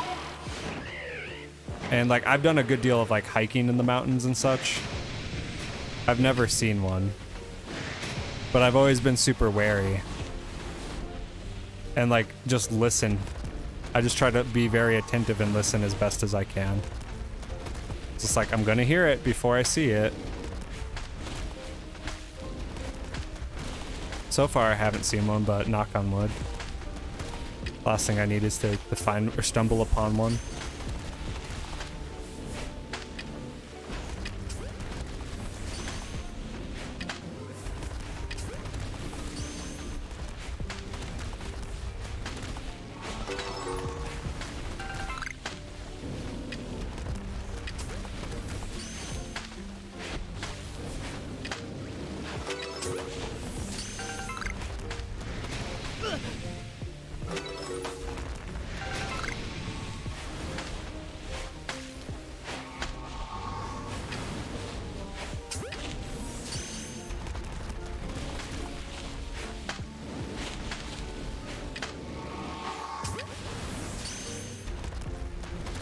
I don't know.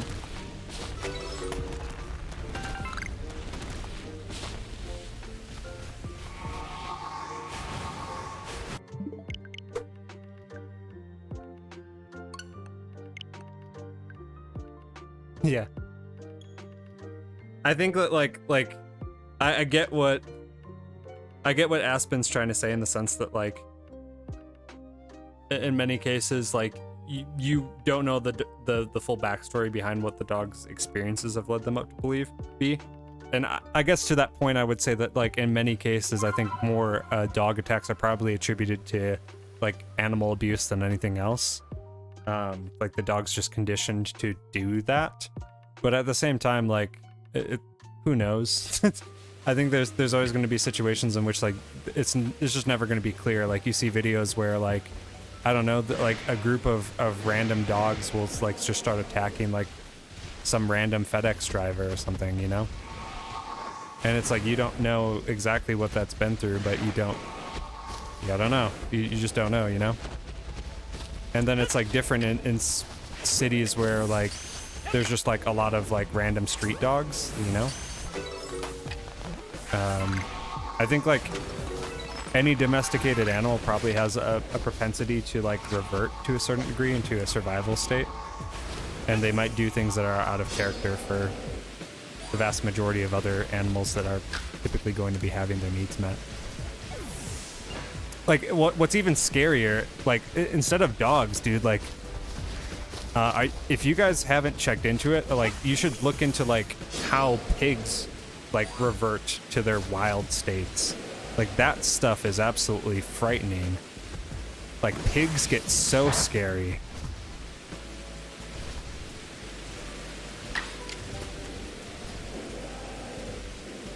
I think that like when it comes down to it, there's just going to be like situations that like we won't know, and like I mean unless you're the unless you have an ability to speak with animals, you won't know like what their real motives are, like what led them to that decision, whether it be instinct or fear or whatever, you know?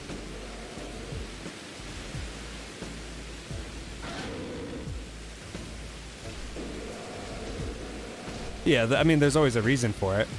But I guess what appears as random to us, it could be like just instinctual, or it could be behavior based. I don't know. I think that there's just nuance to it that, like, to a certain degree probably isn't worth arguing over. Because at that point it kind of turns into more of like a discussion of like semantics of like, well, what is random and what's not.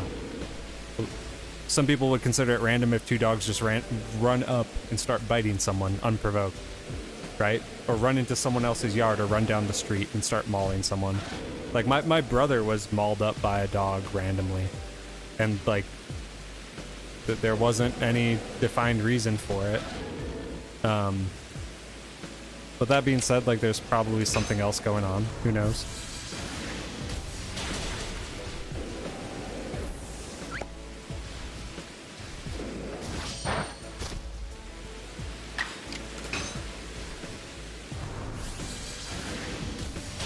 I appreciate that, Aspen. I don't think it really was so much an argument either. I think like you guys were both kind of in a certain sense arguing for the same thing.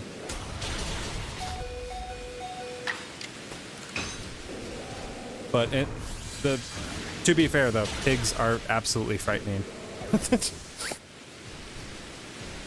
Like there was like, I can't remember if it was a documentary or if it was a TV series that I watched, but it was like two pigs that had repeatedly escaped from the same farm, and like they reverted into their like pigs that are just like left into the wild basically just turn into boars like very quickly. And so like there's a limited window in which you can actually re-catch them, and like they'll still be domesticated, but once they revert into their wild state they can't be like re-domesticated, like they'll still be wild. And there's like a short window or something that like any domesticated pig can just turn into a boar. And it's really strange, like, again, I could be completely misremembering, but like they grew really quick. Like they were just little teeny domesticated pigs and they turned into like giant boars and were like terrorizing a city.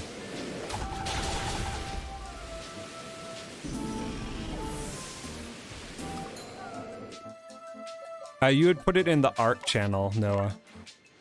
It's in the non-Pokemon specific one, but it can be Pokemon related art.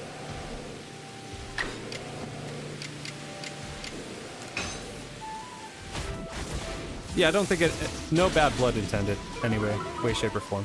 I think it's completely okay for people in chat to have like a debate about things and advocate for, you know, advocate for themselves and different things that they believe in, or their experiences or whatever else. No way to discourage that. It's all about doing it in a constructive and friendly manner. But yeah, Cryptid and I are on the same page.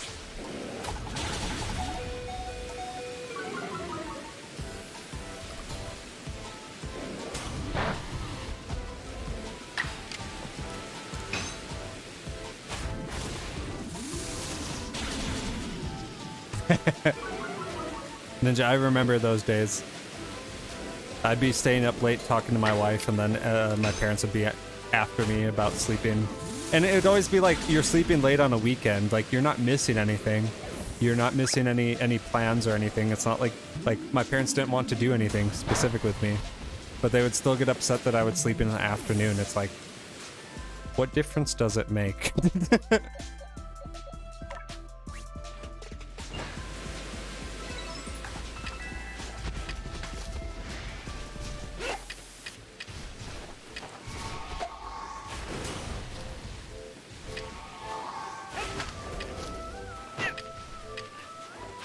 Mason, feel free to post like a music if you've got music recommendations. There's a Discord for it. You can feel free to post like a music video or a YouTube link, and I'll check it out.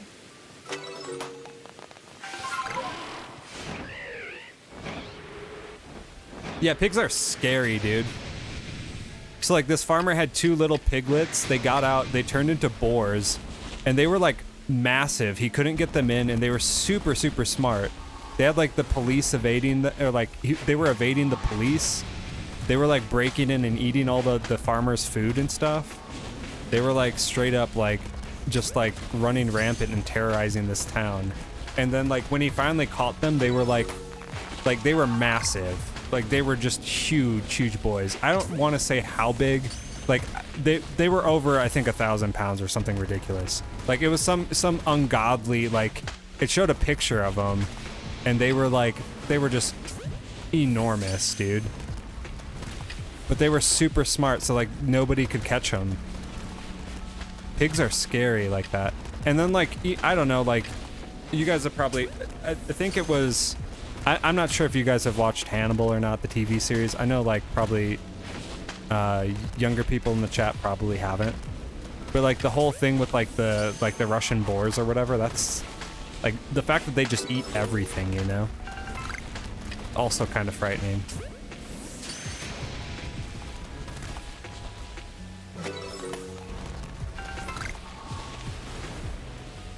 They can definitely do that, especially if they don't have other reliable food sources.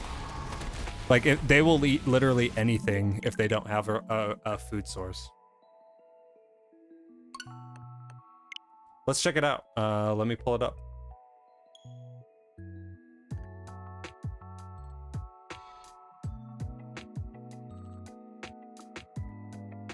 This is courtesy of Noah. Dude, I love this Bulbasaur, man. It's super cute. I think you got the eyes, like the little gleam in the eyes. The colors look great. And he's got Dwebble with him. Awesome, dude.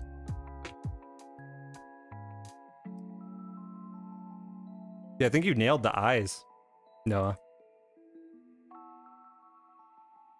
Cool, I'll check this out too, off stream, Mason. Appreciate it. If you guys also have any type of music or media recommendations, movie recommendations, TV shows that you want me to watch, this is the place to do it. And this gives me kind of a running list to work off of.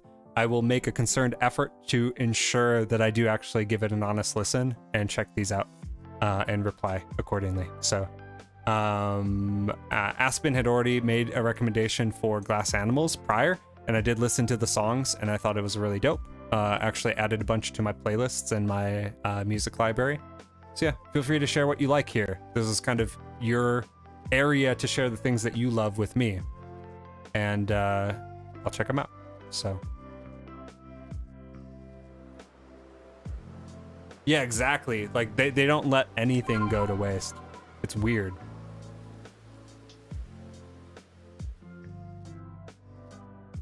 It is enjoyable, exactly. Tico uses a voice changer. Interesting. I'm not sure what to expect, but I think that that's better.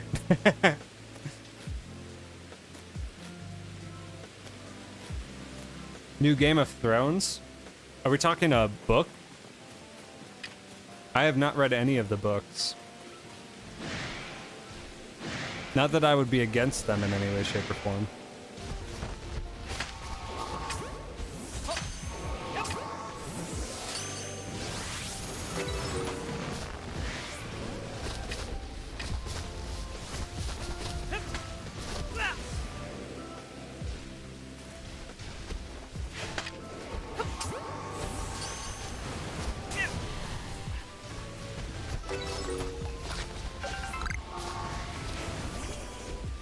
We are on 45, so we are over halfway. Kimbo, welcome to the stream. I hadn't seen you until that comment, so if you were here earlier, welcome, welcome.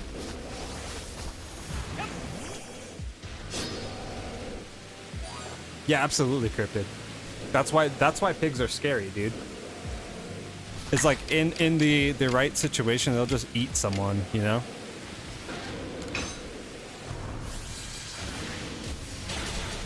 Yeah, exactly. Don't mess with the pig farmers. Okay, got it. So so are we talking that it's a TV series that's a prequel? Or it's a book series that's supposed to be a prequel? I'm assuming that you mean it's a TV series that's a prequel to the prior TV series. I'm like kind of like excited for the Amazon Lord of the Rings movie. I know people have been giving it a lot of crap, but like just the fact that they're making more Lord of the Rings stuff, I'm pretty happy with. People like didn't like the Hobbit movies, and I actually really enjoyed them. So both technically got it.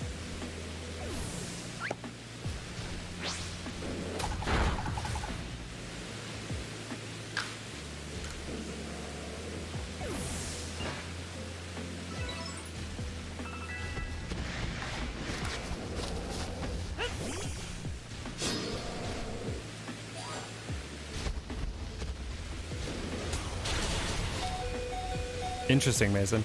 I always felt like they could go with a more, and like the one artist of Pokemon as well feels this way. The dude who made Shadow Lugia, he also made a few other Pokemon, and he's been saying that he feels like Pokemon could go with a more darker and mature route, and he's been trying to push for that, but he's been like getting all sorts of pushback. But he's supposed to be one of like he was the main art director for Sword and Shield. And I'm assuming he's the main art director for Scarlet and Violet. But I would love to see that happen.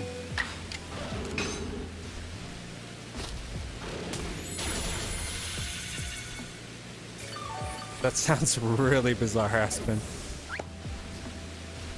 It's like one of those VHS tape things where you're like, I don't even know if this is real. I mean, we had our fair share of those growing up in my house too. I feel like I've already done this permutation, but I didn't check it off, so I might have just duplicated this one. But we'll see.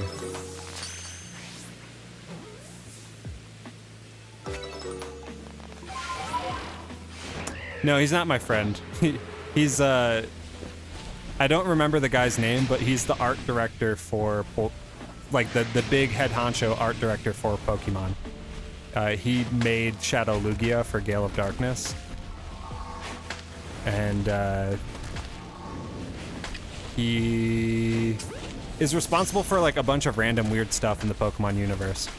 Like he's made certain Pokemon, but he's kind of like the guy that signs off on all the art and artistic choices. He's the director. I don't know the dude personally. I've just like read quotes from him pertaining to things that he's wanted to do. He used to leak a bunch of stuff online too, or like give like backstage glimpses into decisions that the art teams made or like the making of games until apparently the Pokemon company got mad at him and told him to stop posting things on Twitter. His name's like Joe something, I don't know.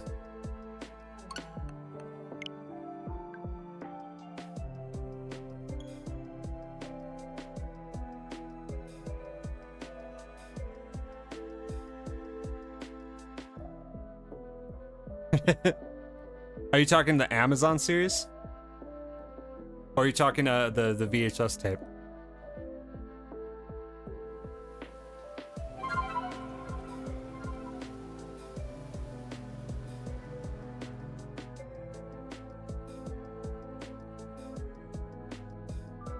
There's a musical thing with bagpipes and dancing. I don't know, would that be Lord of the Dance or something? Sounds like some weird like Scottish type Celtic something. Some type of weird movie like that. I need to actually mark this off because if I don't I'm gonna go absolutely insane. I almost just did that same permutation again.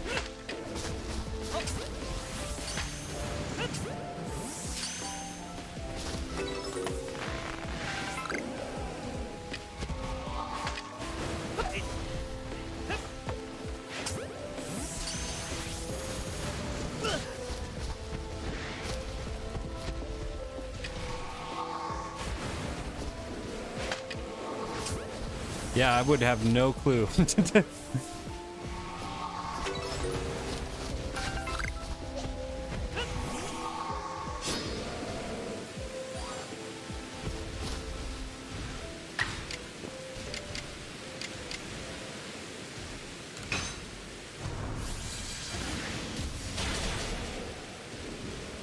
Case of lost media, or like I don't know, like some lost footage type stuff.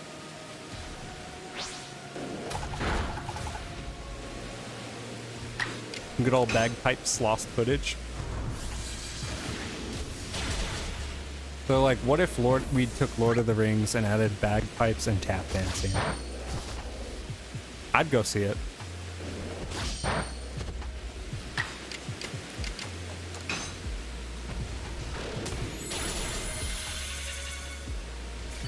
I watched a movie recently on Amazon Prime that was called Butterfly Kisses, that was like a lost found footage type movie. And it was okay. It was about as good as one of those types of movies could be.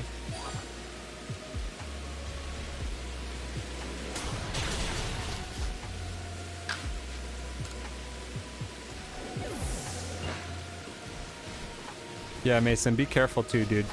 Provided it is age appropriate, that's completely fine.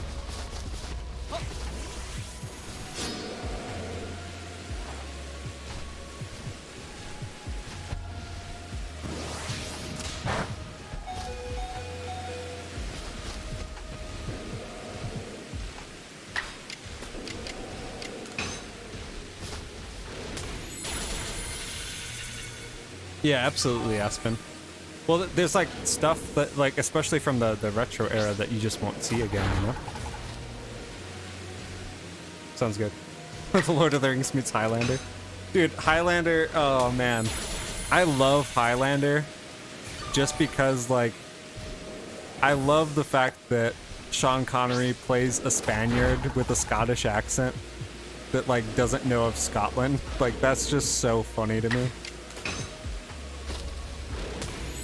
Like, it brings me endless joy to hear him say in the thickest Scottish accent, "Tell me of this Scotland. I've never heard of it." And he's like supposed to be a Spaniard, like just so good.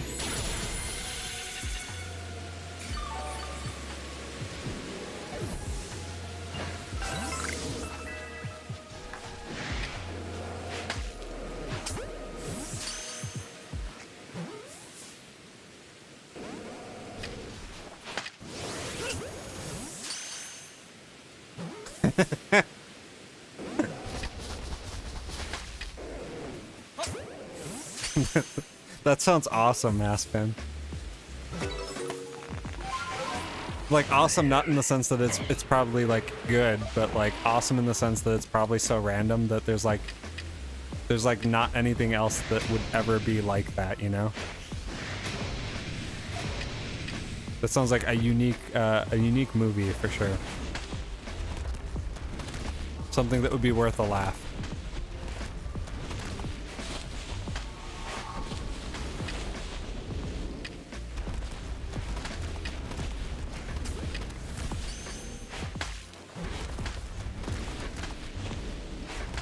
You are back. We are about halfway through it, wannabe. And no shiny yet, but hey. That means that we're halfway closer to the shiny than we were before, right? Potentially. If we don't get it out of 93 total permutations, that would be like a personal first. It's definitely possible. But I don't think I've ever had a 10 spawner that I did not get it.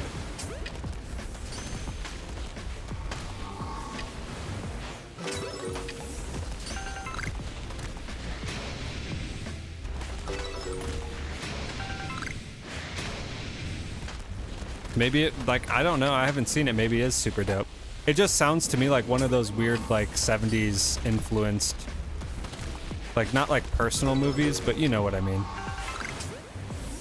Media was different back then.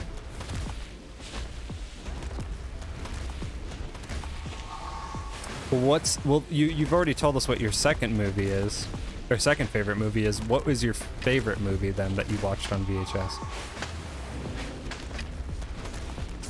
Chevy said it best multiple times in the stream. You just got to keep trying.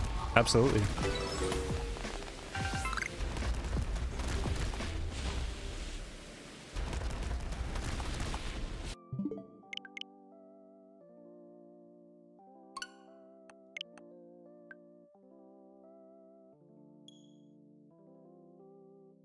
Yeah, it sounds like some of the stuff that my parents had too. It was a different era of media for sure.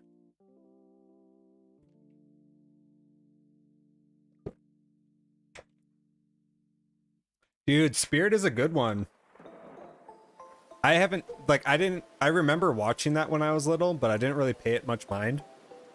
But my wife had it, and so my daughter ended up watching it a lot, but that's a really good movie. Super underrated, too.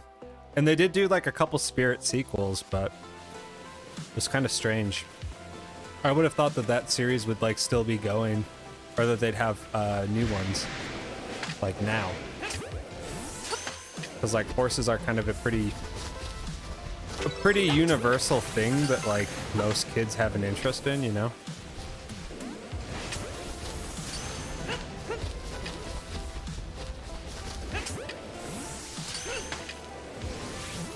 Wasn't there like a TV show that was going relatively recently about Spirit? Where it was like it was centered around like the girls on the ranch or something, and like then they brought Spirit in, or were like trying to tame him or something. I could have sworn that that was a thing. Just got a shiny Alpha Skuntank. I think so, man. I'm not sweating it. I think we'll get it soon.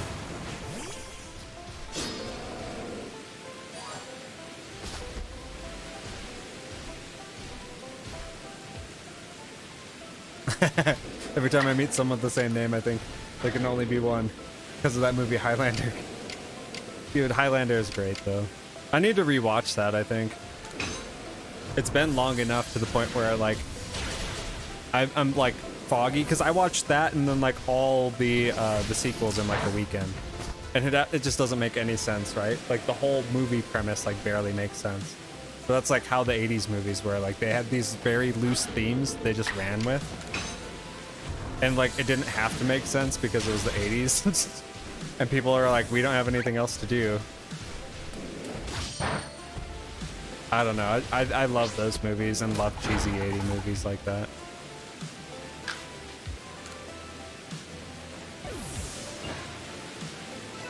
Yeah. There's just a difference with VHS movies. And I think it's partially like how movies were filmed back then. But you can just like, you can just tell when something's like was made from that era for sure.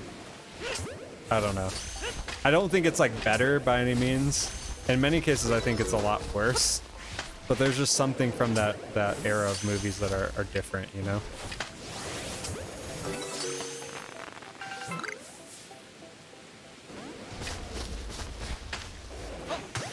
And like the effects were always gnarled up. I mean, like you think back to like the classics, like when I think like VHS movies, I think like the original Ghostbusters movies and like The Mask with Jim Carrey and stuff like that. And obviously like the Disney stuff too.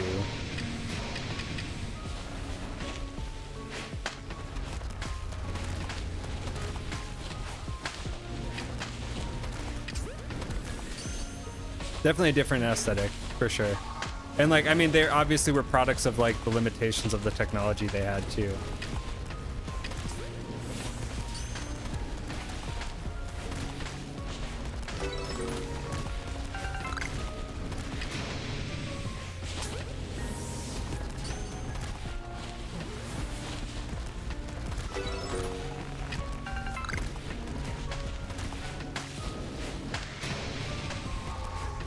I like the spirit movies because they were taken from the perspective of the animals.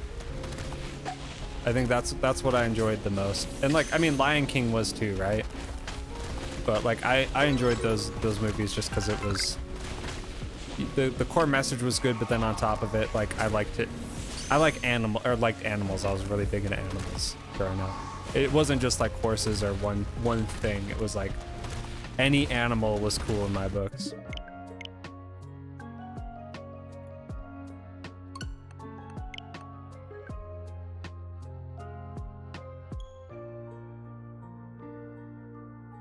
That's what I'm saying, 80s movies on VHS, man. They just hit different. Overly emotional 80s males actors with their big hair. Yeah, and like the classic like 80s antagonist, man. Like you can't write characters like it's basically the same as like Gary. Like smell you later. You know, like that stuff persisted definitely into the 90s. But like you don't really get the same sense of just like the despicable cool kid as you consistently got in like the 80s and the 90s stuff. I don't know. I think it's just hilarious.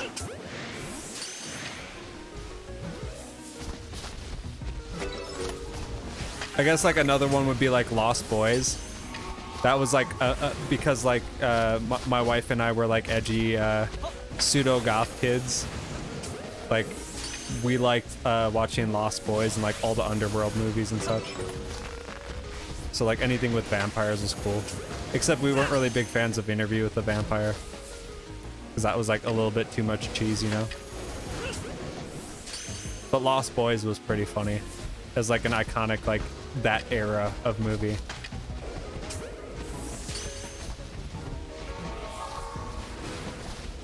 Yeah, Repo.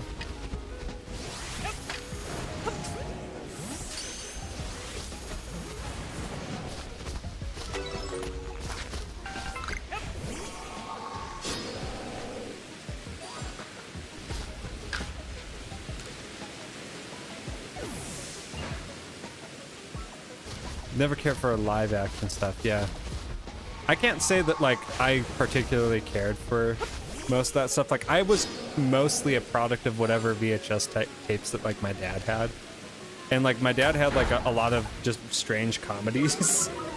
And so it was that, and like obviously whatever we'd pick up at Blockbuster, right? And so like I remember watching mostly Disney stuff as a kid. And then like randomly stepping into like Liar Liar and Jim Carrey stuff, which was funny because like my dad let us watch Jim Carrey movies, but he wouldn't let us watch Futurama, which like he thought Futurama was too crass because of like a few jokes that he overheard, like Bender or someone make. And so he's like, you can't watch Futurama, but you can watch The Simpsons. But then he would let me watch Jim Carrey movies. It was kind of a contradiction.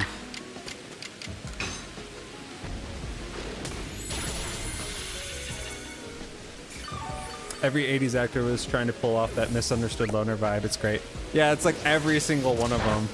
was trying to be the outcast because that's what was cool at the time. Lost Boys. Yeah, no, I saw a meme my sister shared recently that was like, it's going to be hot this week, or it's like meteorologist says dress for mid-80s. And it shows a picture, it's like me and the boys, and it's literally a picture from Lost Boys. And that made me laugh pretty hard, but also want to watch the movie again. Ace Ventura, yeah.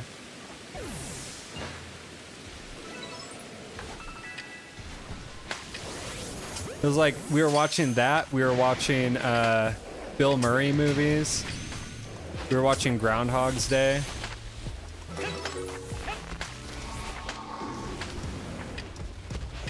It's like, that was all fine, but Futurama was where the line was drawn. Oh, and he hated South Park too. He really hated South Park. Which, it was like, that one I could kind of understand, but for no reason I never got to watch Avatar. Yeah, that's the weird thing. So like, my parents put limits on specific movies and such. And obviously Futurama, you heard about South Park. And like that, outside of Futurama, that's stuff that I could kind of like generally, for the most part, understand, right? But like, my wife wasn't able to watch Jurassic Park. And it's always interesting to hear from people like what movies their parents didn't let them watch. But like anything, my wife, when it came to movies, like she was way more sheltered in that sense than I was. And so it's been kind of interesting to be able to like be like, okay, so like, did you watch this? And she's like, no. I'm like, did you watch this? She's like, no. But then like, as a result, we get to watch those movies together now. And she became absolutely obsessed with Jurassic Park. Like, she ended up watching Jurassic Park 1 and 3 for like an entire summer, and then even longer after that. And then they took them off Netflix, so I bought her the DVDs. And I would come home literally for months after work, and Jurassic 1 or 3 would be playing on TV. Caddyshack, yeah. Basically, yeah, all that stuff, dude. All that stuff. Feel that my mom wouldn't let us watch SpongeBob because there wasn't much else off limits. Yeah, SpongeBob's a weird one. But it feels like some of those I've heard have definitely been like the parent just being like, well, we have to make sure they can't watch something.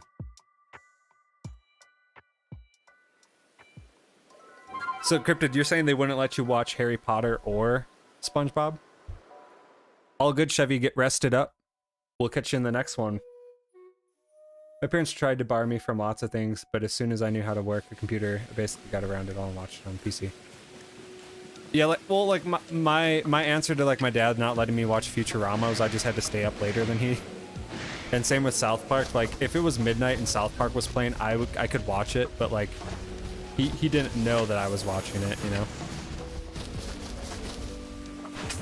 And then like when the internet hit, I was a teenager, like it didn't matter. I was definitely watching stuff that he wouldn't approve of. But it was kind of just understood, like, I'm a teenager, you're not gonna... Like, I have a computer in my room. What are you going to do?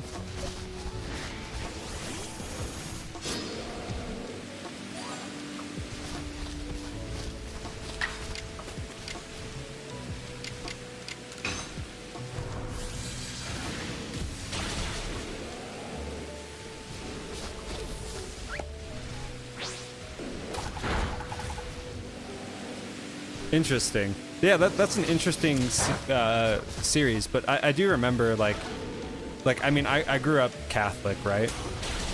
And there was like a period of time where the Catholic Church got like really weird about Harry Potter because it talked about witchcraft. And so like they had like letters being sent out because I went to a private school.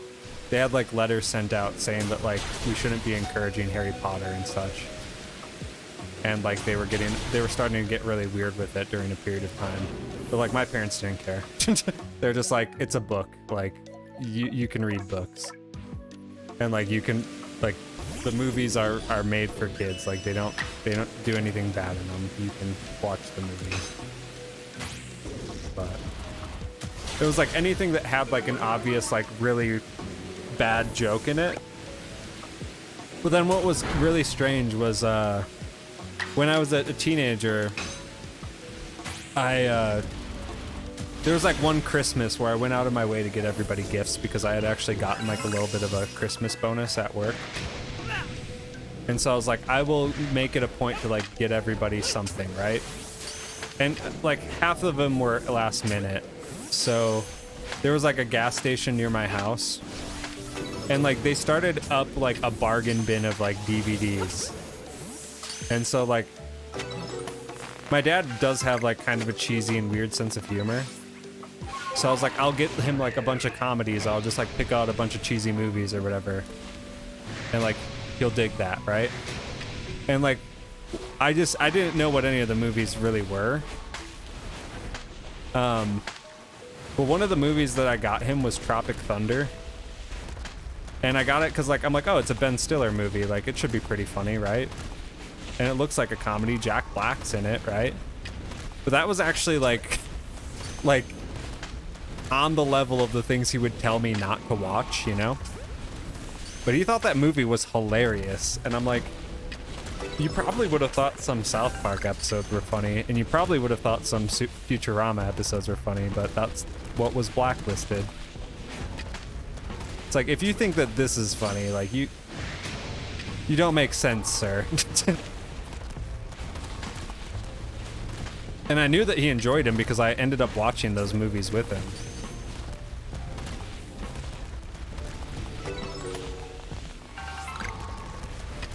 Yeah, I don't think South Park is a good influence by any means for young people. So like I generally would have agreed with that if I was like, I don't know, if I was like not a teenager, you know?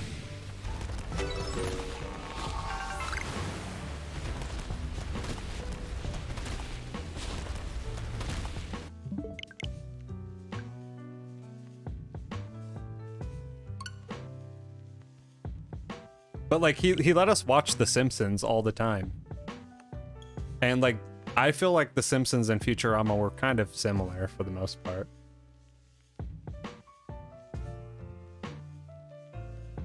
Yeah, that makes sense, Cryptid.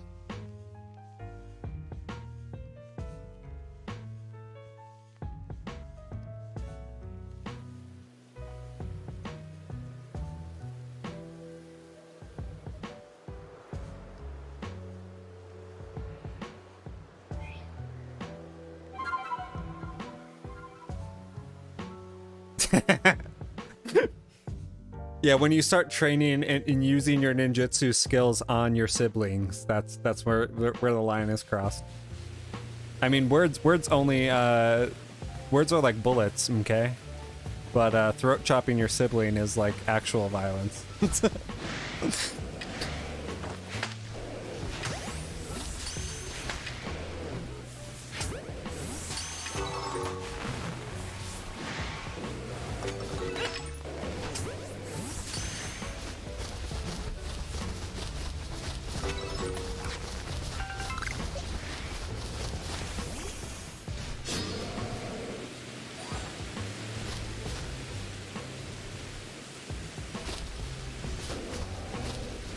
Yeah, I mean, Mason, like, I grew up with a lot of the same stuff, like, near me.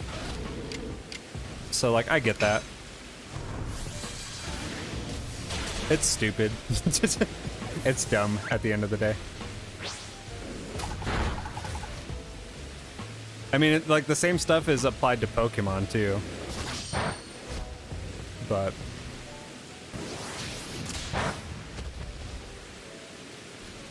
I'm just, like, thankful that my parents were a little bit more commonsensical. Like, there were some people in the community that definitely were not. And were very bad off. And I'm just like, I'm glad you're not my mom and dad. Because I thought I had a rough time, but that would have been way rougher, you know?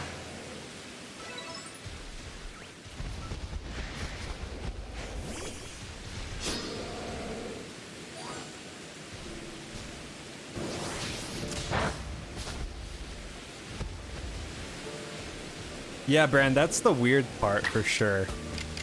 Like, the oddest part of me being a parent is like simultaneously saying the exact same thing my parents told me and having a flashback to hearing the same words that are coming out of my mouth,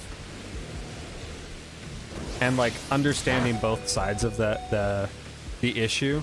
And it's not like anything specific or anything like, I don't know, anything bad, but it's just weird to have that moment of clarity where you are literally experiencing the same conversation from multiple perspectives or sides, and then you're just like, oh man. I now understand that one part of my childhood that never made sense. Like, I get it now.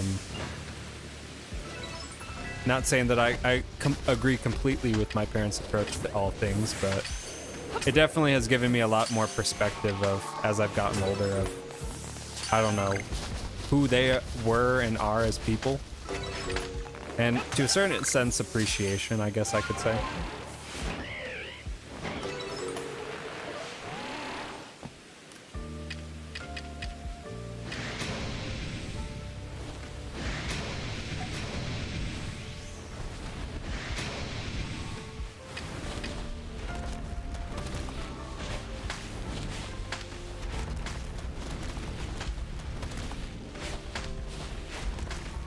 Yeah, I felt that way a good few times scripted. It's weird.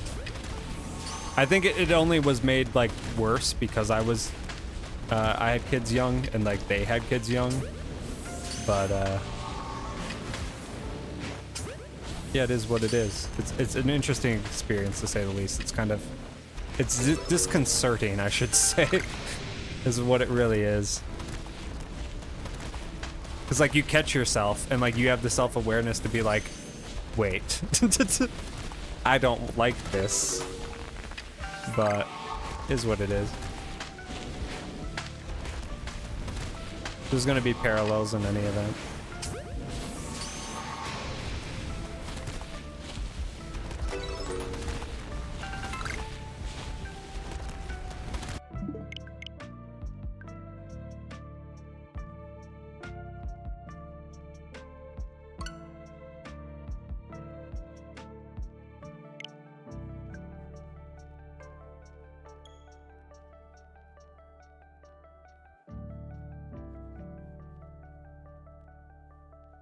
Yeah. Yeah, Aspen, like, I've had my own experiences. For sure. I'm sorry you had to grow up with that, but I hope it's led to, I don't know, finding a broader sense of community outside of all of those, the weirdness. Like, I know that I definitely have kind of developed my own adult life around being more of an independent thinker as a result of experiencing the weirdness that came from being raised in a very religious and like oppressive religious I don't know, I'd say society, but that just feels weird. I think like my wife and I can empathize as a result of that, and bonded as a result of that, because like her family was the same, just in a different religion out here. But it still sucks. It's just like, it doesn't make sense, you know? Because it's like, why can't people just be chill? And now like my kids are kind of experiencing the same thing through people that other children that they go to school with and such. And it's just like the same thing in my mind constantly, is like, why can't people and their kids just be chill, you know?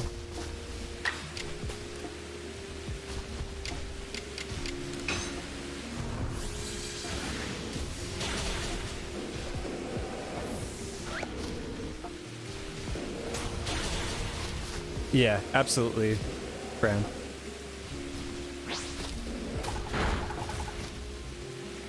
Like that's where like when it comes to like raising our kids at all, same thing when it comes, like we talked a little bit about like interests, right? Like same thing goes for like religion. Like we aren't going to discourage anything, but it's like they will find their own way to whatever they want to believe in when the time is right for it, you know?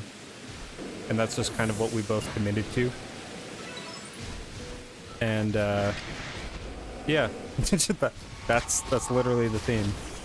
It's just like, if my daughter decides that she wants to do something with a religion, she'll be able to make her own choice, which is more than I got coming into things.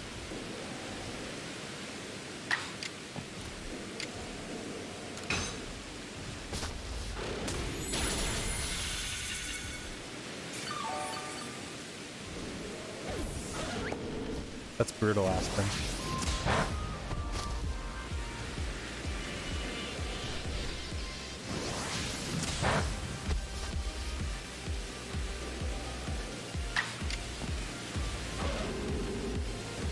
Yeah, like, it all comes down to, like, not infringing or doing harm upon other people, and, like, allowing people to live their life the way they want to. I get where you're coming from, though, Aspen, because, like, I came from Wisconsin, which is, like, in a certain sense, like, I mean, it's a very polarizing place in the sense that it's super rural, but it's also, like, got some, like, heavy development in it. I would say it's probably not much better demographically than other places that are very rural as well. Did I just mess that up? I think I messed that up. Yeah, I think I was supposed to knock out one more. But then moving to Utah, it's kind of like more of the same in a certain sense, because you have like the Salt Lake City is very like modern, but then at the same point, like, you get like 15 minutes away from that and it's not, you know? So it's kind of a mixed bag for both cases, and that's the only places that I've lived. So yeah, there's still a lot of that going on out where I'm at too. But I think that on the plus side, there are still like, since there is a little bit of a bigger city, things are still a little bit more developed, and there's still good communities of people too. It's just weird. I don't know what to say about it.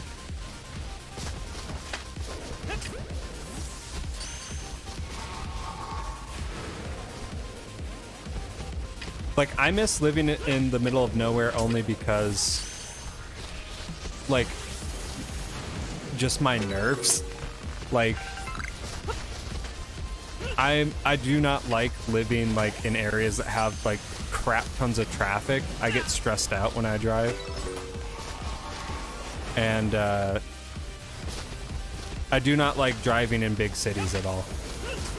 I get really stressed out driving, like, in any big city or downtown anywhere.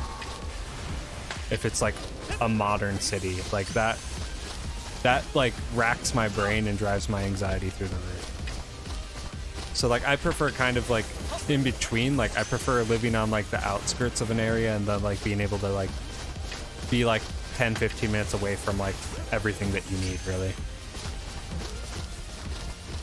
Even if it's, like, slightly longer, that would be fine for me, too. But we actually want to move somewhere, like, slightly more remote than we are right now, because everything near us is, like, really getting busy. And, like, rightly so. Like, I mean, like, the whole valley in Utah is getting, like, really, really, really developed, because we have a lot of people that have moved in from California and the like, and there's, like, a lot of businesses that have come to Utah.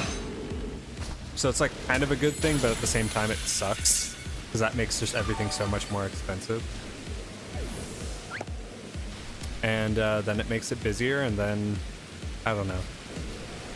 I'm not used to big city life. That's stuff that, like, my sister's been into, and, like, I cannot do. She's lived in, like, Chicago, she's lived out in, she lived in Japan, she's lived, like, everywhere. And, like, anywhere there's a big city, she's completely comfortable, and, like, that's her natural biome. And, like, I've gone to Chicago to visit, and I've just hated, I hated being there. Not anything against Chi-Town people, or, like, if anyone from Chicago is ever watching the stream, I don't hate your city. It's that much noise at once just stresses me out really bad. I just can't contend with it. My brain can't comprehend it, is what I'm saying. A few times I've been out to the East Coast, like I've like been like, I'm glad I'm just visiting. Big city life is just not for me. So what we ideally like would like to do is like get a couple tiny homes and a couple plots of land somewhere, or just have the ability to move around with them. It'd be really tight if we were able to get one in Europe or somewhere, or build one out in Europe. But time shall tell. I just want like a place that's big enough for like my wife, a couple dogs, and like a guest or two if like we were to have our kids want to visit or something like that.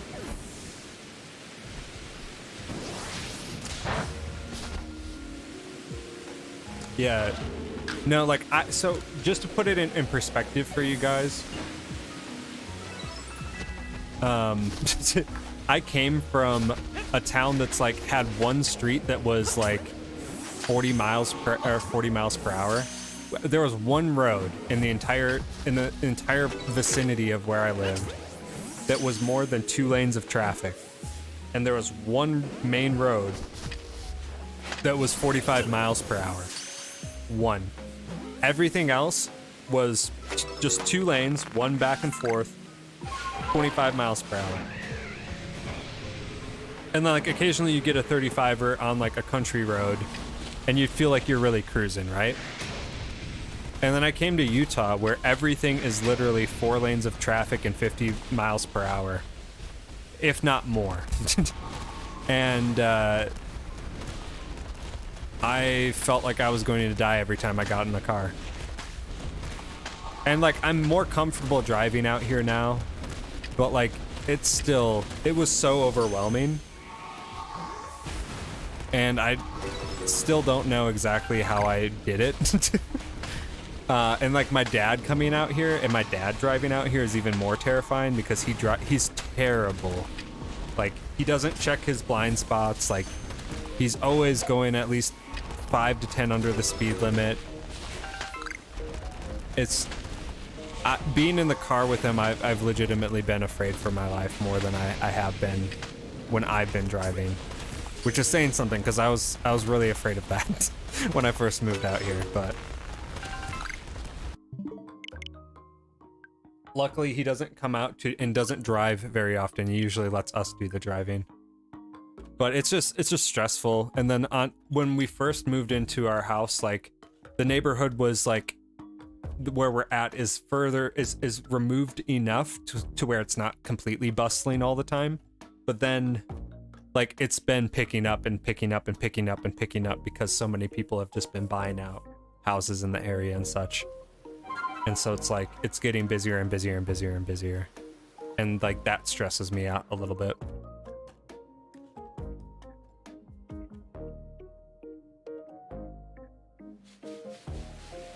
Yes, Bran, I live in Utah. Salt Lake City.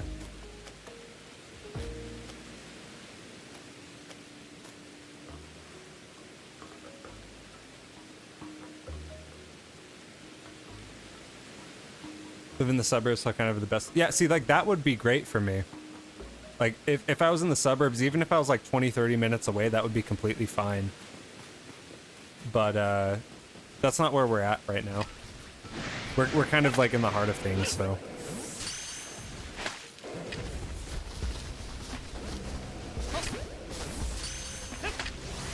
But it's like home prices are just insane, so it's like it doesn't make sense to really do anything like buy for us to sell or for us to like look at another place. It's insanely competitive. But say, you know, kids, and especially because like we still have kids that are really young, so like my goal is to like get enough equity to be able to like put money down or build a tiny home and like trade up or pay off the house or something and take out a small loan on it and then have that just in the backyard and be mobile, because we have enough room for that. And then from there we'd be traveling. We'd be seeing sights and doing things that we've wanted to do for a bit.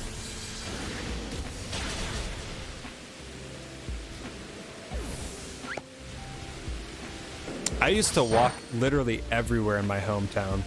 And it was like, it didn't matter how far away anything was because like there was literally nothing else to do. So if it was like a 10-mile walk or whatever, we would do it. I'd just be like, well, I'm just gonna be sitting here at home, so I might as well walk across town and get what I want. But it was different times back then. And I kind of did the same thing when I first moved out to Utah as well. My wife and I were just walking a lot because we didn't have a car. But welcome back, Noah.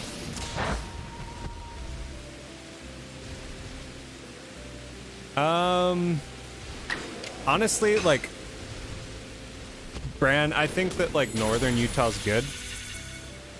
Northern Utah is honestly more about like what we would want to deal with, provided that you're not like way too far to be able to get into the valley or the city. Like Logan, Bountiful, like those are pretty decent areas as a whole.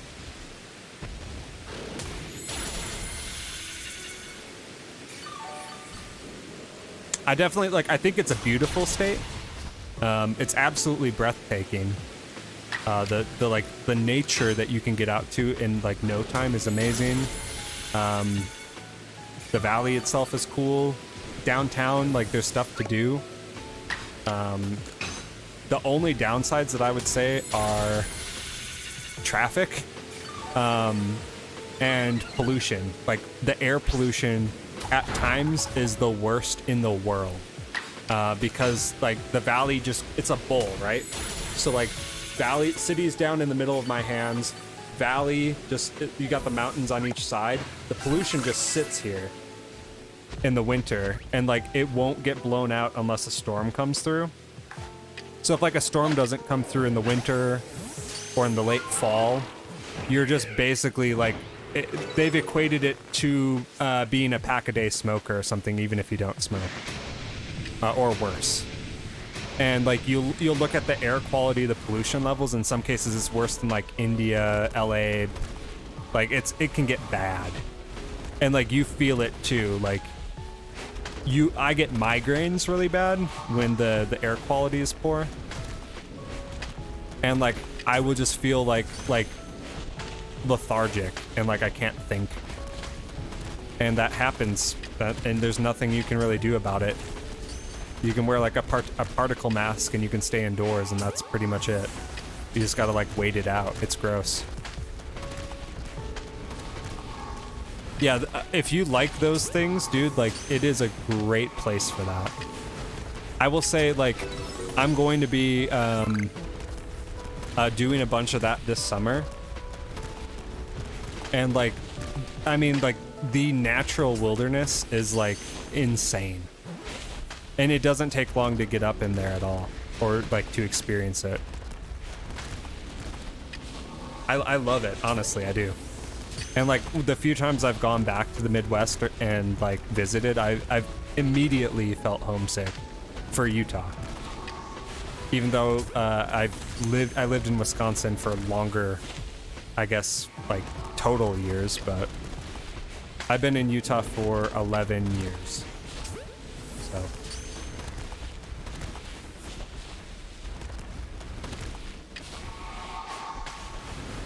I guess 12 years, technically.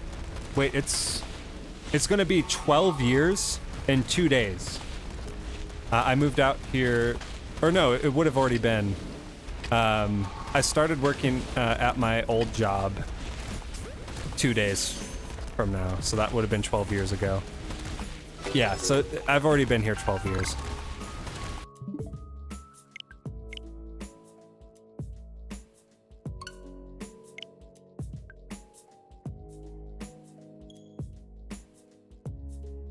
I feel that, Aspen.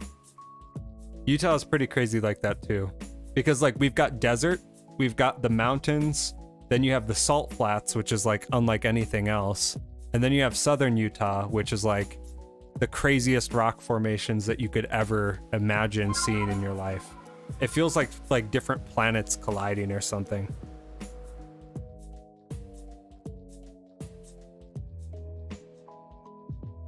Yeah, Aspen, I did the exact same things with my friends. there was just nothing else to do. So we'd be like walking. It didn't even matter where we were walking, you know? We would just walk to random shops. We'd walk to Taco Bell. We'd walk literally anywhere. But it was like just because we had nowhere else to be, and we were just hanging out, you know? That's what we would do. What else are you gonna do in a small town like that?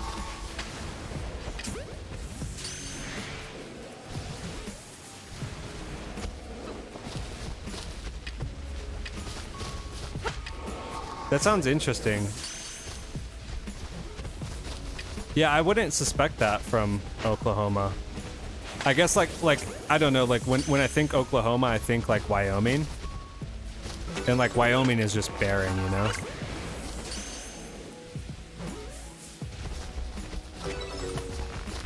I'm gonna reset this because I can't recall like how many I caught, and I need to actually pay attention to that.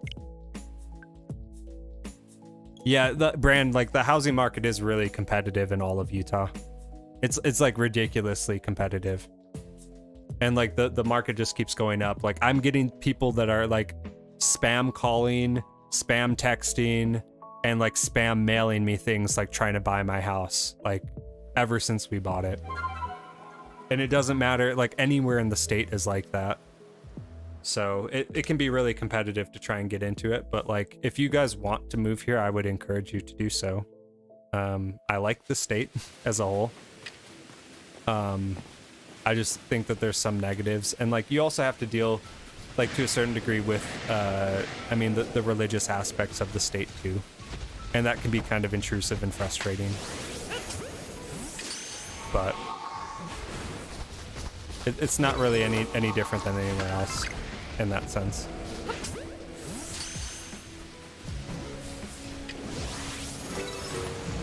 Okay, so that's 2. I need 4.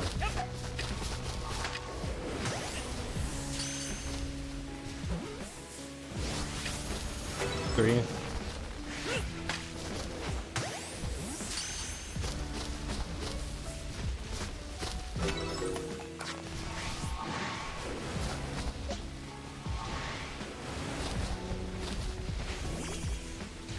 Something that like I don't know if you guys have watched the series Outer Range on Amazon Prime, but like something that I didn't really think about, and like obviously like I don't think most people think about this, right? But like the difference between the Great Plains now and then like the Great Plains when like millions of buffalo were roaming it. Like they, not to spoil the series or anything, but like buffalo are a big part of it, right? And like how crazy would that have been to see like millions of buffalo running across the plains and hearing what that sounds like? Like that would be insane.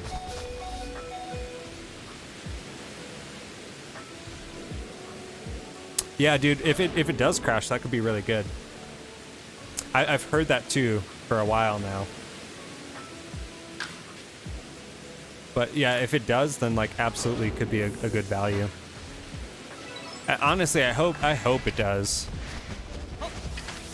Because like as much as I would love to like make a profit on my house, like that's not really the main reason that we got it. We got it just because like the price of rent was so high at the time that it was like we might as well try and get a house, and we kind of stumbled into it. But then it's like all these people that are like trying to aggro buy houses. It's like, where are we supposed to live? Like, you realize if we sell our house, we will not be able to find one right now, right?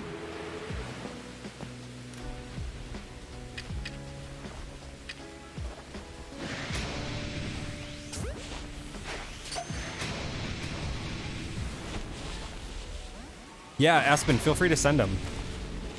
I will also like post up if you guys want to see any pictures of some of like the nature stuff that I've taken. I can share up my I've got a music Instagram, but all I've done on my music Instagram is take pictures of wildlife and nature in Utah and like posted it to that Instagram. But I can get some pics off of that and send it in the Discord if you guys want to see what Utah looks like.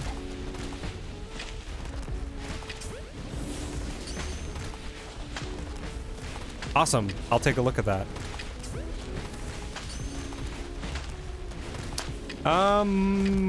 Why, Fran? I mean, like, Ogden is a college town, but that's where Sam lives.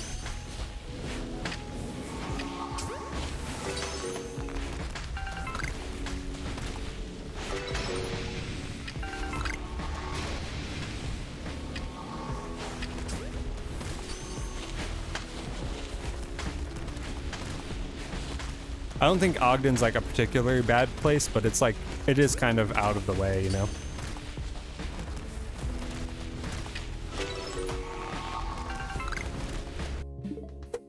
Let's take a look.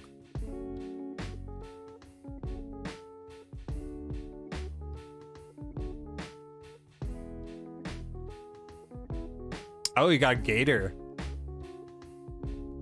Snap. That guy was just chilling behind the pottery place.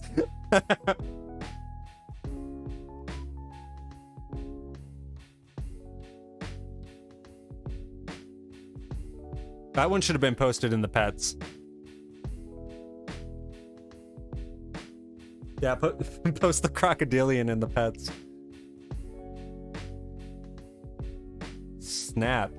Yeah, like, I've never had to worry about that. Like, Wisconsin had marshlands, and so we'd have, like, turtles and snapping turtles and such. And, like, cranes and whatnot, but nothing like that. Some other artwork being dropped in. Look at that. Some Gen 1 hype.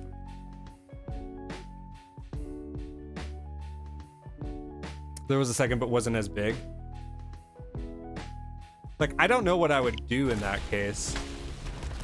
Like, I know that they're probably, like, they're not going to chase you or anything for the most part. But it would just be crazy to see one in person, I guess. 12 feet long. I mean, it looks like a big boy.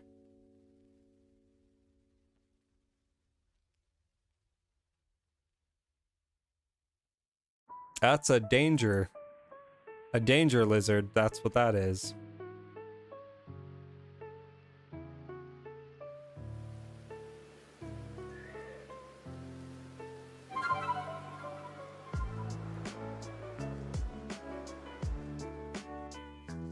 Yeah, I would agree with that, Bran. I would agree with that. It's like really out of the way too. My wife had a doctor that she was seeing up in Ogden, and we would make the drive up there. So like we went there like pretty much monthly for a while. It was just out of its way, man. And then like too, if you have to like commute anywhere, like those roads are like they're not the greatest. If you like came in and it was like a remote position, then that would be fine. And like if you couldn't find somewhere anywhere else, I mean there was some nice houses up there for sure. But I don't know. To me, like that would be kind of like the area that we would ideally want to live in. Crap, let me just reset so I can count this appropriately. Like it has the vibes to it of like a sleepier town, but still being like somewhat developed. But it's just like so far removed from the valley that it would be kind of, I don't know. It'd be like the equivalent of living somewhere like pretty far south as well. Which is like, it sounds cool on paper because it's like, oh great, it's gonna be like in the 70s all year. But then you realize how far removed it is, and it's like, I don't know. I would not want to commute that far or drive to the valley or to have it take that long, I guess. If it was further north in the state, at least you've got like good infrastructure going to it. That's just my opinion, but for a minute it wasn't a bad option because it wasn't really, the prices weren't really super insane originally. And it's like you couldn't get anything in the valley for that price, you know? I haven't really looked at housing prices in a long time, other than like knowing just kind of what's in my area. But I would imagine that Ogden has gone up ridiculously. And most of the houses that you're going to find are not going to be worth the price that they're asking for currently. Okay, that was 4.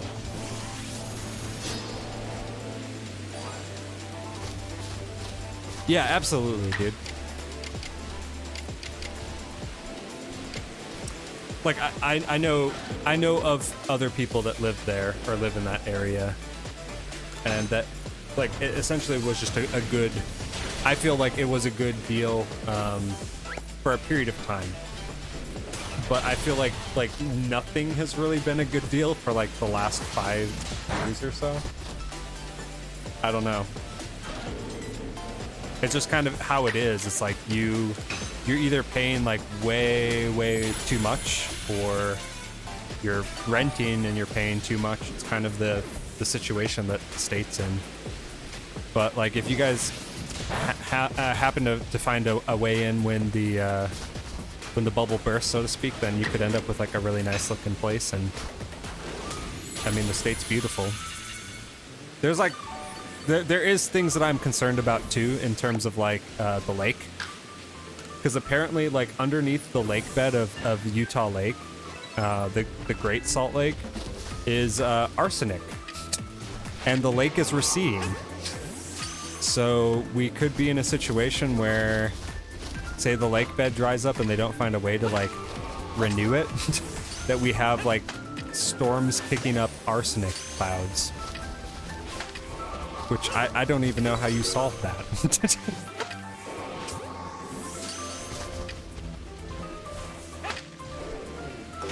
Housing is in such high demand because there's a lot of tech development and business companies that have come into the state. And because of the wildfires in California and Washington, a lot of people lost their homes in California due to the wildfires, and they ended up coming to Utah because the housing market was cheaper, and subsequently drove up the housing market here. So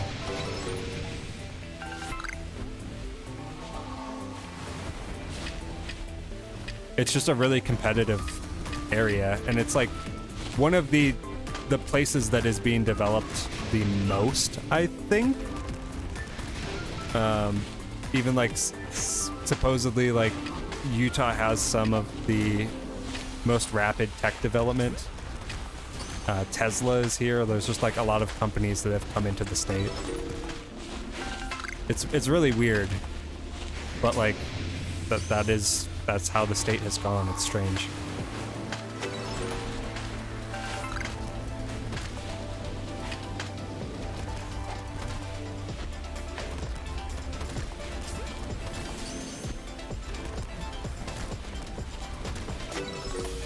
Yeah, dude, it's not a bad place. Aside from potential arsenic, and I mean, like, dude, I will not lie to you. The possibilities of like a natural disaster happening in the state are pretty high. There's supposedly a super volcano in Yellowstone that's like 350 years overdue for a massive explosion that would totally destroy most of the valley, being that it's all on fault lines. So we've got an arsenic lake. We've got some of the worst pollution in the world, and a super volcano right beneath our feet that could blow up anytime. So those are like the 3 things that like I randomly will remember and stress about and be like, oh yeah. But what are you going to do? What are you going to do?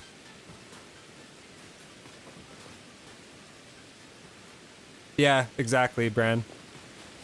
Exactly. And then like the dudes that were that came in from out of state, they all bought houses in like super remote places and then like instantly regretted it.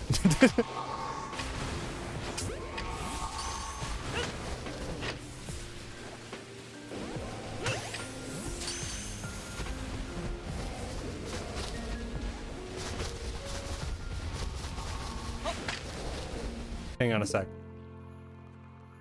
Let me check the Discord. Oh, wow. Here, let me check that. This is pretty. Honestly, not gonna lie. It's got some elevation to it. Like, you don't see this in Wisconsin at all. So, I did not know that. It is absolutely beautiful. Thank you for sharing, Aspen.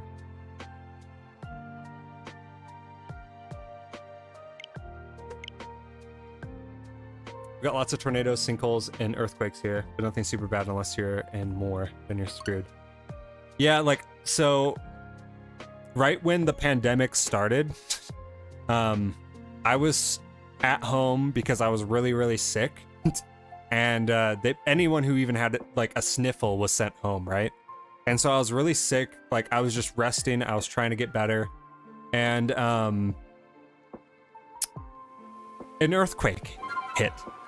I had lived in the state for like 10 years, never experienced an earthquake of any magnitude that actually shook my home.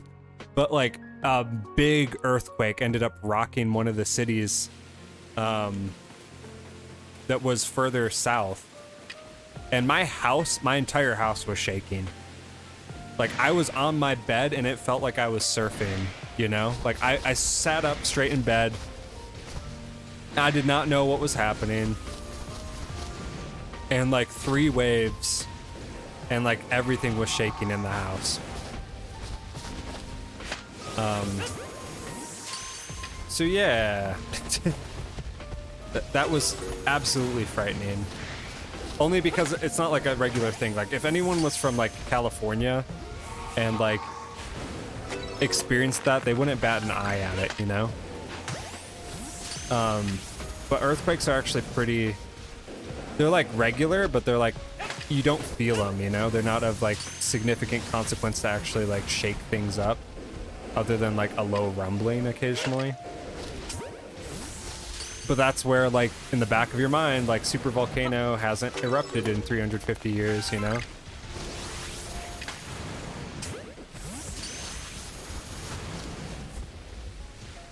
Definitely spooked me for a minute. I was like, really? Can we, like, can we cool it on the natural disasters for, like, 5 minutes, please?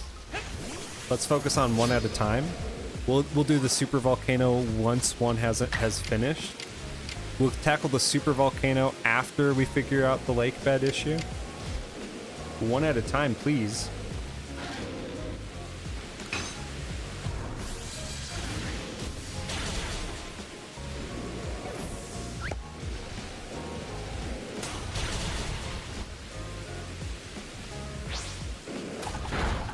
Yeah, exactly. New Orleans is exactly like that.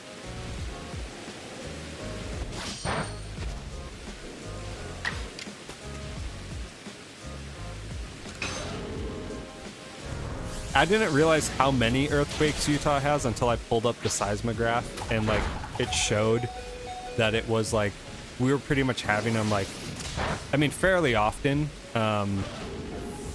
but they were always of like such, they were so small that they weren't really being picked up.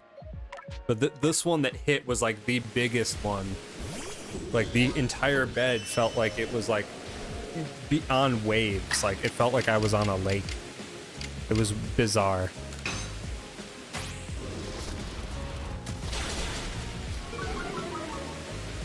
Yeah, we had some tornadoes in Wisconsin.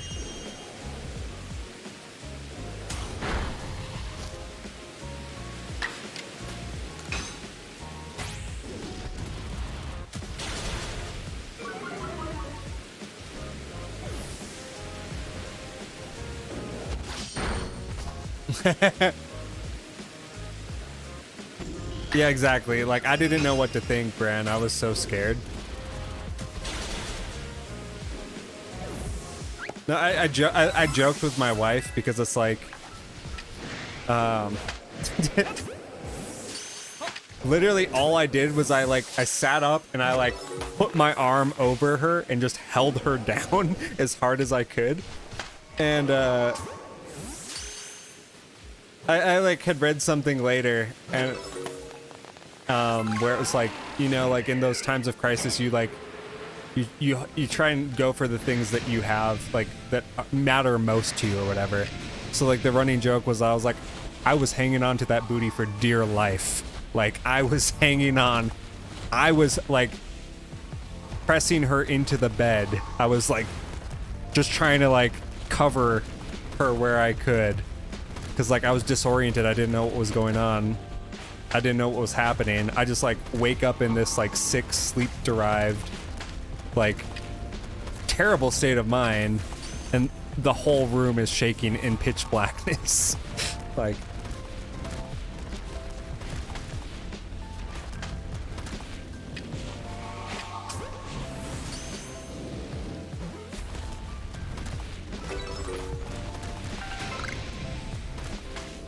yeah, we did tornado drills too in Wisco.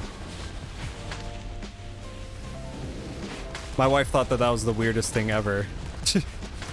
It's not too dissimilar from like whatchamacallit, earthquake stuff, I don't think. It's basically like the same general idea, except you don't want to go. You do not want to go into your basement if you're in an earthquake.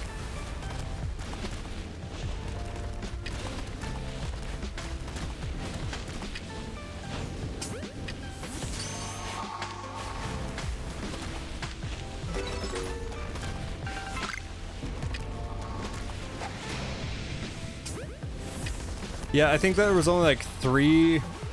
I can't recall like how many tornadoes that I had been through. But there definitely were like a fair share of warnings that like we had to like hunker down in our basement, had the radios and candles going. We are on 56. Been cruising through these encounters.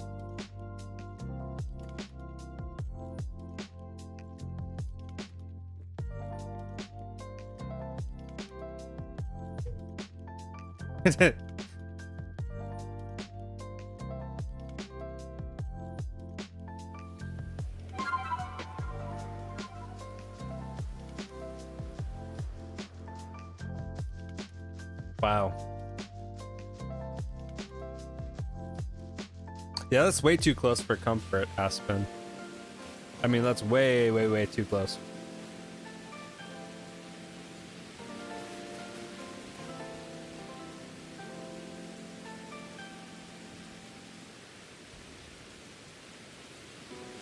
Alrighty, so we've been live for going on 6 hours. I'm gonna give it another 15. We're gonna keep going, and then if we don't get it, we will pick up this stream another time, maybe tomorrow night. We'll see. But I do have to get to sleep so that I can take my daughter to the movie tomorrow.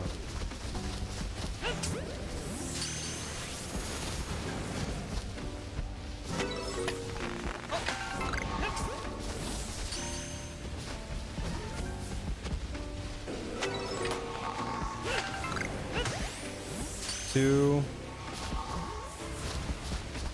3. We have to catch 5 now. I don't think I've ever gone this deep into a permutation without getting the shiny. 4.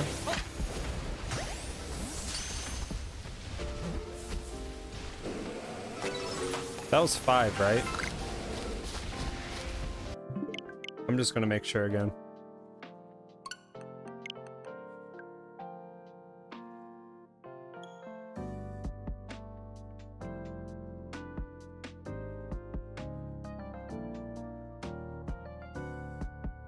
That was certainly an experience.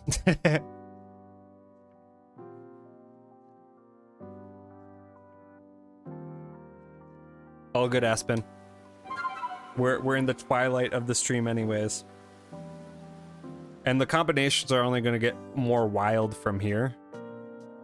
So my cognitive ability at being able to facilitate these checks is going to radically diminish, as it already kind of is. I keep second guessing myself. But I figure like 15 minutes we'll get through the few that are here. Uno, and then we will wrap things up. 2, 3,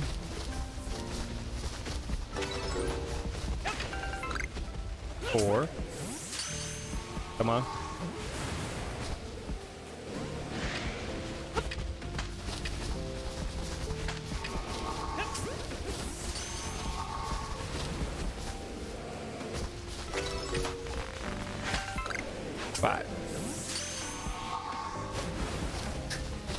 Elite Red's been here the whole time. Gotta finish my guy.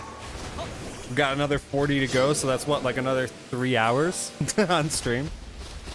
If I had it in me to do so without severe risk at not being able to fulfill my obligations tomorrow, I totally would. But like then I also run the risk of potentially just failing the shiny altogether. So I will finish up these next like 3 encounters and then we'll go from there. That's what I'm gonna do. Good conversation as always. Glad I was able to catch the end of the stream. Absolutely, Brand. And dude, if you guys get serious about moving out to Utah, definitely let me know.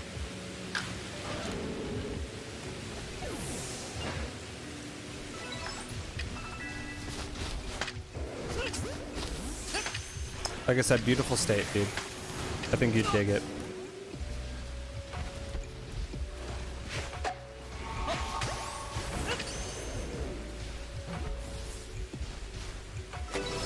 Okay, that one break out?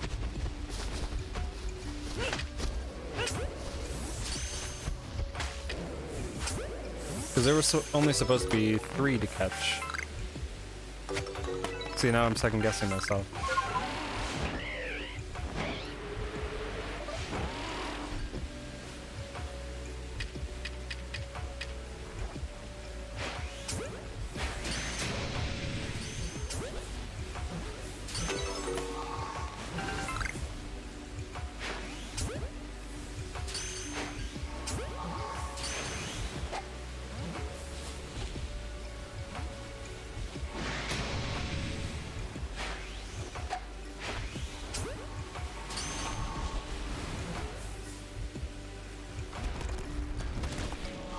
He's just like bumping to the music. They're just sitting in the back there bumping.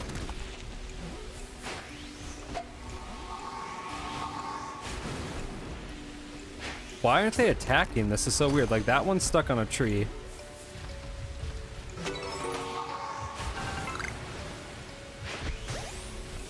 How strange.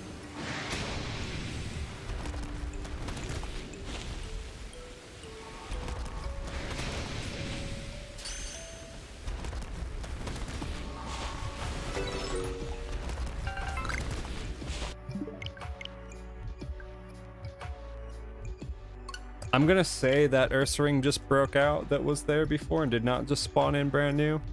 If I was wrong, then I should probably go back and do that one again. Maybe I had miscounted my catches. But I don't think that's the case.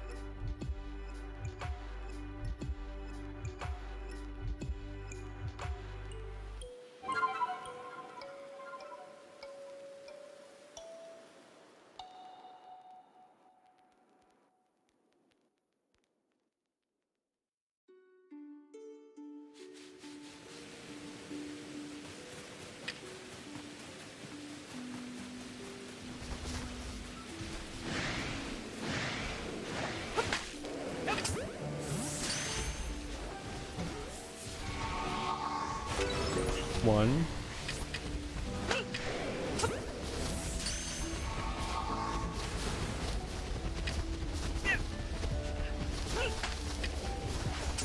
Dude, they just need to chill, man. Been running around like crazy all night, too. Come on, give me 3.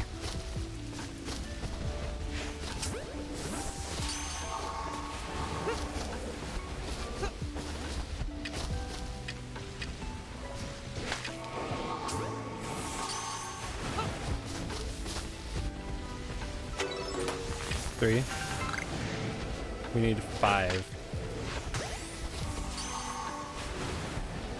4.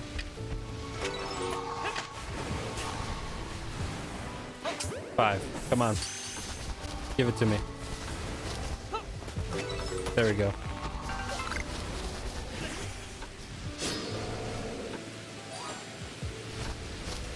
Slowly fall in love with the state. Just gotta keep my eyes peeled. Perfect opportunity. Absolutely, dude. It's an intoxicating state for sure.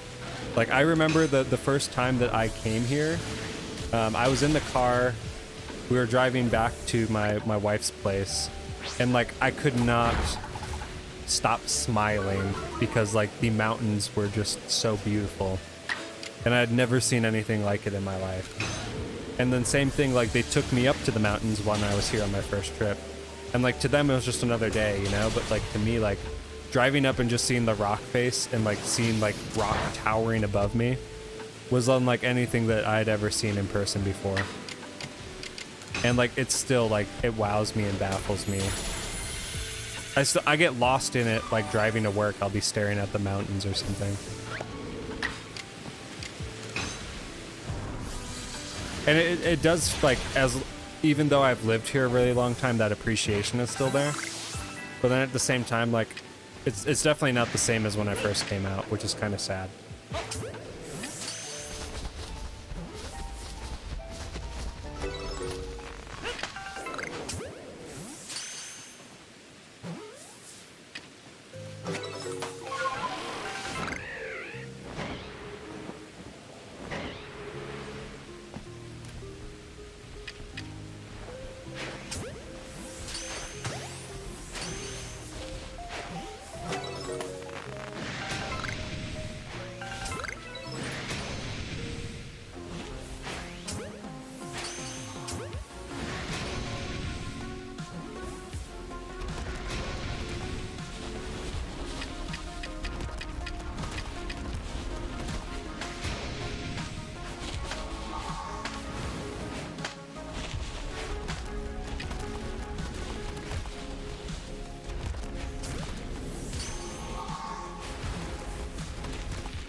I think we'll end on 60 encounters, or 60 permutations. So we've got another 3 to go.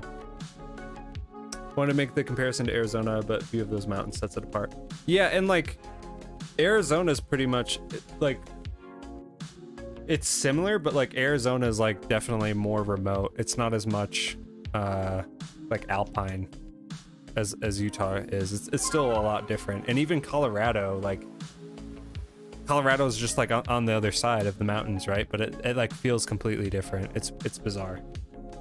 I don't know, there's just something about like I definitely feel there's something unique to the state.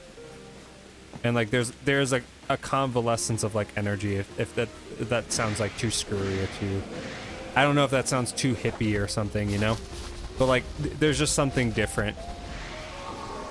And I think that's why like it attracts like so many people from out of state. Aside of all like the business opportunities and like that stuff, you know? There's just something different to it that when you come here, like you feel it, and like I don't know, like I definitely miss it. Like going back to Wisconsin, and like I think I stayed there for, it was like a week and a half. I was pretty miserable. The only thing that's a good thing is like if you go back to another state that has better air quality and inversion, you feel younger for sure. And you're like, oh wow, I can breathe.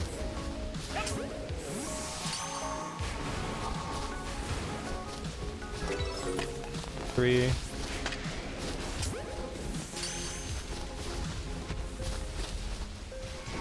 Four.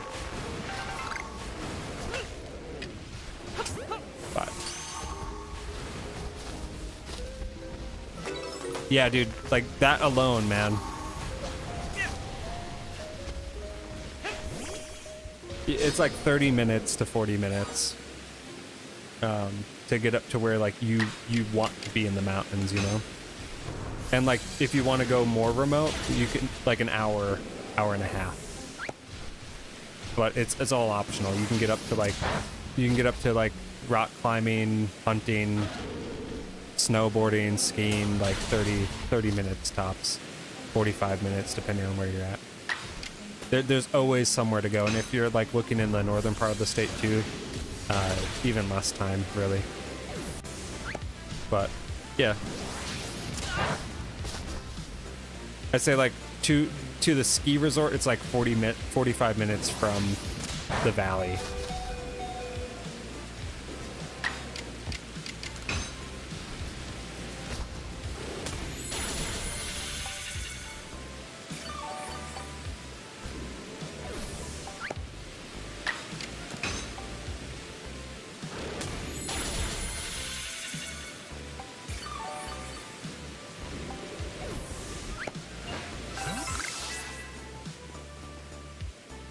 I screwed that up. I mean, I guess we'll encounter it. Oof.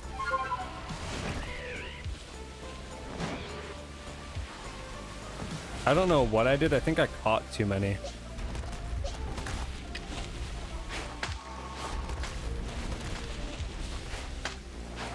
But that last, I should not have had to...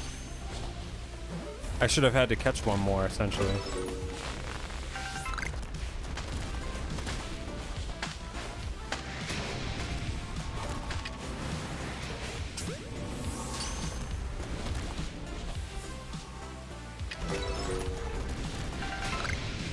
Strange. Unless this is a 9 spawn. I don't think it's a 9 spawn though. Yeah. Outdoor enthusiast stream when air quality allows you to breathe, apparently. Yeah, pretty much, dude. Pretty much.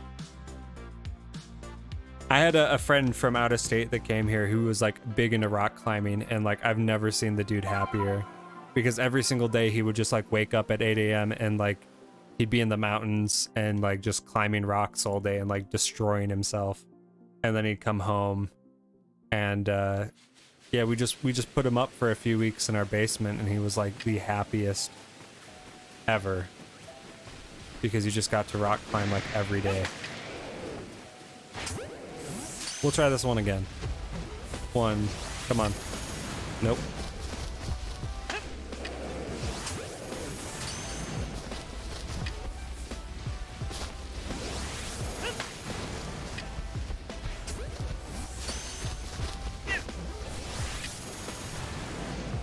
Dude, these guys are not budging an inch. Come on. I'm trying to just catch one right now.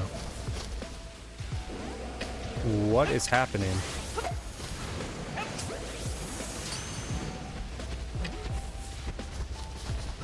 There we go. 1. 2.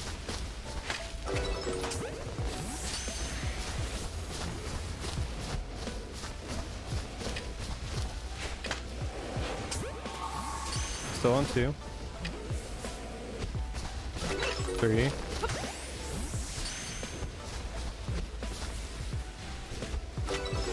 4.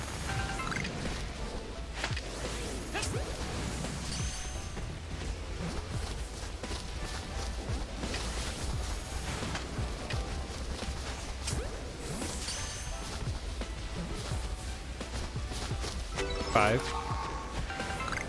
And then we need to KO these 4.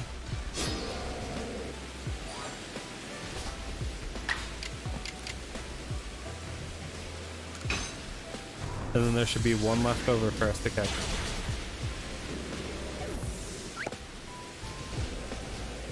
And if there isn't, then I screwed this up.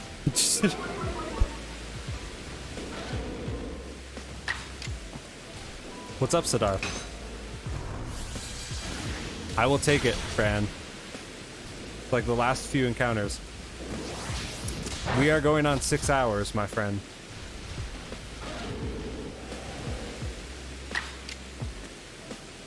I've been taking a break from the game. Someone needs to use it. I appreciate that it's given to us. We will use it wisely.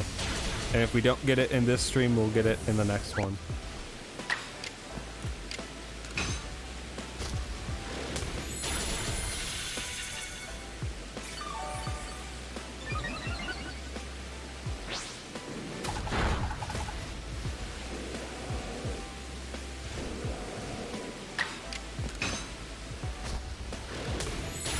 Gotta say, even though like we haven't had much for shiny luck, it's been a productive stream.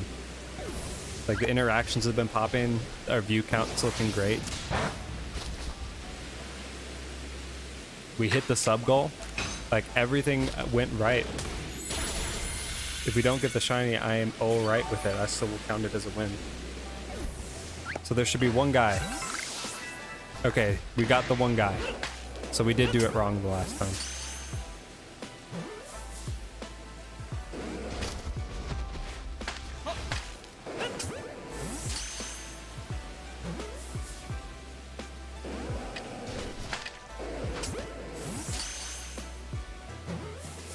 Come on.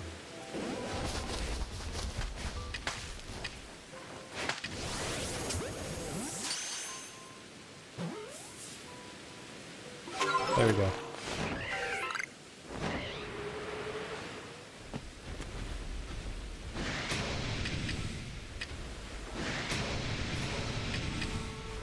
It's like they got to tell all their friends like right away. Like the one bear sees me or you know, sniffs me out for whatever reason, and he's got to tell all his homies right away exactly where we is. It's like why has he got to do that?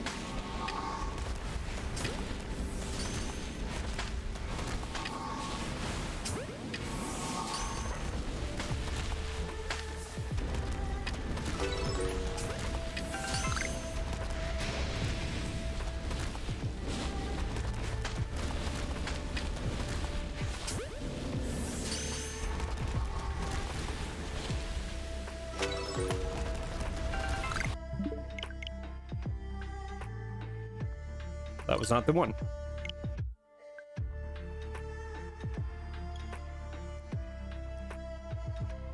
We are on number 59. And we'll end it at an even 60 so I don't have to do guesswork when I come back.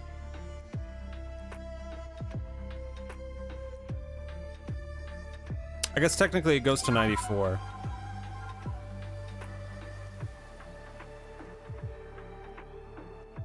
So we still got like another 30. We'll have 34 more permutations to go. When we finish tonight. If we don't get it in the next two. And I might have just screwed that up. Please don't be caught. Crap. Okay. I screwed that one up. Yeah, Machoke bum rushes you like... Yeah, they both do, man. And, like, they're wide boys, too, so, like, you can dodge it, but it ain't easy. And then you got multiple of them all doing that at once, too. It gets dicey, dude. So we've got a KO2, KO2, catch one, and then KO2 again. So this is where it's getting a little convoluted, and where it's going to start getting convoluted. Is they're going to be shifting up, like, catch, KO, catch, KO. And my very tired brain is not going to be able to comprehend that for much longer, so.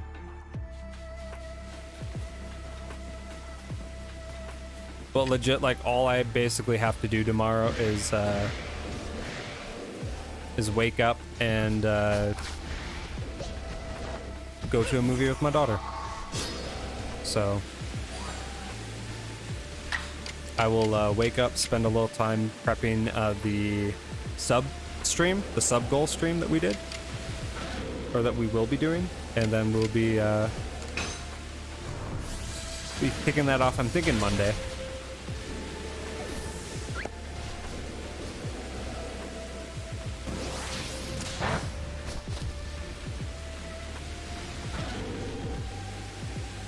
We shall see. Maybe we'll finish this hunt up Monday and then start that another day. I'll have to make up my mind.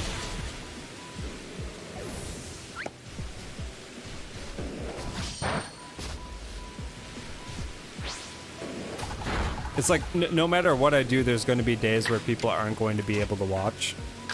So I really should just choose a day and commit to it. And probably the earlier the better. But my brain is like, oh, I need to make it a day that like everybody can try and watch it and try and coordinate that for 151 people, which is just not sustainable. But yeah. Ooh, gotta love it. Grocery day.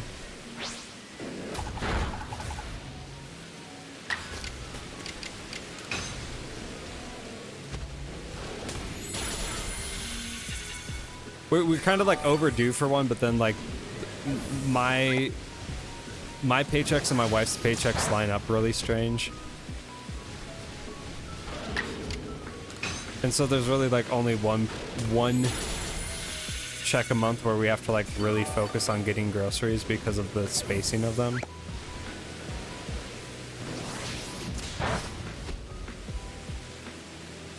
But I have to choose what we eat over the course of the weekend and figure out dinner. That's the main thing, is that like we have pre-assigned dinner days where one person has to choose what we're either eating, getting, or making.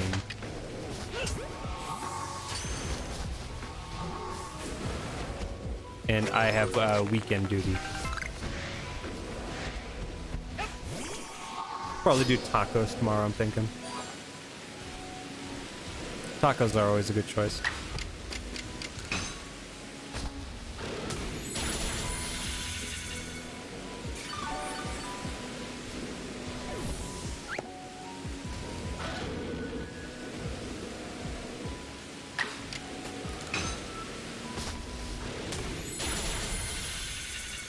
Okay. I think I did this right. We will know if we have to catch 3. So if only one pops up, we will be in the clear.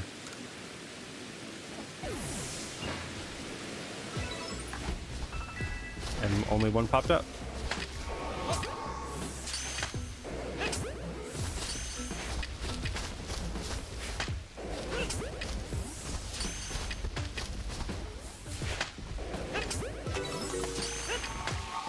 It always throws me off just how often like these guys break out.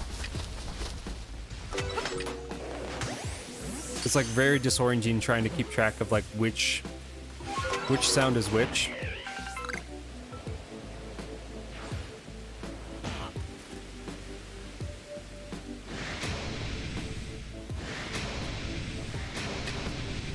I love how they didn't pick up on me like almost killing myself. But they pick up on me like just standing there quietly. Like my guy's like dying like, oh, and like they're like not bothered by that whatsoever.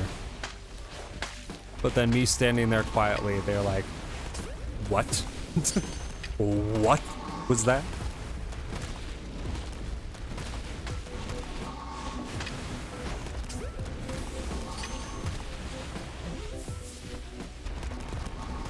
Oh my god.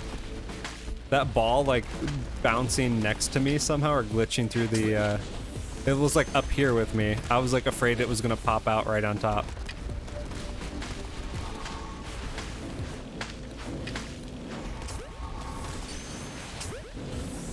Come on.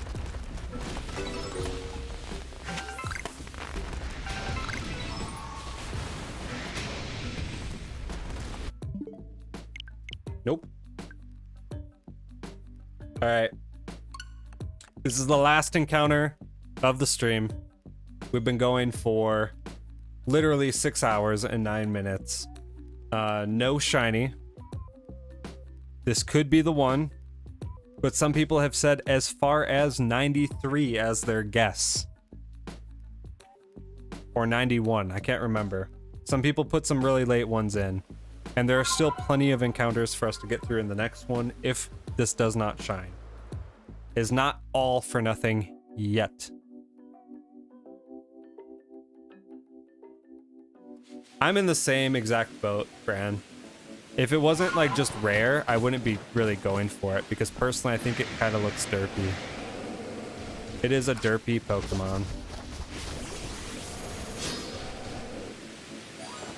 I think it could have looked a lot more in sync with the line. For sure, though. Or been its own thing, like, I don't know.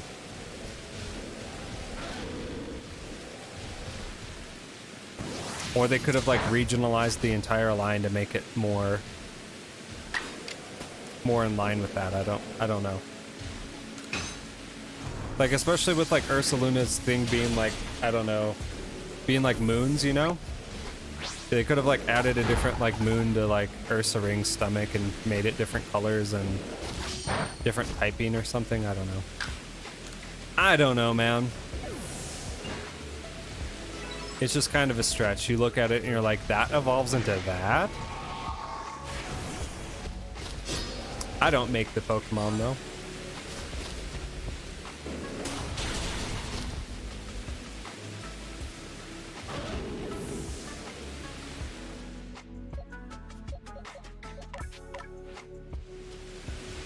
I just need to KO 2 here.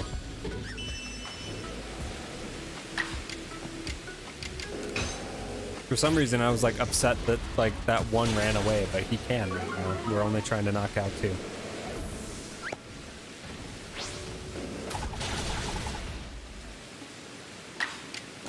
I feel like since we used up all of our shiny luck on Gallade, that we'll just like have bad luck for the next few streams and it'll even out.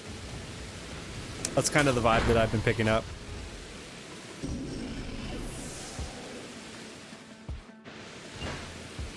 We'll catch this one.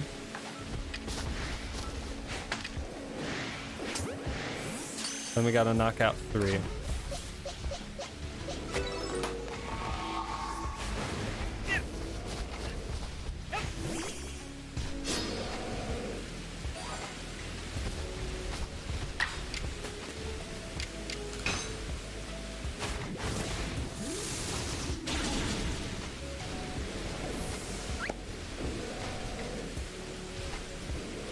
I feel like I would like Ursaluna better if its eyebrows weren't supposed to be clouds.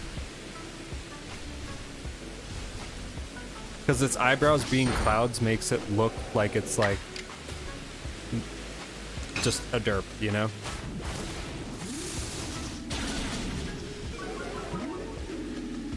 It's like Ursine went to Woodstock and was never the same, exactly. Like, it looks dazed and confused. But it's because they had to like artistically make the eyebrows look like clouds. Like if its eyebrows looked like just a normal Ursaring, it probably would be a little bit better off. Like a little bit.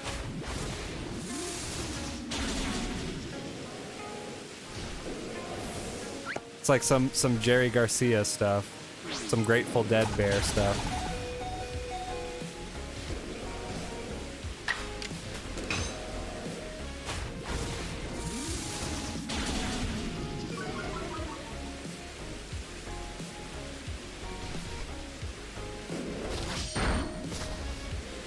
Like, if you're gonna KO him, that's fine. I just need to knock out one more Pokemon here.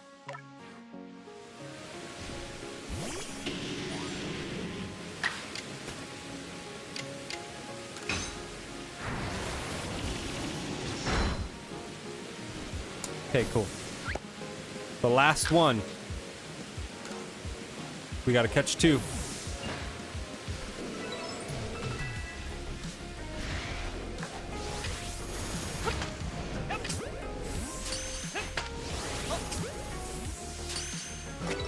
One down. 2 down.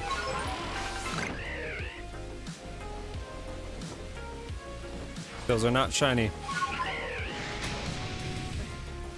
We have 2 more encounters. Catch 2 of these, and then we are done for the night.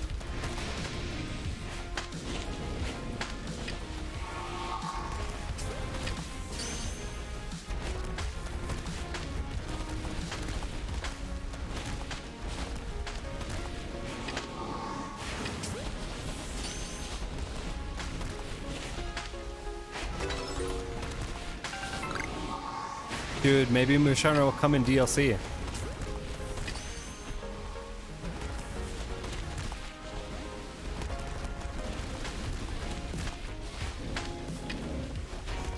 I don't know if that would be better or Runiclus would be better. I guess Runiclus is more of like a cell, right? Alright, guys. That has been it. It has not shined. After 60 encounters. 60 unique permutations. We have stuck with it. I've been averaging 10 an hour, so this should be another 3-hour stream at least for just Ursaluna. I don't know when we will pick this back up. I would like to do it soon to just get it out of the way and be done with it. So maybe I'll end up popping in for a stream tomorrow night where we do that. I guess we shall see. But what I really do want to do tomorrow is prep for our sub goal. We hit our sub goal of 151 subs. We actually surpassed that at 153 subs.